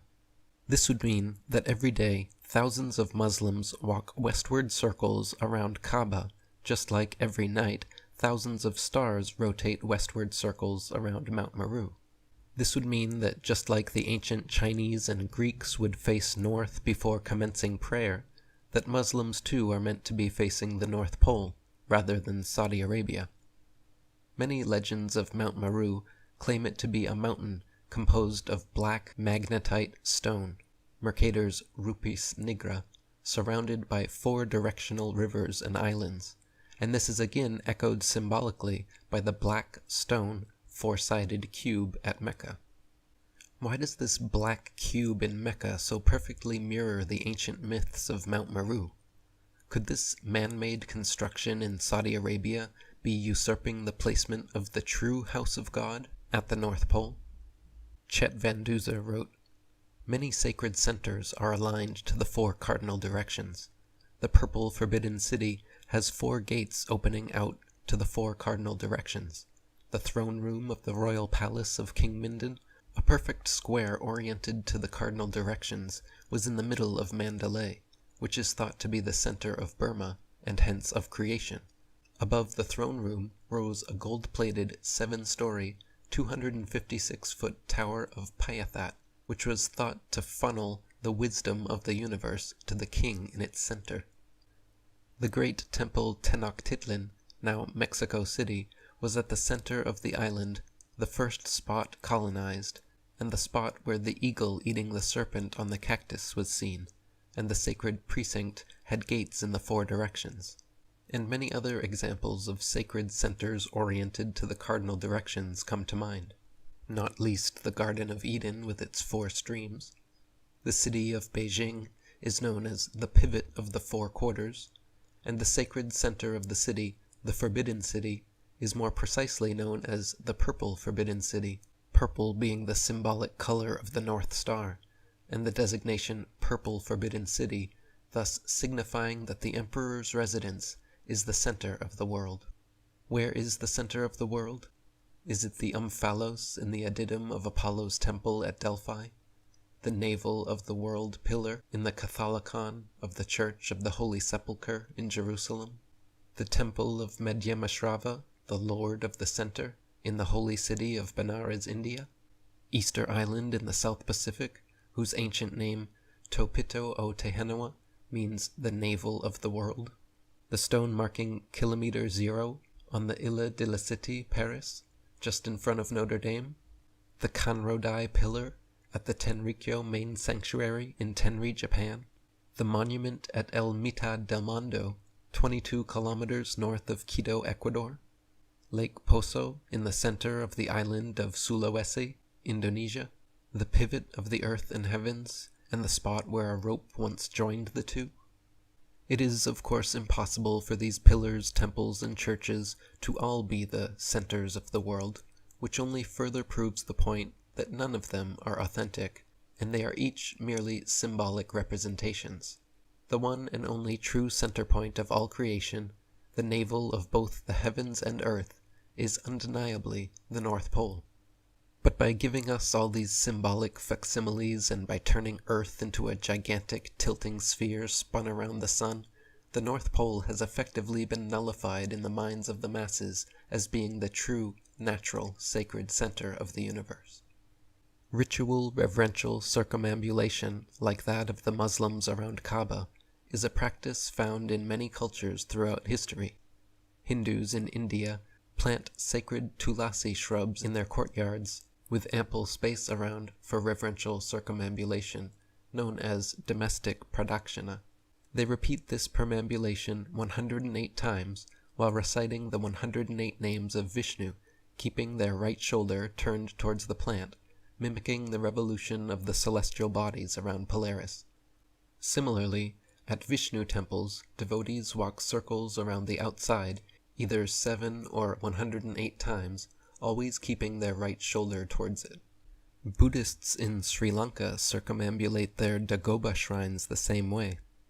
The sacred Adi Granth, the Sikh Bible, is kept at the Golden Temple of Amritsar, where devotees perform ritual reverential circumambulation around the sanctuary that houses the book 3, 5, or 7 times. Christian bishops, when consecrating a church, make 3 circuits around the building, sprinkling holy water, and priests perambulate the altar, incensing it while reciting a prayer, which includes mention of this circular worship, Circumdato alter dum Domine.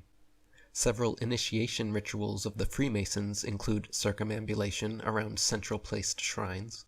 The stringing of lights around a Christmas tree, topped with a star, is another example of this tradition, mimicking the luminary's revolution around Polaris, and the reason a godlike figure, Santa Claus, resides at the North Pole.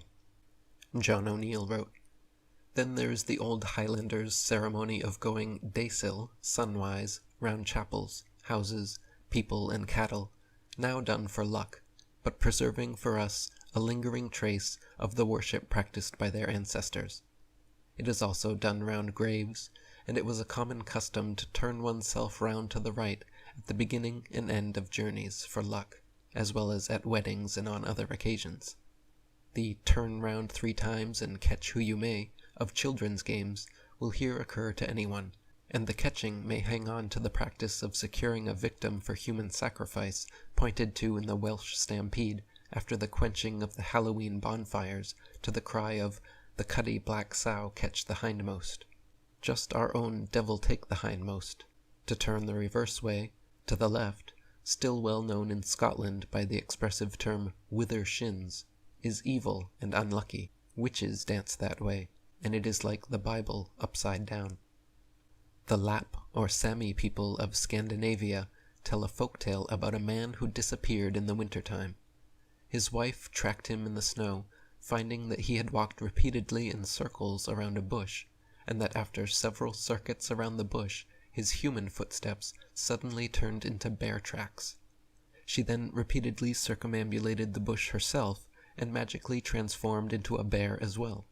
When she finally found her husband in a nearby cave, he was sorrowful, and lamented that now he was prophesied to be murdered by his own son, but warned her that if she jumped into his empty skin as soon as he was flayed, she would and did magically recover her human form. This folktale preserves the tradition of polar, stellar, Ursa Major, Great Bear worship, and the perambulation of a sacred tree in the far north. John O'Neill wrote, "The dance of stars was an ancient classic idea in Greece and Rome. Plato spoke of the turnings and dances of the stars. Manilius too used the words signoramique chorus, which are to be understood as the dance of the signs or constellations, and which is like the Zoroastrians calling the Great Bear the leader of the stars in the north. The word chorus seems originally to have meant a round dance. According to Aratos, the two other stars next to Polaris in the little bear's tail were called the dancers. The idea of the dance of the stars has survived in modern popular culture with the long-running hit television show Dancing with the Stars, but the concept was far more prevalent in ancient times. The traditional European maypole dance, for example, features a central tree or pillar topped with a cross and two equal-sized circles on either side representing the sun and moon.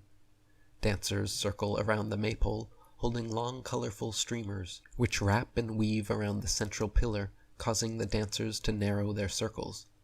The pillar is Polaris at the pole, the dancers represent the fixed and wandering stars, while the spiraling streamers show the paths of the sun and moon over and around the earth.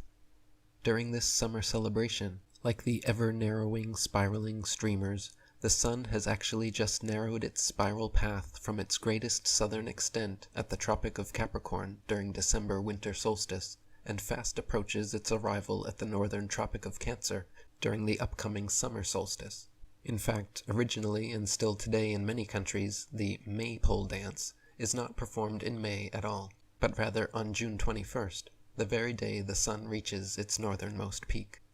The Sufi Muslim sect known as the Mevlevi order, or the whirling dervishes, have also preserved a form of polar worship with their circular dance, which is said to represent the harmonious movement of the universe. The dervishes wear a conical cap directed to the zenith, point their right hand to heaven and their left to earth, and then spin circles in place, causing their robes to flare out, making another conical circle around them, all while internally incessantly intoning the name of God, Allah. The founder of the Mevlevi himself wrote that, "He who is above all combination, all distinction, is a tree without branches or trunk or roots to which the mind can be attached." This references a concept found all over the ancient world regarding a macrocosmic and microcosmic world tree, what the Norse called Yggdrasil, the Germans called Irminsul, the Hindu Jambutweep, the Taoist paradisical tongue tree, the Buddhist Bodhi tree of wisdom, the giant tree of the Finnish Kalevala, the Celtic golden apple tree of Avalon, the Egyptian tree of life, and the tree at the center of the biblical Garden of Eden. Dr. William Warren wrote, "In the center of the Garden of Eden, according to Genesis 3, there was a tree exceptional in position, in character, and in its relations to men. Its fruit was good for food, it was pleasant to the eyes, and a tree to be desired. At first sight it would not perhaps appear how a study of this tree and the different mythologies of the ancient world could assist us in locating primitive paradise. In the discussions of such sites, as have usually been proposed, it could not. But if the Garden of Eden was precisely at the North Pole, it is plain that a goodly tree standing in the center of that garden would have had a visible and obvious cosmical significance which could by no possibility belong to any other. Its fair stem shooting up as arrow-straight as the body of one of the giant trees of California, far overtopping, it may be, even such gigantic growths as these, would to anyone beneath have seemed the living pillar of the very heavens. Around it would have turned the stars of God, as if in homage, though its topmost branches the human worshipper would have looked up to that unmoving center point where stood the changeless throne of the Creator. How conceivable that that Creator should have reserved for sacred uses this one natural altar height of the earth, and that by special command he should have guarded its one particular adornment from desecration. If anywhere in the temple of nature there was to be an altar, it could only be here. That it was here finds a fresh and unexpected confirmation in the singular agreement of many ancient religions and mythologies in associating their paradise tree with the axis of the world, or otherwise, with equal unmistakableness, locating it at the Arctic pole of the earth. The Norse Yggdrasil tree exists at the very center of their world and cosmology, with its roots descending into hell, its mid-branches overarching the earth, and its top reaching to heaven. Likewise, the medieval legend of Seth's visit to the Garden of Eden sees a central tree of life with its crown in heavens and roots in hell, distilling a life-saving oil of mercy obtained for his dying father. The Hindu world tree also provided their gods with an immortality drink called Soma, and existed at the North Pole, with its roots reaching to the underworld of Yama, god of death, its top extending to the heavenly realm of benevolent gods, and its body the central sustaining axis of the universe. The Mayan world tree similarly was called Yaxchilcab, which means the first tree of the world, and was a gigantic central cosmic ceiba tree with its trunk planted on earth, reaching straight upwards through circular holes made in 7 heavenly celestial planes, that souls of the dead ascend according to merit. The Lenni Lenape Native Americans even perform religious rituals in large tree houses using living trunks as the central post to physically embody this symbolism. To this day, many Mayan village centers have a single sacred ceiba tree growing due to these surviving ancient beliefs. They always plant them within sight of the town hall, offer incense to them, elect their mayors beneath them, and have done so for countless centuries. Walter Krickenberg wrote, "The cosmic image of the ancient Nahua tribes of Texcoco, Chalco, and Tlaxcala distinguished 9 underworlds and as many heavens, while the Aztec sometimes spoke of 13 heavens. According to the original concept, these heavens were the steps by which the sun ascended from east to west during the morning, and by which he descended in the afternoon in order to effect a parallel journey at night when passing through the kingdom of the dead. In this way, the highest heaven and the lowest underworld were not to be found at the end, but in the center of the 2 series of steps. The 13 gods of the diurnal hours and the 9 gods of the nocturnal ones correspond to the steps or levels of the heavens and of the underworld. The sun god reigns over the central 7th hour of the day, and the god of death rules over the central 5th hour of the night. Once again, spatial and temporal concepts have been coordinated. Anthropologist William R. Holland wrote of the Maya that they, quote, "consider the heavens the home of benevolent deities, creators and makers of all human, animal, and vegetable life. Conversely, the lower world is the residence of evil gods who eternally fight to undo the work of the heavenly gods and try to win over new occupants for the world of the dead. Life is a constant struggle between the forces of good and evil." In 1982, anthropologist Peter Rowe completed an exhaustive study of 105 Amazonian tribes and found their cosmologies strikingly similar. He summarized their worldviews as follows. There is a disc-shaped earth surrounded by ocean. This disc is sandwiched between upper and lower worlds, which are often subdivided into several levels. There is also a world tree, with its roots in the underworld and its crown in the heavens. Yet another example of this nearly ubiquitous concept is the Buddhist sacred Bodhi tree of wisdom, under which the Buddha was enlightened. Nowadays associated with a local tree in India, the original legend of the Bodhi tree of wisdom placed it at the center of the earth, where it helped Gautama Buddha pass over the celestial water to reach nirvana. When Buddha was unable to cross from one bank to the other, the spirit of the Bodhi tree stretched its arms to aid him across, and then, sitting underneath the tree, he gained enlightenment.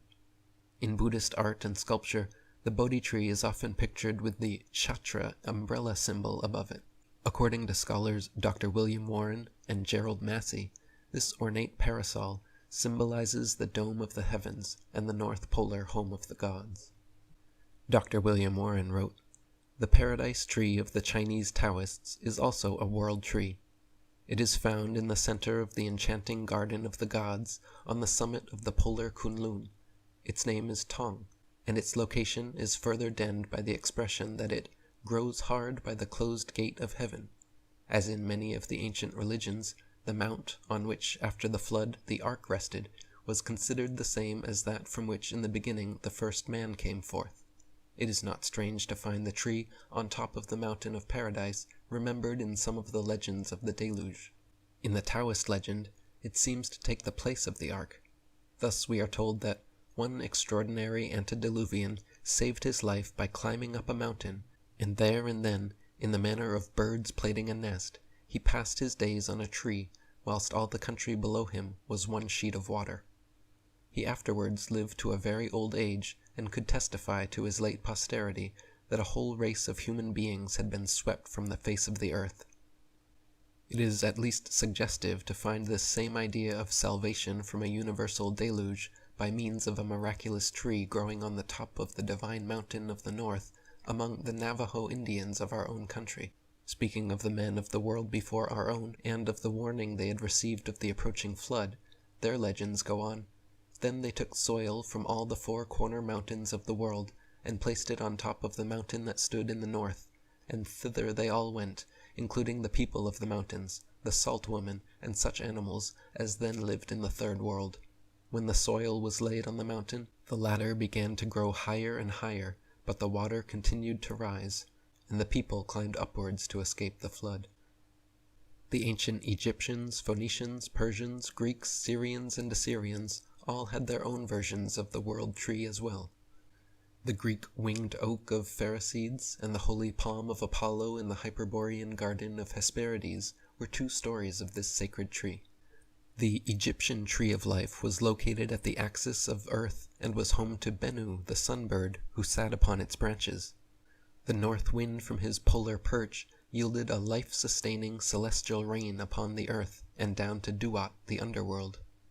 The Persian Zoroastrian tree grew atop the summit of Hera-Berezetai, the world's tallest mountain, at the geographic center point of the universe, around which the stars revolved, and behind which the sun hid at night. It was home to Ardvisura, the polar headspring source of all waters, falling from heavenly rivers to earth before descending to the underworld. Dr. William Warren wrote, "In our interpretation, the original river is from the sky. The division takes place on the heights at the pole, and the 4 resulting rivers are the chief streams of the circumpolar continent as they descend in different directions to the surrounding sea." Does such a view find any support in the traditions of the ancient world? That it does will be clear to anyone who has carefully read thus far. Let us take the rivers of the Persian cradle of the race. Where do they rise? If the investigator of this question have made no previous studies in comparative sacred hydrography, he will be surprised to find that in Persian thought not only the paradise rivers, but also all the rivers of the whole earth, have but one headspring and but one place of discharge. This headspring is the Ardvisura, situated in heaven, the heaven of the pole. This heavenly fountain, says Hogue, summarizing the contents of the Abanyasht, has 1,000 springs and 1,000 canals, each of them 40 days' journey long. Thence a channel goes through all the 7 Keshvares, or regions of the earth, conveying everywhere pure celestial waters.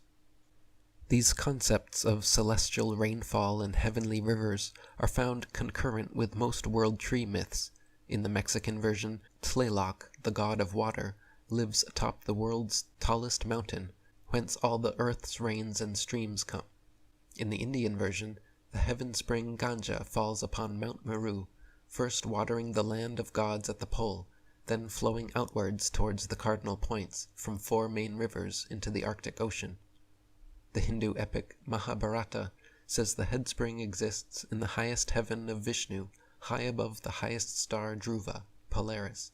During their descent, the waters first wash Dhruva, then the 7 rishis, the Great Bear, and then fall atop Mount Meru, where the heavenly Ganga River divides into 4 mighty rivers, flowing in opposite directions, and feeds the world's oceans. John O'Neill wrote, "And all this lays bare for us the origin of the Iranian and Hindu holiness of water. River water is everywhere throughout India held to be instinct with divinity," says Sir Monier Williams. Among primeval peoples, who observed the connection between the rains and the springs and watercourses, which were manifestly swelled by them, all waters became of supernal origin, the gift of the heavens god. And thus the heavens river, clearly discerned by the eye of faith in the heavens as the Milky Way, became the generation and sanctifier of all earthly rivers. According to Josephus, the Ganges, Tigris, Euphrates, and Nile were but members of the one great ocean river of the Greeks, which ran about the whole earth, which Aristotle described as having its origin in the upper heavens, descending in rain upon the earth, feeding, as Hesiod, Homer, and Euripides said, all fountains and rivers, and every sea, then branching out into the rivers of the underworld, to be returned fire-purged and sublimated to the upper heavens, there to recommence its round. The ancient Greek poets also often alluded to this concept with Okeanos, the great earth-encircling river. Homer wrote that Okeanos was where all rivers and every sea and all fountains flow. Hesiod, in his Theogony, similarly wrote that all rivers as sons, and all fountains and brooks as daughters, are traced back to Okeanos. The Greek poets personified Okeanos as a god, the great sea god who girdles the entire world, or as Aeschylus wrote, he who with his sleepless current encircles the whole earth. Plato also wrote of Okeanos, directly connecting it with the 4 polar rivers in his Phaedo, stating, among the many are 4 streams, the greatest and outermost of which is that called Okeanos, which flows round in a circle. And if any doubt remains, Orphic Hymn 83 explicitly mentions the fountain at the pole. Okeanos, whose nature ever flows, from whom at first both gods and men arose, sire uncorruptible, whose waves surround, and earth's all terminating circle bound. Hence every river, hence the spreading sea, and earth's pure bubbling fountains spring from thee. Here, mighty sire, for boundless bliss is thine, greatest cathartic of the powers divine, earth's friendly limit, fountain of the pole, whose waves wide spreading and circumfluent roll. Approach benevolent, with placid mind, and be forever to thy mystics kind. The Chinese story of Mount Kunlun and the Tong Tree also features Tian Ho, the many-channeled river, or River of 8, which falls and separates at the pole. The headspring of these celestial waters, and source of this mythology, is none other than that area of the heavens known to the ancients as the Dark Rift, and better known to us as the Milky Way. In the Chinese version, celestial rainfall from the Milky Way descends on the North Pole, separating into many channels, including their sacred Yellow River, which they see as a continuation of the Tian Ho heavenly stream. Then from there, the many channels flow into the oceans, transporting pure heavenly waters across the entire world. Dr. William Warren wrote, however named, all waters are simply portions of the same heaven-descending stream. The other innumerable waters and rivers, springs and channels are one in origin with those, so in various districts and various places they call them by various names. Even plant sap and blood and milk are parts of the one cosmic current. All these, through growth or the body which is formed, mingle again with the rivers, for the body which is formed and the growth are both one. Everything of a liquid nature, therefore, in the whole world is conceived of as proceeding from one source high in the North Polar sky. Into such a marvelously complete cosmical circulatory water system did the Irenic imagination develop the primitive headstream of Eden. But never, even in the most extravagant mythological adornments of the idea, was it for a moment forgotten that the original undivided stream originates in the North Polar sky, and that its division into earthly streams and rivers is on the holy mount which stands in the center. This concept of holy water exists in nearly all of the world's religions, from Christianity, Islam, and Sikhism to Buddhism, Hinduism, and Jainism. The Christian cross itself is the same shape as the 4 rivers at the North Pole, and before entering church, the parishioner dips their fingers in holy water and touches 4 points on their bodies. To bless the water, the priest first makes the sign of the cross over the basin, touches the surface with the palm of his hand, and says, I bless thee, creature of water, by the God that made thee issue from the earthly paradise in 4 rivers. Christian baptism also takes place ex aqua et spirito sancto, or of water and of the Holy Spirit, where the Holy Spirit is transported into the born-again Christian through the medium of water. In Buddhism, monks similarly bless vessels of holy water, then use special wooden fans to sprinkle the water over temple-goers. In Islam, followers drink or wash in water from their sacred Zamzam well in Mecca. How could these detailed parallel mythologies and concepts all rise and flourish independently of one another thousands of years ago? What could be the origin and impetus of these ideas of world trees, celestial rivers, and polar mountains, if not their literal existence? The next section will explore the metaphorical meanings of these ancient allegories, how modern man can make sense of them, and why this important information is so suppressed. Chapter 7. The Atlantean Polar Pillar. Arguably the oldest polar mythology is that of Atlas, the king of Atlantis, who held the entire world upon his shoulders. Atlas had 7 daughters, the Hesperides, who spent their days dancing around the tree of life. Also coiled around the tree, and guarding its golden apples of immortality, lived the serpent Ladon. The kingdom of Atlantis was shaped as concentric circles of land separated by concentric circles of water, with the Temple of Poseidon residing in the very center, where sacred bulls roamed around freely, and sacrificial bull's blood was poured over the exterior of the temple. The actual medical term for the topmost 33rd vertebrae of the spine, which holds up the human skull, is the atlas. So when it is said that Atlas metaphorically holds the world upon his shoulders, it is literally your head and mind which he holds up. Likewise, the Temple of Poseidon exists between your temples, on the sides of your head, and your skull, when viewed from above, perfectly resembles Atlantis, or a bull's eye. Why would the center of a target be called a bull's eye anyway? The bull's eye at the center is your third eye, the pineal gland, located at the geometric center point of the human brain, and which roams around freely in a chamber of cerebrospinal fluid. This is surrounded by the cerebral cortex, which itself is covered by a layer of constantly flowing and pumping sacrificial bull's blood, and enclosed by the skull cap, 3 concentric circles of solid separated by 2 concentric circles of liquid. The microcosmic tree of life is our cerebrospinal system, with its multitudinous branching nerve ganglia.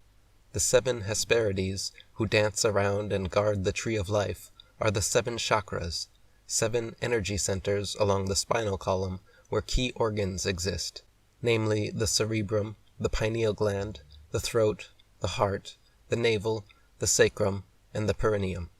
Lastly, the serpent Ladon, coiled around the tree of life, is the transformative Kundalini serpent energy, which lies coiled at the base of the spine, trapped by our fused lower vertebrae.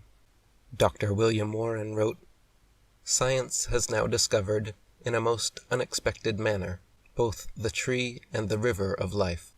The former is the brain and spinal cord of man. We do not mean that the brain merely looks like a tree or resembles one externally. We are not dealing with analogies, but we do mean that the brain and spinal cord are an actual tree. By the most rigid scientific examination, it is shown to fill the ideal type and plan of a tree more completely than any tree of the vegetable kingdom. The spinal cord is the trunk of this great tree. Its roots are the nerves of feeling and motion branching out over the body. The tree of life is planted in the midst of many others, for the heart is a tree, the lungs are a tree, and the pancreas, stomach, liver, and all those vital organs. The brain is its radiant and graceful foliage. The mental faculties are classified in 12 groups by the most recent scientific analysis. This tree bears 12 kinds of fruit. On each side of the tree of life is the great river of life. Let us lay a man down with his head to the north and his arms stretched to the west and to the east. The river of life has its 4 heads in the 4 chambers of the heart, the 2 auricles and the 2 ventricles. The branches of this river pass upward to the head, the land of gold, eastward to the left and westward to the right, arm and lung. But greatest of all the branches, the river, or frath, are the aorta, and the vena cava, reaching southward to the trunk and lower limbs. In branching over the body, this river divides into 4 parts at 17 different points. 2 branches of the river form a network around the very trunk of the tree, and spread upward among its expanding branches. The blood is the water of life, and it looks as clear as crystal when seen through the microscope, the eye of science. It is 3/4 water, and through this are diffused the red cells and the living materials, which are to construct and to maintain the bodily organs. Now before thinking this some New Age nonsense or spiritual woo-woo without basis in physical reality, remember these allegories are actually ancient, several millennia old, and meant to encode yogic wisdom. As shown in my book The Atlantean Conspiracy, cultures as diverse and separated as the Indian and Mayan civilizations shared these identical mythologies since long before Columbus. Chakra in Mayan refers to the body's energy centers, exactly like the Indian chakra system. Kundalini in Mayan refers to the power of God within man, controlled by the breath, just as the Indian yogis claim of Kundalini. And Yogha in Mayan means on top of truth, just as the word yoga means in ancient Sanskrit. Furthermore, Atal in Sanskrit means to support or uphold, as Atlas was said to support and uphold the world on his shoulders, and in Mayan, Atal is found in the names of most of their gods, with one of its meanings being the top of the head. Suffice to say, these are archaic, long-known concepts, and not some New Age fad. Consider the caduceus symbol found on all hospitals and medical establishments. What does this represent, and why is it so revered in medicine? The symbol shows an upright staff being climbed and intertwined by twin serpents, topped with a ball and sprouting wings. You would be forgiven for confusion over why such a symbol has anything to do with the medical field. Like the tree of life in the Atlantean myth, the staff of the caduceus represents the human spine. Just as the serpent Ladon lived coiled in the tree of life, the twin snakes coiling up the caduceus represent Kundalini energy rising up the spinal column. The points where the two snakes intersect represent the lower chakras, and the ball sprouting wings represents the highest crown chakra. This symbolism is also found in ancient Egypt, where pharaohs would carry a tall staff while wearing cobra headdresses featuring a snake and or bird coming out from their third eye. Again, the staff represents the human cerebrospinal system, the snake represents Kundalini, and the third eye is one of our 7 chakras. The wings of the caduceus, or the bird's head on the pharaoh's headdress, represent enlightenment, risen Kundalini, an open third eye, and an illuminated crown chakra. The Egyptian mystery schools were actually centers of initiation for this arcane knowledge. Jerry Ann Lenhart wrote, "Mythology often appears to be describing body sensations when it speaks of serpents, as well as describing the human spine, which can be symbolized as the tree or twin trees, or the serpent or twin serpents. The serpent image connected with the spine has its best known representation in the Indian Kundalini mythology. Chetwynd describes body symbolism that is related to the serpent as connected with the spinal column, which joins the physical nature, the genitals, to the spiritual nature, the head." Unbeknownst to most Christians, these symbols and allegories were all expertly encoded into the Bible as well, and not just the obvious serpent on the tree of knowledge in the Garden of Eden. For example, in Exodus, Moses and Aaron are brought before the Egyptian pharaoh, and by a miracle, Aaron's wooden staff magically transforms into a living snake. Exodus 7:10 reads, "Moses and Aaron went in unto Pharaoh, and they did so as the Lord had commanded. And Aaron cast down his rod before Pharaoh, and before his servants it became a serpent." Aaron's rod is his spine, and the serpent is Kundalini. The actual Egyptian pharaohs would have been well aware of the symbolism conveyed here, as they traditionally wore cobra headdresses and carried such staffs and scepters themselves. Later in the Bible, Aaron is again used in a passage encoding this symbolism. Numbers 8:2 reads, "Speak to Aaron, and say unto him, When thou lightest the lamps, the 7 lamps shall give light over against the candlestick." The candlestick is your spine, and the 7 lamps are your 7 chakras. The word chakra literally translates to wheel of light. Similarly, Revelation 5:1 reads, And I saw in the right hand of him that sat on the throne a book written within and on the backside, sealed with 7 seals. Again, just like what is found within and on your backside, your spine, sealed with 7 chakras. This analogy is even more explicitly stated in the books of Matthew and Genesis. In Matthew 6:22, Jesus says, "The lamp of the body is the eye. If therefore thine eye be single, thy whole body shall be full of light." Genesis 32:30 states that Jacob called the place Peniel, saying, "It is because I saw God face to face." In other words, Jesus and Jacob are referring to the pineal gland, the third eye, or single eye meditation point, which lies at the geometric center of our brains. When you slow your brain waves through meditation, sensory deprivation, entheogens, fasting, or other methods, your usually overactive left brain eases off, allowing easier access to the higher, holistic right brain and through to the pineal gland, which the Bible calls the dwelling place of God, and Descartes called the seat of the soul. Here where I live in Thailand, Buddha is their Jesus, and many believe he performed several similar literal miracles as Jesus, like walking on water, over 500 years prior. Buddha was said to have been born and instantly began walking, taking 7 steps forward, after each step a lotus flower appearing on the ground under his feet. Upon completing his 7th step, Buddha stopped and shouted, "I am chief of the world." Now, of course, newborn babies cannot talk or walk fresh out of the womb, and lotus flowers cannot magically blossom under one's feet. But we were never meant to take such spiritual scriptures literally. In Eastern mysticism, for many thousands of years, the 7 chakras have been symbolized by lotus blossoms, and so this story represents the metaphorical birth of an enlightened being whose 7 chakras are illuminated.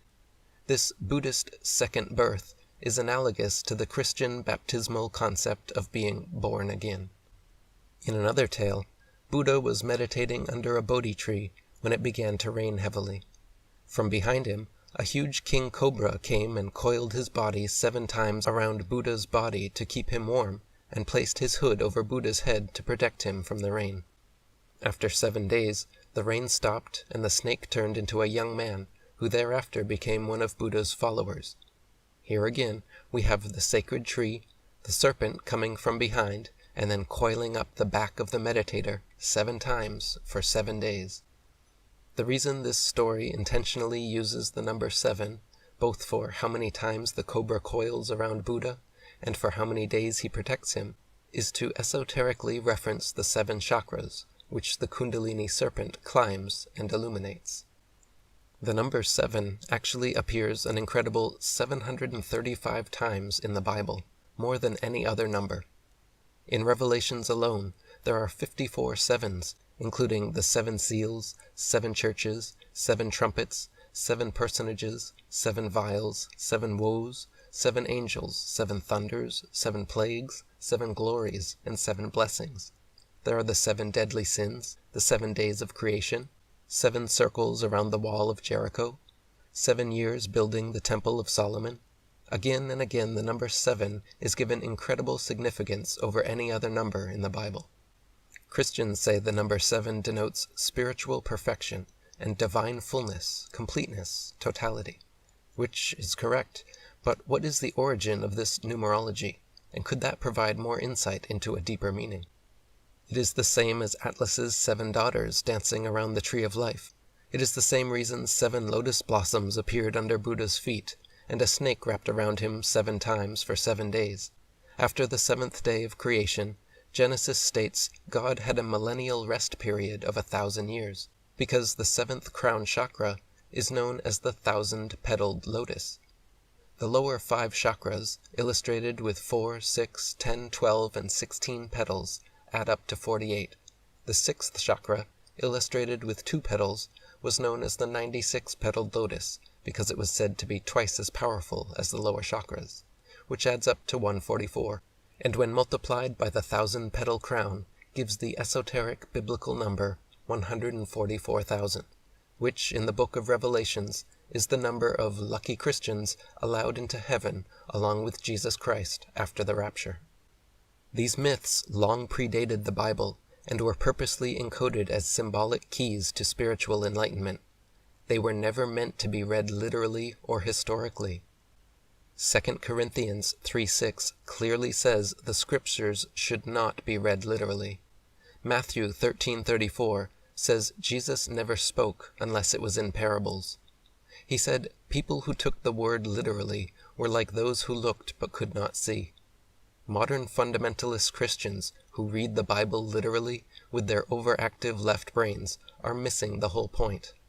The reason Jesus cast nets to the right side, sits on the right side of God, and builds the door to the temple on the right side is because he is leading us out of our carnal, lower left brains and into our higher, holistic brains on the right. This is what the exodus of slaves out of Lower Egypt is all about, a manual for spiritual enlightenment, not a literal slave revolt. There is no history of 600,000 slaves leaving Egypt for Israel, because it never happened, and Israel never used to be an actual place.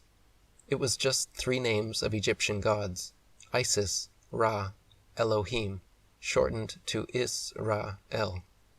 The real promised land Moses spoke of exists between your ears.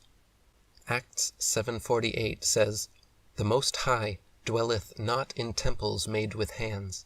The only temples not built by human hands are the 2 temples behind your eyes, in front of your ears. As asked in 1 Corinthians 3:16, "Know ye not that ye are the temple of God, and that the Spirit of God dwelleth in you?" The Bible is teaching through a series of stories how to be Christ-like, how to live one's life in a divine manner, and ultimately how to achieve Christ consciousness. Similarly, in Hinduism, the Vedas teach of Krishna, an avatar of their god, and by internalizing and meditating on the stories within, the devout disciple begins to develop Krishna consciousness. In Buddhism, Buddha's personal mission, and that of all Buddhist practitioners, is to achieve the highest state of human consciousness, which they call samadhi, nirvana, or enlightenment. These ancient religious scriptures personified gods to teach important lessons by analogy, exoterically presented as literal historical people, places, and events, but esoterically encoding symbolism, numerology, and allegories which reveal the original, true, and intended purpose of the scriptures. It was the same since the first Egyptian mystery schools up to the Masonic secret societies of today. The doctrine is presented exoterically in stories which can be read and understood on one level by the uninitiated masses, meanwhile esoterically encoding the deeper meanings which will only be recognized and learned by the initiated few. The reason Freemasons have 33 degrees is the same reason Jesus is said to have lived 33 years and performed 33 miracles. It is the same reason the first Temple of Solomon stood pristine for 33 years, and King Solomon had 3,300 officers. It is why King David reigned in Jerusalem for 33 years, and why the Seal of Solomon, or Star of David, is 2 intersecting triangles, 2 threes, or 33. It is the reason Jacob and Leah had 33 children, why in Leviticus 12:4 there were 33 days of purification, and in Genesis 46:15 there were 33 sons and daughters of Israel. It is the same reason why Kabbalah, the Jewish mystical system from which Masonry's signs and symbols were derived, has exactly 33 elements in its tree of life, and the same reason why Atlas is your 33rd vertebrae.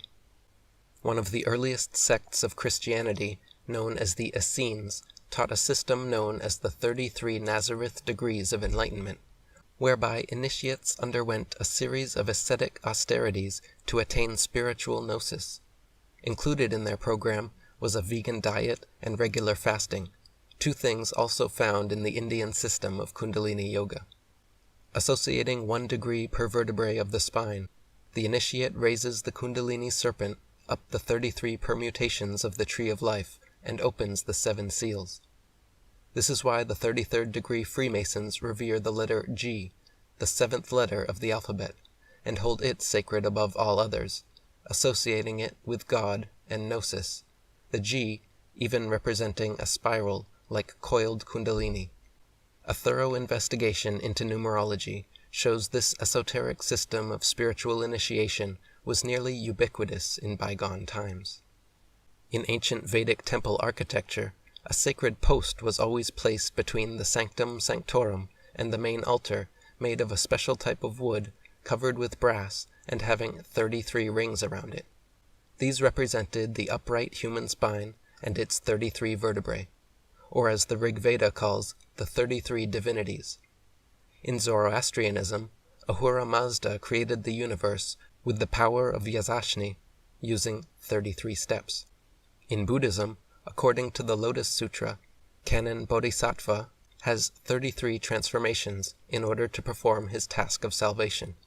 In Islam, 33 angels carry the praise of man to heaven, and of the 99 beautiful names of Allah, number 33 is Al-Azim, the supreme glory, the most grand.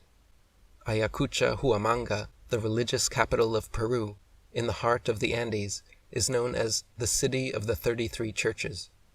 During the Ming Dynasty, in 1413, Emperor Zhu Di had 33 Taoist temples built on the Chinese holy mountain Wudang. The Basilica of St. Peter in Rome has exactly 33 chapels, and the Vatican has 32 archways on each side of the courtyard with a giant obelisk in the middle, and the Pope's cassock has 32 buttons, with his head representing the 33rd. This is why the United Nations symbol is divided into 33 sections, why their General Assembly room has exactly 33 lights, and why on 3303 the UN World Prayer Center called for everyone on Earth to pray simultaneously at 3:30 p.m. It is even why in the system of Fahrenheit measurement, 33 is the first degree of temperature in which solid ice melts and liquid water is able to flow freely, like the 33rd degree Freemasons. Kundalini is represented by the serpent, an animal without legs, condemned to a life of slithering with its belly on the ground. An illuminated crown chakra, on the other hand, is often represented by a winged orb, as in the caduceus, a large bird, or a mythical half-bird, half-man able to fly. Both the serpent and bird are found in many mythologies, often depicted fighting one another, symbolizing the internal struggle within man to raise out of our lower nature and into higher consciousness. For example, Amazonian tribes speak of a central world tree inhabited by a large harpy eagle who is the enemy of giant serpentine beings connected with the underworld. In one story, their human hero takes feathers from the eagle and sticks them on his arms so that he can fly and steal life-saving medicine from the poisonous underworld serpents. Upon his success, the hero himself then transforms into a bird. In the Indian Puranas, there are 14 worlds, divided into 7 underworlds and 7 overworlds. The Nagas are intelligent, poisonous, angry, serpentine beings who live in the lowest of the 7 underworlds. Their sworn enemy is Garuda, a golden-bodied, half-bird, half-man hero who lives atop a gigantic ceiba tree in the overworld. Similar to the Amazonian hero, in one story, Garuda steals the nectar of immortality from the Nagas, later destroying and eating them all. In Mongolian legend, the evil underworld snake Losi attempted to squirt poison from its fangs to end all life on Earth. The human hero Otshirvani tried to kill Losi and failed, but then ascended Sumer Mountain, where he transformed into the birdman Garid. He was then able to catch Losi, wrap him 3 times around the mountain, crush his head, and kill him. In the Norse Eddas, the Midgard serpent lies in the midst of the ocean encompassing all the land and bites upon his own tail, while the gold-feathered bird Vidofnir sits perched on the topmost bough of the central world Yggdrasil tree. In their legend, the hero Odin sacrifices himself upon the Yggdrasil tree and gains many supernatural powers, including the ability to transform into any animal from lowly slithering snakes to high-flying birds. Native American totem poles are another example of this ancient spiritual symbolism. These tall pillars depicted characters from their various mythologies stacked vertically upon each other, usually 7 in number, and topped with a winged bird. The Native American chief's feathered headdress echoes this too by specifically using bird feathers to represent the illuminated crown chakra. In these ancient cosmological stories, the microcosm is always merged with the macrocosm. The macrocosmic tree of life at the North Pole center of the world is analogous to the microcosmic branching cerebrospinal system at the center of our bodies. The world-engirdling serpent circling the outermost perimeter of the macrocosm is analogous to the coiled kundalini around our lowermost chakra in the microcosm. And the heroic golden bird perched atop the central pillar of the macrocosm is analogous to the microcosmic illuminated crown chakra of an enlightened human being. So we ourselves are Atlas, king of our own microcosmic Atlantis, perched atop the 33rd vertebrae, with our 7 daughters dancing around the tree of life, and the serpent Ladon lying in wait. This is the microcosmic metaphorical Atlantis within us all. The macroscopic literal Atlantis, however, is our entire flat Earth itself. The North Pole is the center point of Flatlantis, with its surrounding land masses separated by the Arctic Ocean, making the first concentric circles of land and water. The second giant landmass consists of all 6 inhabited continents, separated again by the southern oceans, giving a second ring of land and water. Then the mountainous circumferential Antarctic region, and whatever potentially exists beyond, make for 3 concentric circles. This is why a collection of terrestrial maps is called an atlas. Famous cartographer Gerardus Mercator actually coined the term himself in the 16th century when he published his work in honor of the mythological Titan. As if by divine synchronicity, or perhaps his own embellishment, just as Atlas is our 33rd vertebrae, Mercator's North Pole map claims the central Rupes Nigra Sumeru mountain happens to be exactly 33 miles in circumference. Another interesting note is that Atlas holding the world upon his shoulders is actually a complete misconception. Both in famous sculptures and the original stories, Atlas was never holding up a globular earth from underneath. Atlas holds up the heavens while standing on earth, and the globe upon his shoulders is the celestial sphere, otherwise known as the firmament. As the story goes, according to Ovid, Perseus traveled to Atlas's kingdom, declaring himself a son of Zeus and requested shelter. Atlas cautiously refused, fearing a prophecy that had warned a son of Zeus would one day steal the golden apples of immortality from his garden. Feeling slighted, Perseus turned the Titan into a mountain range, with Atlas's head as the peak, his shoulders the ridges, and his hair the forests. It turns out the prophecy had nothing to do with Perseus, however, and it would be another son of Zeus, Heracles, Perseus's great-grandson, who would steal Atlas's golden apples of immortality.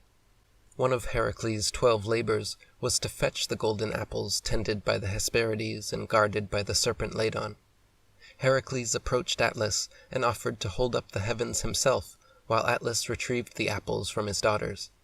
Little did Heracles know, anyone who voluntarily accepted the burden was doomed to carry the heavens on their shoulders themselves forever, or until someone else came along. Sensing something amiss with Atlas's eagerness to help, Heracles began suspecting he may have been tricked, and upon Atlas's return with the apples, hatched a new plan. He nonchalantly asked that Atlas quickly help hold the sky again for a moment while he rearranged his cloak to use as padding for his shoulders. Once Atlas set the apples down, and picked the heavens up, Heracles swiftly snatched the apples for himself and ran away. In another version of the story, rather than trick Atlas, Heracles instead built 2 great pillars to uphold the sky, and freed Atlas from his burden. Dr. William Warren wrote, "We have elsewhere shown that in oldest Greek thought, Atlas belongs at the North Pole, and it is only reasonable to locate the kingdom of Atlas in the same locality. Secondly, some authorities have unconsciously placed Atlantis in just this polar position by identifying its inhabitants with the Hyperboreans. Thirdly, Apollodorus and Theopompus expressly call the lost land Meropia, and its inhabitants Meropes, i.e., according to the above authorities, issued from Meru. Atlas's pillar, then, is the axis of the world.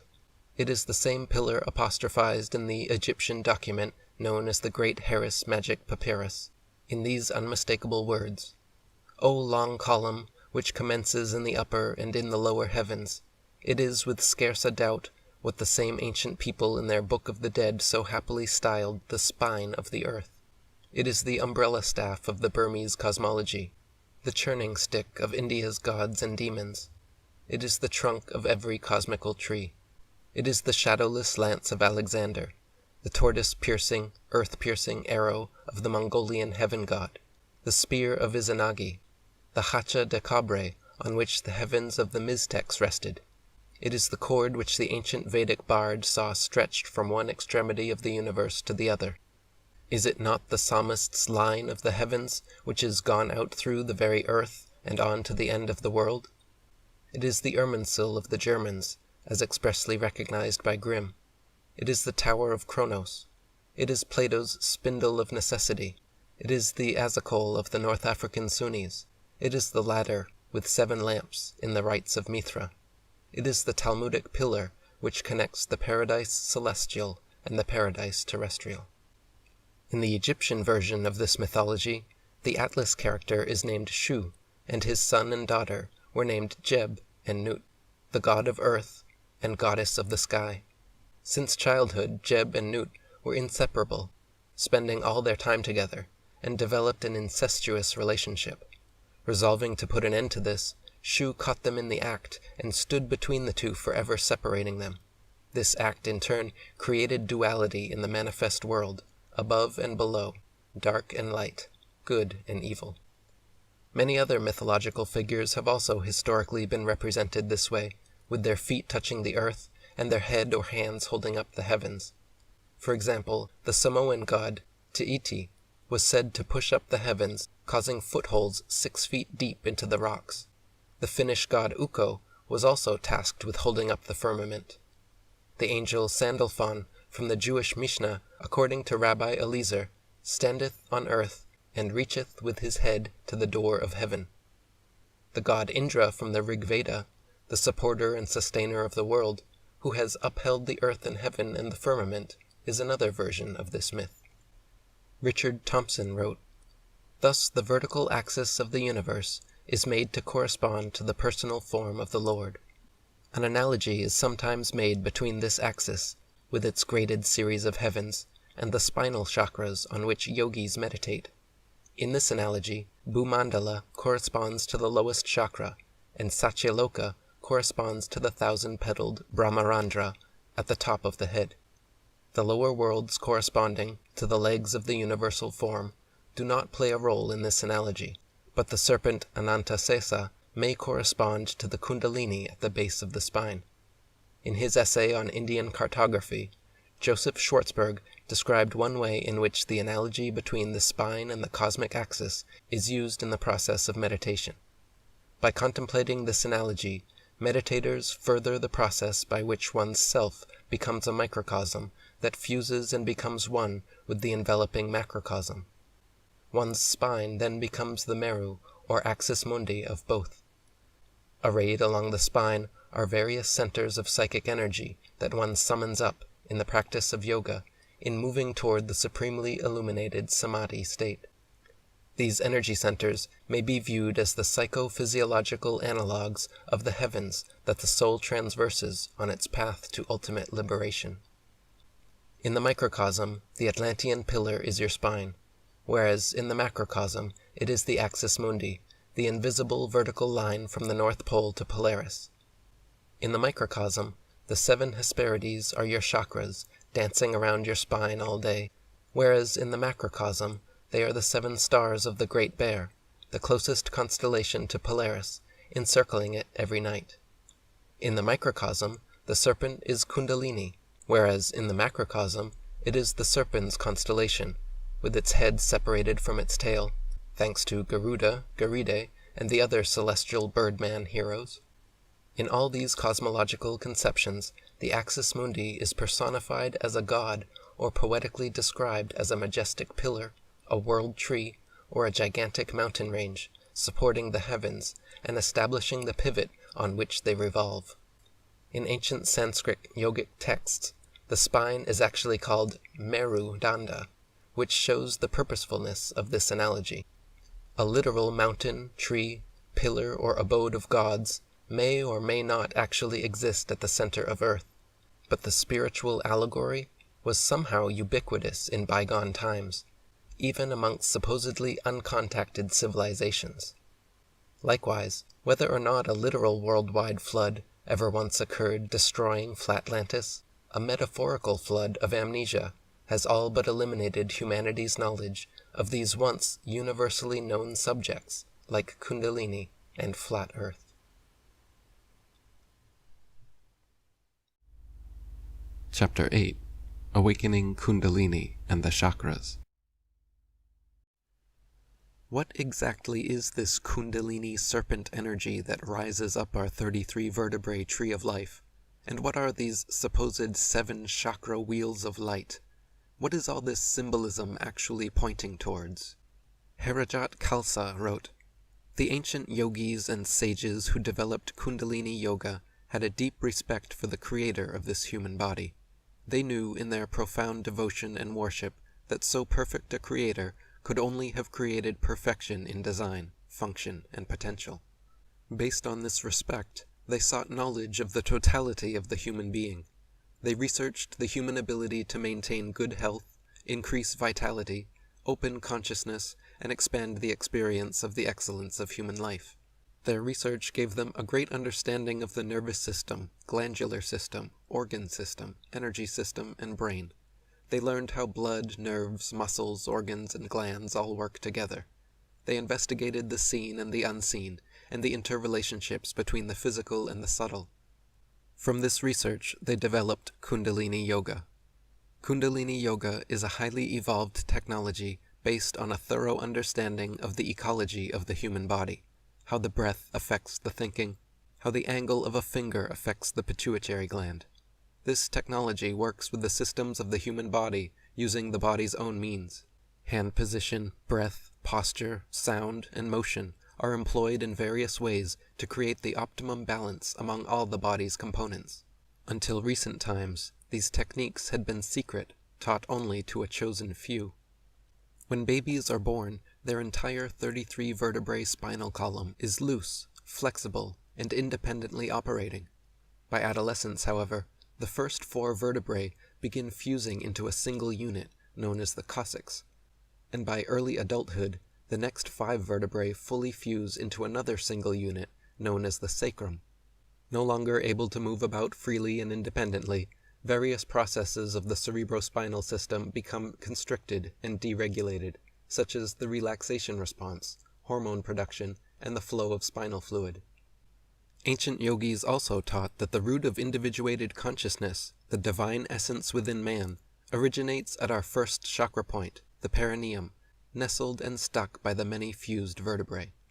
This Kundalini energy desires to travel upward along the spine, illuminating the 7 chakra centers and resulting in a fully realized, individuated, enlightened being. Since the awakening of Kundalini requires extensive initiation, including meditation, breathing practices, advanced stretching, a plant-based diet, chastity, and other austerities, the majority of humanity remains unaware of this powerful, transformative energy to their own physical and spiritual detriment. Kundalini energy desires to climb our trees of life, but finds itself trapped by our fused lower vertebrae. So esotericists have long symbolized this with a serpent coiled around an egg 3.5 times. In order to uncoil the serpent from its nest egg and allow Kundalini to rise up the tree of life, the initiate must sincerely dedicate themselves to a variety of holistic, healthful practices and self-discovery through asceticism and introspection, which will begin the process of ascension. As Kundalini ascends, one by one, the 7 main energy centers of the body become illuminated, meaning the physiological and psycho-spiritual processes associated with each chakra become optimized.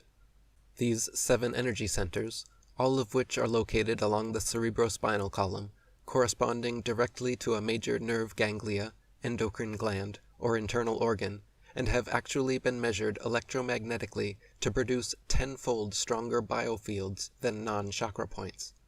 They each have physiological manifestations related to their location in the physical body, but also extend into the energy body, affecting us emotionally, psychologically, and spiritually as well.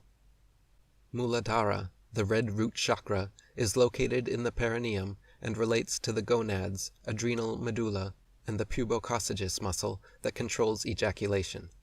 Psychologically, the root chakra controls security, survival, and the fight or flight response.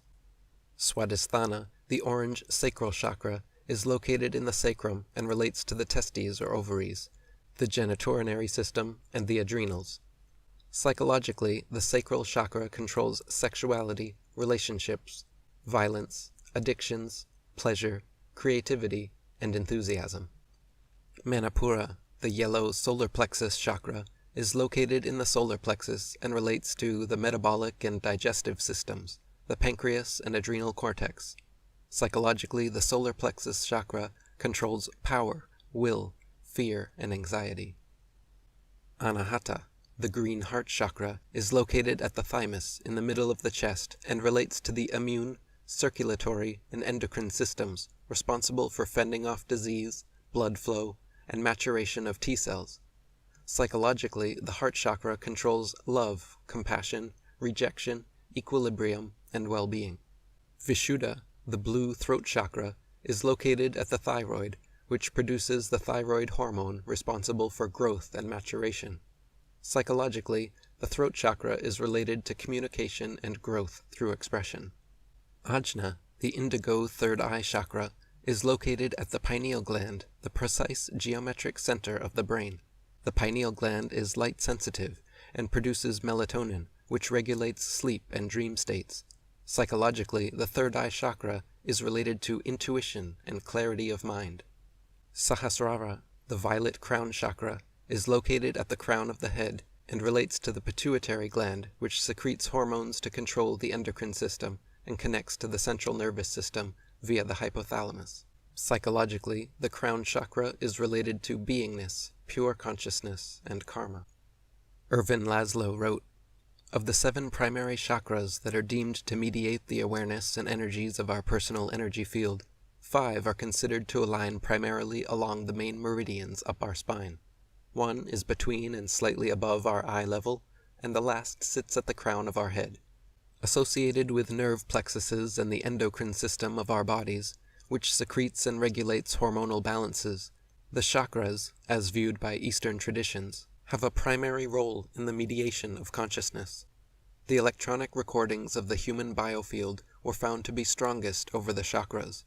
When the signal from the nervous system's alternating field was filtered out, at the frequencies above 500 cycles per second, the continuous low-intensity direct field seemed to be around 10 times as high as the field through which the body's nervous system is controlled, although its intensity is less than half that of a resting muscle. In the 1990s, scientist Itzhak Bentov studied Kundalini from an engineering perspective and hypothesized that traditional yogic practices were actually advanced methods for stimulating endocrine glands to release higher amounts of hormones, endorphins, and endogenous DMT, which directly caused the raising of consciousness. Bentov found the 7.5 Hz oscillation rhythm of the heart affect frequencies in the brain and create the stimulus equivalent of a current loop. In other words, the current homogenizes brain hemisphere activity, which in turn optimizes the secretion and flow of various bodily chemicals and fluids along the cerebrospinal system, causing an upgrade in both health and consciousness. Bentov also theorized that this made the body an effective antenna for the 7.5 Hz frequency, which just so happens to be the resonant frequency of the ionosphere, and could potentially be a mechanism allowing heightened intuition by literally picking up and gleaning information from the ether. Dr. Lee Sanella wrote, "A new center, presently dormant in the average man or woman, has to be activated, and a more powerful stream of psychic energy must rise into the head from the base of the spine to enable the human consciousness to transcend the normal limits.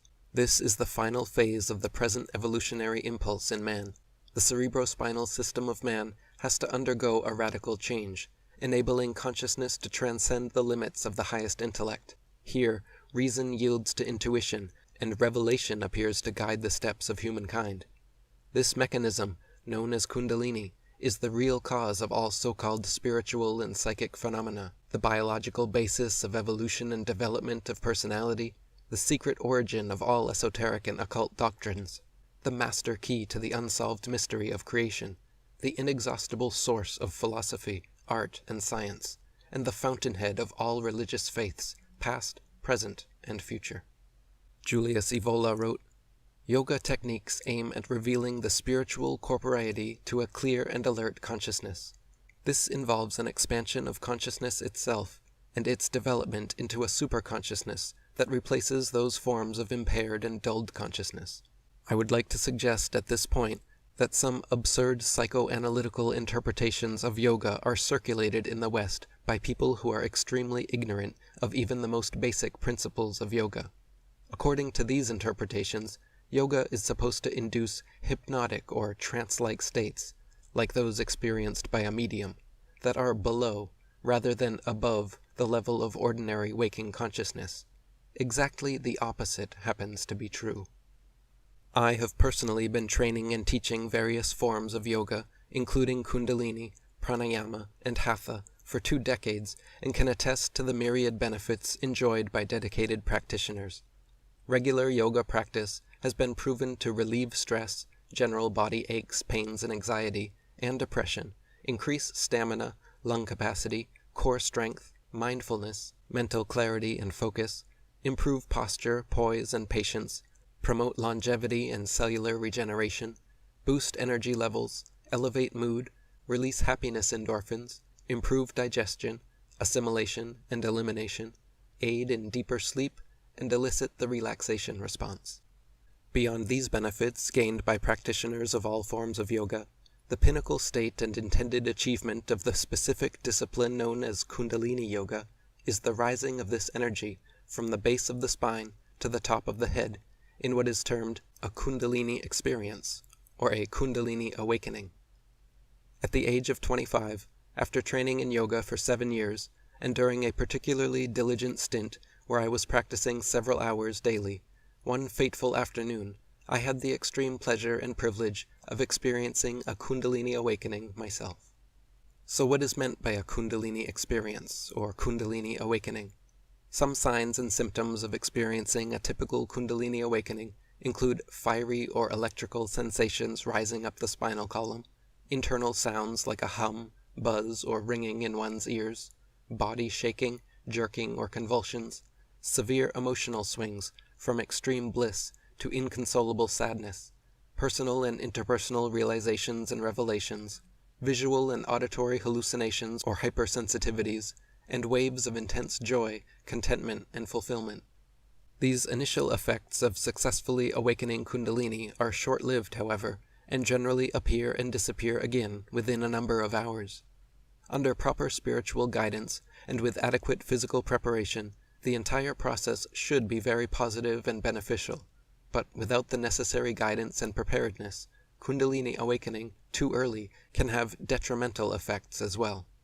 Signs and symptoms of premature Kundalini awakening include acute pains, fevers or chills, fits and seizures, migraines, respiratory or heart problems, bipolar mood swings, anxiety, fear, and paranoia.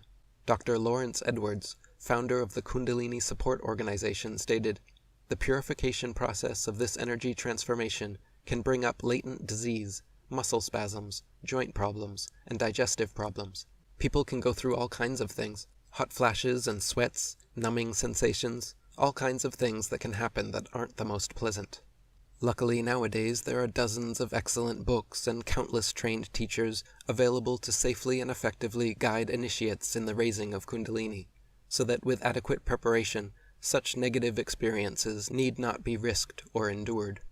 On the contrary, a proper Kundalini awakening can and should be one of the most positive, fulfilling, and satisfying experiences ever, with after effects that last a lifetime. Tantra teacher Cara Lee Grant wrote that, when Kundalini awakens, a person may experience deeper empathy with others, and this empathy can almost become telepathic. There is greater sensitivity, higher energy levels, sometimes psychic abilities or deep knowing. Aging can appear to slow down, creativity and charisma can increase, as can internal peace and knowing. There is a sense of being part of all that is. The greater mysteries of life are no longer mysteries. There are various systems and exercises within Kundalini Yoga which prepare the body for and aim to induce the Kundalini awakening process. Exactly how and when each individual will successfully achieve it depends on several subjective factors, making the journey different for everyone. In general, however, the process takes a number of years and involves advanced stretching, particularly of the spinal column, pranayama deep breathing practices, vipassana meditation, a plant-based diet, water fasting, enemas or colonics, saltwater sinus cleansing with neti pot, chastity or complete celibacy, and several other specific austerities and practices. One of the main prerequisites for unlocking Kundalini, and the biggest obstacle I have found for most students, is physically stretching, loosening, decompressing, relaxing, and cracking every vertebrae in their spine, and ultimately every joint in their body. In fact, it was through that very pursuit that I personally stumbled upon initiating my own Kundalini experience. I had heard of Kundalini Yoga, and even incorporated some of its techniques into my daily hatha and pranayama practice, but at the time had never heard the term Kundalini awakening, or Kundalini experience. Thankfully, I actually managed to trigger a complete and safe awakening without any negative consequences, and without the guidance of a personal instructor. Since then, I have learned much more about the process, and helped many of my own yoga students achieve similar results. During my hatha training, I began noticing that as I stretched and loosened my back through various poses, eventually and inevitably, once each section of my spine had decompressed and relaxed thoroughly enough, I would be rewarded with a new crack, or pop. By this I mean the kind of joint cracking or popping which chiropractic doctors perform on their patients. The difference being that when gradually stretched and loosened over time through yoga until each vertebrae naturally cracks on its own, rather than being forced by a chiropractor, the experience feels like receiving a master key, unlocking a door in your spine, because you gain the ability forever thereafter to comfortably crack each vertebrae yourself. Scientifically speaking, the cracking sound results from releasing synovial gases from articular capsules. Synovial fluid lubricates each joint in the body, and through movement over time causes bubbles of synovial gas to form. When the joint is cracked, the articular capsule is stretched sufficiently to release the gas and allow it to return as synovial fluid. After a few hours, synovial gas bubbles will begin forming again, and the joint can be cracked again. If you have never cracked a joint before, and especially if forced, it can be a fairly unpleasant or even painful experience. But if properly prepared through yogic practice, and allowed to naturally pop through specific poses, cracking your joints is incredibly relaxing, and simultaneously invigorating. Conflicting with what your mother may have told you, joint cracking is not unhealthy, nor does it cause any permanent swelling or other problems. Quite the contrary, joint cracking is a very healthful and beneficial practice, especially when each joint is slowly stretched over time until naturally occurring. Nowadays, I personally cannot not crack my joints, because just the act of getting out of bed in the morning causes over a dozen pops, sounding like someone setting off fireworks. When I first began practicing yoga, however, I had never even cracked my knuckles before. Once I began receiving the skeleton keys to unlock each joint, I really enjoyed the subtle relaxing energy pulsations that came with every pop, and made it a mission to unlock my entire body. It took me several years, but I now possess the master skeleton key to my temple, and can crack every single joint, including every vertebrae in my spine and neck, all 3 knuckles on each finger, thumbs, wrists, elbows, shoulders, hips, knees, ankles, toes, and my personal favorite, the sternum. The fused coccyx and sacrum cannot crack, but the cervical, thoracic, and lumbar vertebra can, with the partially fused lower lumbar vertebra requiring the most bodywork to unfuse and unlock. Now, as I stated, during this part of my personal yoga journey, I was unfamiliar with the concept of Kundalini awakening, but had simply noticed and enjoyed the energetic sensation of joint popping so much that I made it a personal challenge to sufficiently stretch and loosen each joint until I could crack my whole body. For me, the final and most difficult vertebra to loosen were the lower lumbars, but I found that by hanging upside down using an inversion table, tree limb, or playground bar for spinal decompression, along with perfecting the halasana and kamapadasana poses, allowed me to unlock and crack every unfused vertebrae.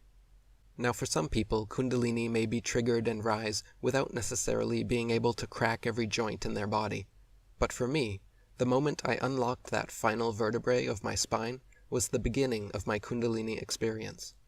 I could instantly feel a fiery electrical sensation pulsating at the base of my spine, slowly gaining intensity and beginning to rise higher towards my back. I could instantly feel a fiery electrical sensation pulsating at the base of my spine, slowly gaining intensity and beginning to rise higher towards my lower back. I began to sweat, saw visual energy trails, and felt a steady building of euphoria reminiscent of coming up on a magic mushroom or LSD trip.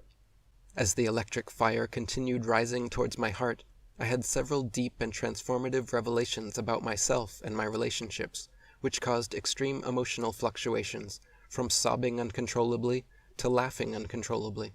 When the energy reached my neck and continued ascending, there was a building internal pressure, making it feel like my head was going to explode. Finally, the electrical fire engulfed my entire head and torso, and I had the extreme pleasure of experiencing for hours the highest high imaginable without taking any drugs. I laid on my bed euphoric, laughing hysterically, lightly flailing and flopping my arms and legs around, feeling the same kind of body high and hypersensitivity to touch characteristic of the drug ecstasy. The entire experience was like having the positive effects of all the best drugs in the world hitting you simultaneously and completely naturally. After several hours of perfect bliss, the feelings slowly subsided and normal life returned, but something deep within me changed forever thereafter. Within months I committed myself to veganism and ahimsa, non-violence, which led me to voluntarism, and ultimately to researching and discovering the conspiratorial control of humanity outlined ever since in my books and videos. It was then that I dedicated my life to exposing the truth and vowed never to stop my activism until the New World Order dies, or I do. Anyone who knew me before and after my Kundalini experience in 2007 would confirm that a radical transformation occurred during this time where I fully came into my own. I felt debilitating pangs of empathy for the suffering of people in war-torn countries and animals in factory farms. It is this compassion for all sentient beings that led me to become the dedicated vegan voluntarist truth activist that I am today. There are theories that Kundalini awakening increases endogenous endorphin hormone and DMT production, both temporarily and long-term, and that bursts of them could very well explain all the psychedelic, ecstatic phenomena. I also have my own pet theory that compressed vertebra and synovial gas buildup impedes the proper flow of cerebrospinal fluid and the many essential chemicals contained therein, and that this is why loosening and cracking the spine is so important for optimum health and Kundalini awakening. The exact science and reasoning remains shrouded in mystery, but hopefully in the future, further experiments will enhance our understanding. Chapter 9. Enlightenment Revelations. In the Japanese Zen tradition, the culmination of years of seated zazen, meditation practice, is said to sometimes produce a temporary state of extreme bliss known as Kensho, which is precisely reminiscent of yoga's Kundalini experience, as well as ecstatic states achieved on various entheogens or psychedelics. Similar to the latent coiled energy of Kundalini, Zen teaches that ordinary man is unenlightened, burdened by ego, and must overcome this human condition through silent stillness. Regularly and intentionally ceasing the stream of incessant thought via meditation allows the brain waking access to the rare cortical theta and delta states usually only achieved during sleep. By quieting the monkey mind of unrelenting thoughts and altering consciousness through deep breathing techniques, a Kensho or Kundalini experience can be triggered even without the yogic bodywork described previously. This ecstatic, euphoric experience, while incredible and worth striving for, should not be seen as the end goal of yogic or Zen training, but rather like a well-deserved reward along the path, letting the practitioner know they are heading in the right direction. Zen master Katsuki Sakida asks in his book Zen Training Methods and Philosophy, if Kensho was the ultimate aim of Zen training, why not simply take drugs to achieve the same condition? He insists that repeated experience of the state of absolute samadhi is the true essential requirement and ultimate aim of such mindfulness practice, not Kensho. Sakida writes that Kensho has been presented as the ultimate aim, but Zen training continues endlessly. To cast off the delusive way of ordinary consciousness while sitting on a cushion in a quiet room is only the beginning. For many, perhaps, there has been something unattractive in the notion, not infrequently conveyed, of the Zen student as a person who subjects himself to a prolonged, highly disciplined form of training, usually in the artificial conditions of a monastery, in order to undergo some kind of private revelatory experience. The student must learn to live in the ordinary world, while yet retaining the quality of his experience of absolute samadhi. So the Kensho or Kundalini experience should not be viewed as the end goal or final product of meditation and yoga, but more like a signpost that the practitioner has reached a certain level, similar to martial arts students receiving their black belt. A black belt does not mean martial training is complete or that the practitioner has reached their peak. Far from it. The receiving of one's black belt simply means they have completed all the basics and are now ready to spend a lifetime perfecting them. On the spiritual path, our main focuses should be the blossoming of compassion, the dissolution of the ego, the refinement of character, and other loftier pursuits than a mere Kensho or Kundalini experience. In Christian esotericism, there are the concepts of 7 levels of heaven, 7 levels of hell, 7 deadly sins, and 7 heavenly virtues, which directly correspond with the 7 yoga chakras. For Kundalini to rise, the yogi cleanses and opens his chakras through a process of not only physiological, but also psychological self-development, composed of 7 steps, each belonging to a physical location in the body. For example, the first root chakra, related to security and survival, when closed, corresponds to the deadly sin of greed, but when opened, corresponds to the heavenly virtue of generosity.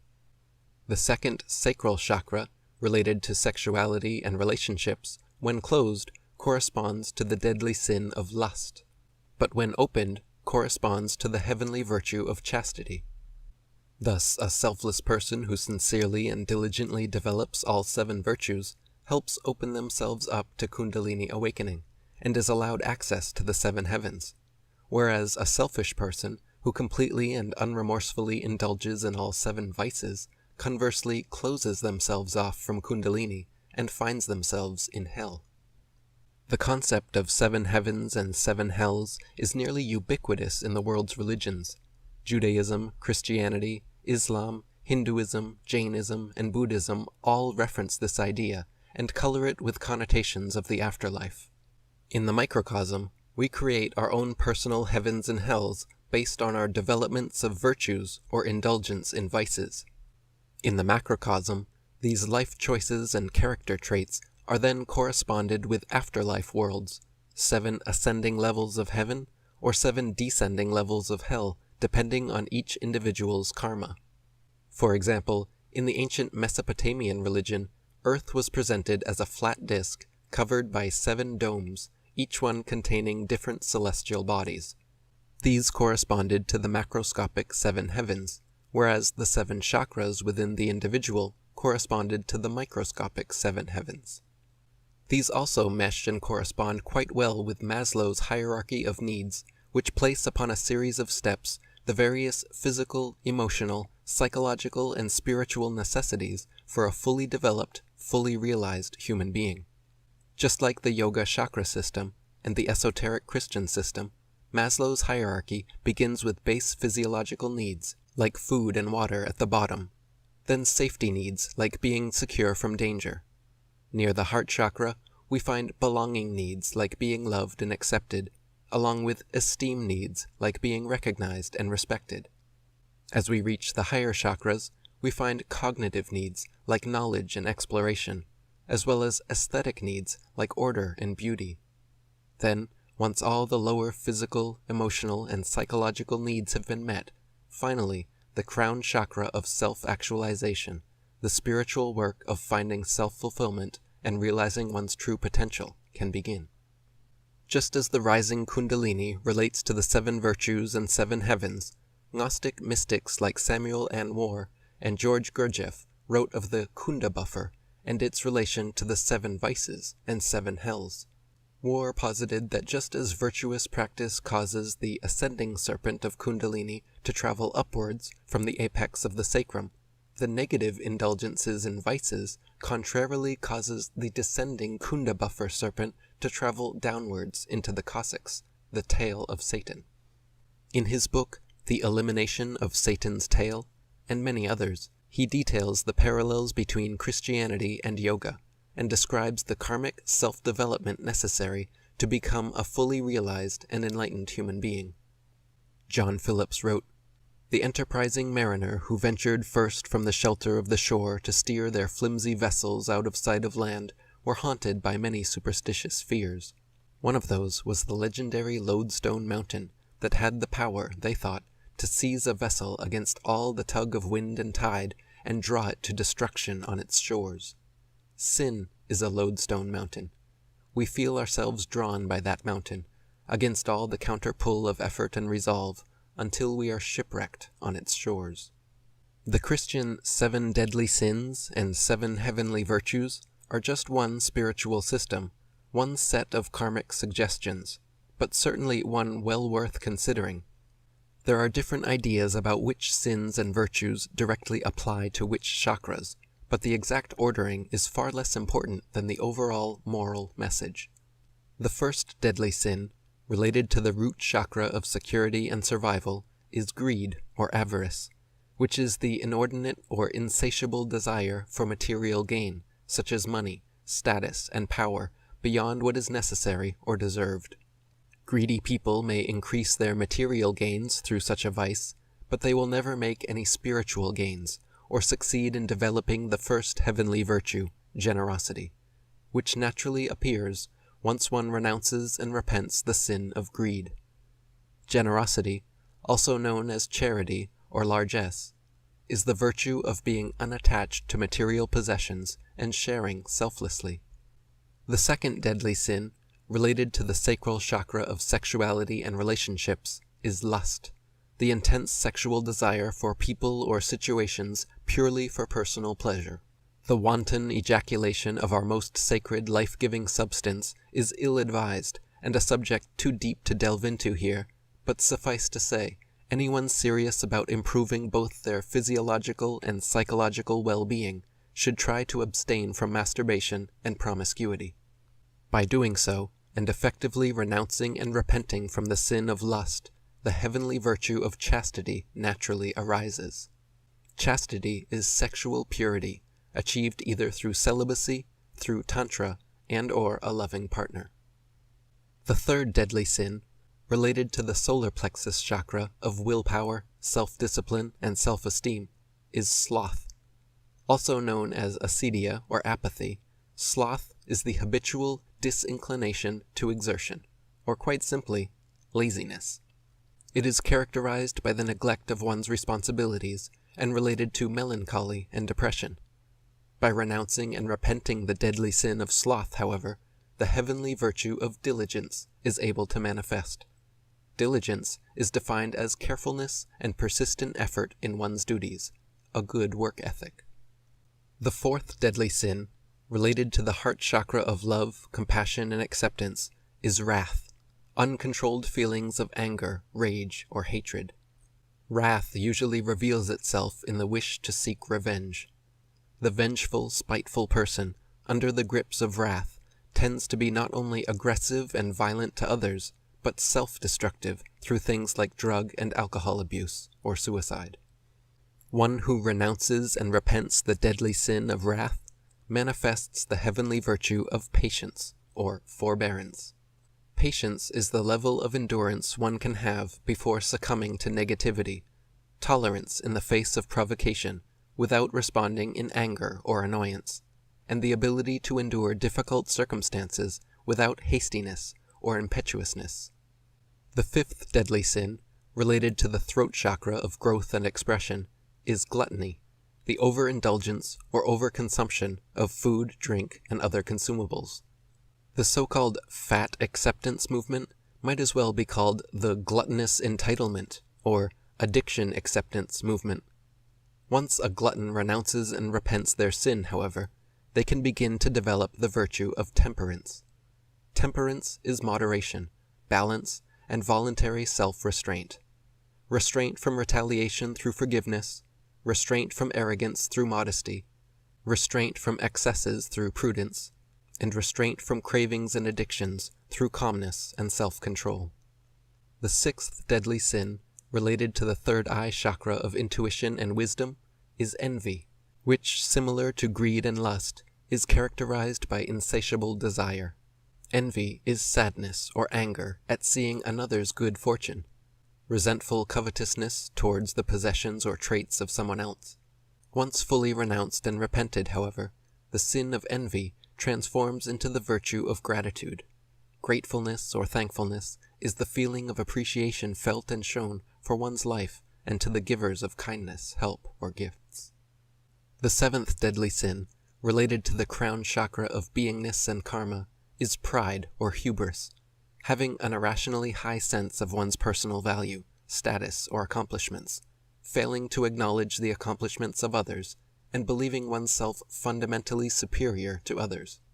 Pride can also have a positive connotation, however, referring to an appropriate sense of esteem for one's own or another's choices and actions, which is certainly not a sin, making hubris a more accurate term. Once hubris is overcome, renounced, and repented, the heavenly virtue of humility can be developed. Humility is quite simply being humble. It is the opposite of narcissism, having low self-preoccupation and low self-regard, but without being self-deprecating. Unconsciously allowing ourselves to engage in sinful thoughts and behaviors disconnects us from our higher chakras, prevents us from developing real integrity, and restricts our ability to become truly virtuous human beings. Consciously ceasing sinful thoughts and behaviors, however, connects us to our higher chakras, aids us in developing integrity, and allows access to virtue and veritable enlightenment. Beyond this, all the world's religious systems have some conception and promise of karma or divine judgment, whereby individuals are guaranteed a heavenly or hellish afterlife based on our actions here. Why carelessly continue indulgence in vices and sinful actions at the expense of virtue, integrity, and potentially eternity? Literalist Christians read the Bible, and specifically the Book of Revelations, as an ominous doomsday prophecy whereby humanity's highest virtue and the only answer to evil is waiting around until a half-god, half-man literally floats down from the clouds to save them and the world. They believe the devil will bring hell on earth for 7 years of great tribulation with literal tortures worse than any horror movie, and that it is inevitable. But if they simply believe in Jesus, have a priest dunk their heads underwater, and or say a prayer accepting Christ into their hearts, that these acts are sufficient enough in the eyes of God for them to be timely teleported up to heaven with the other literalist Christians and spared the horrific tortures destined for all non-believers. If read with understanding of the spiritual symbology, numerology, and allegories purposely encoded, however, the true, deeper meaning of Revelations is revealed. Once again, the author is imploring for humanity to awaken Kundalini and their 7 chakras, to renounce vices and develop virtues, to disassociate with their lower carnal ego desires in order to access a higher level of spiritual consciousness. Revelations 1:20 states that the mystery of the 7 stars which thou saw in my right hand, and the 7 golden candlesticks. The 7 stars are the angels of the 7 churches, and the 7 candlesticks which thou saw are the 7 churches. The meaning of the 7 churches and 7 candlesticks certainly remains a mystery for those unaware of Kundalini Yoga and the chakra system. But for anyone acquainted with this ancient symbolism, The only mystery is why the masses continue to misinterpret these scriptures as literal doomsday prophecies.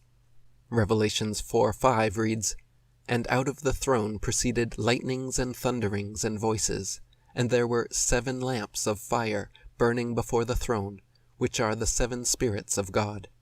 This is another clear description of the fiery electrical force of Kundalini rising through the 7 chakras, for those with ears to hear and eyes to see. Revelations 5:1 and 2 reads, "And I saw in the right hand of him that sat on the throne a book written within and on the backside, sealed with 7 seals. And I saw a strong angel proclaiming with a loud voice, Who is worthy to open the book, and to loose the 7 seals thereof?"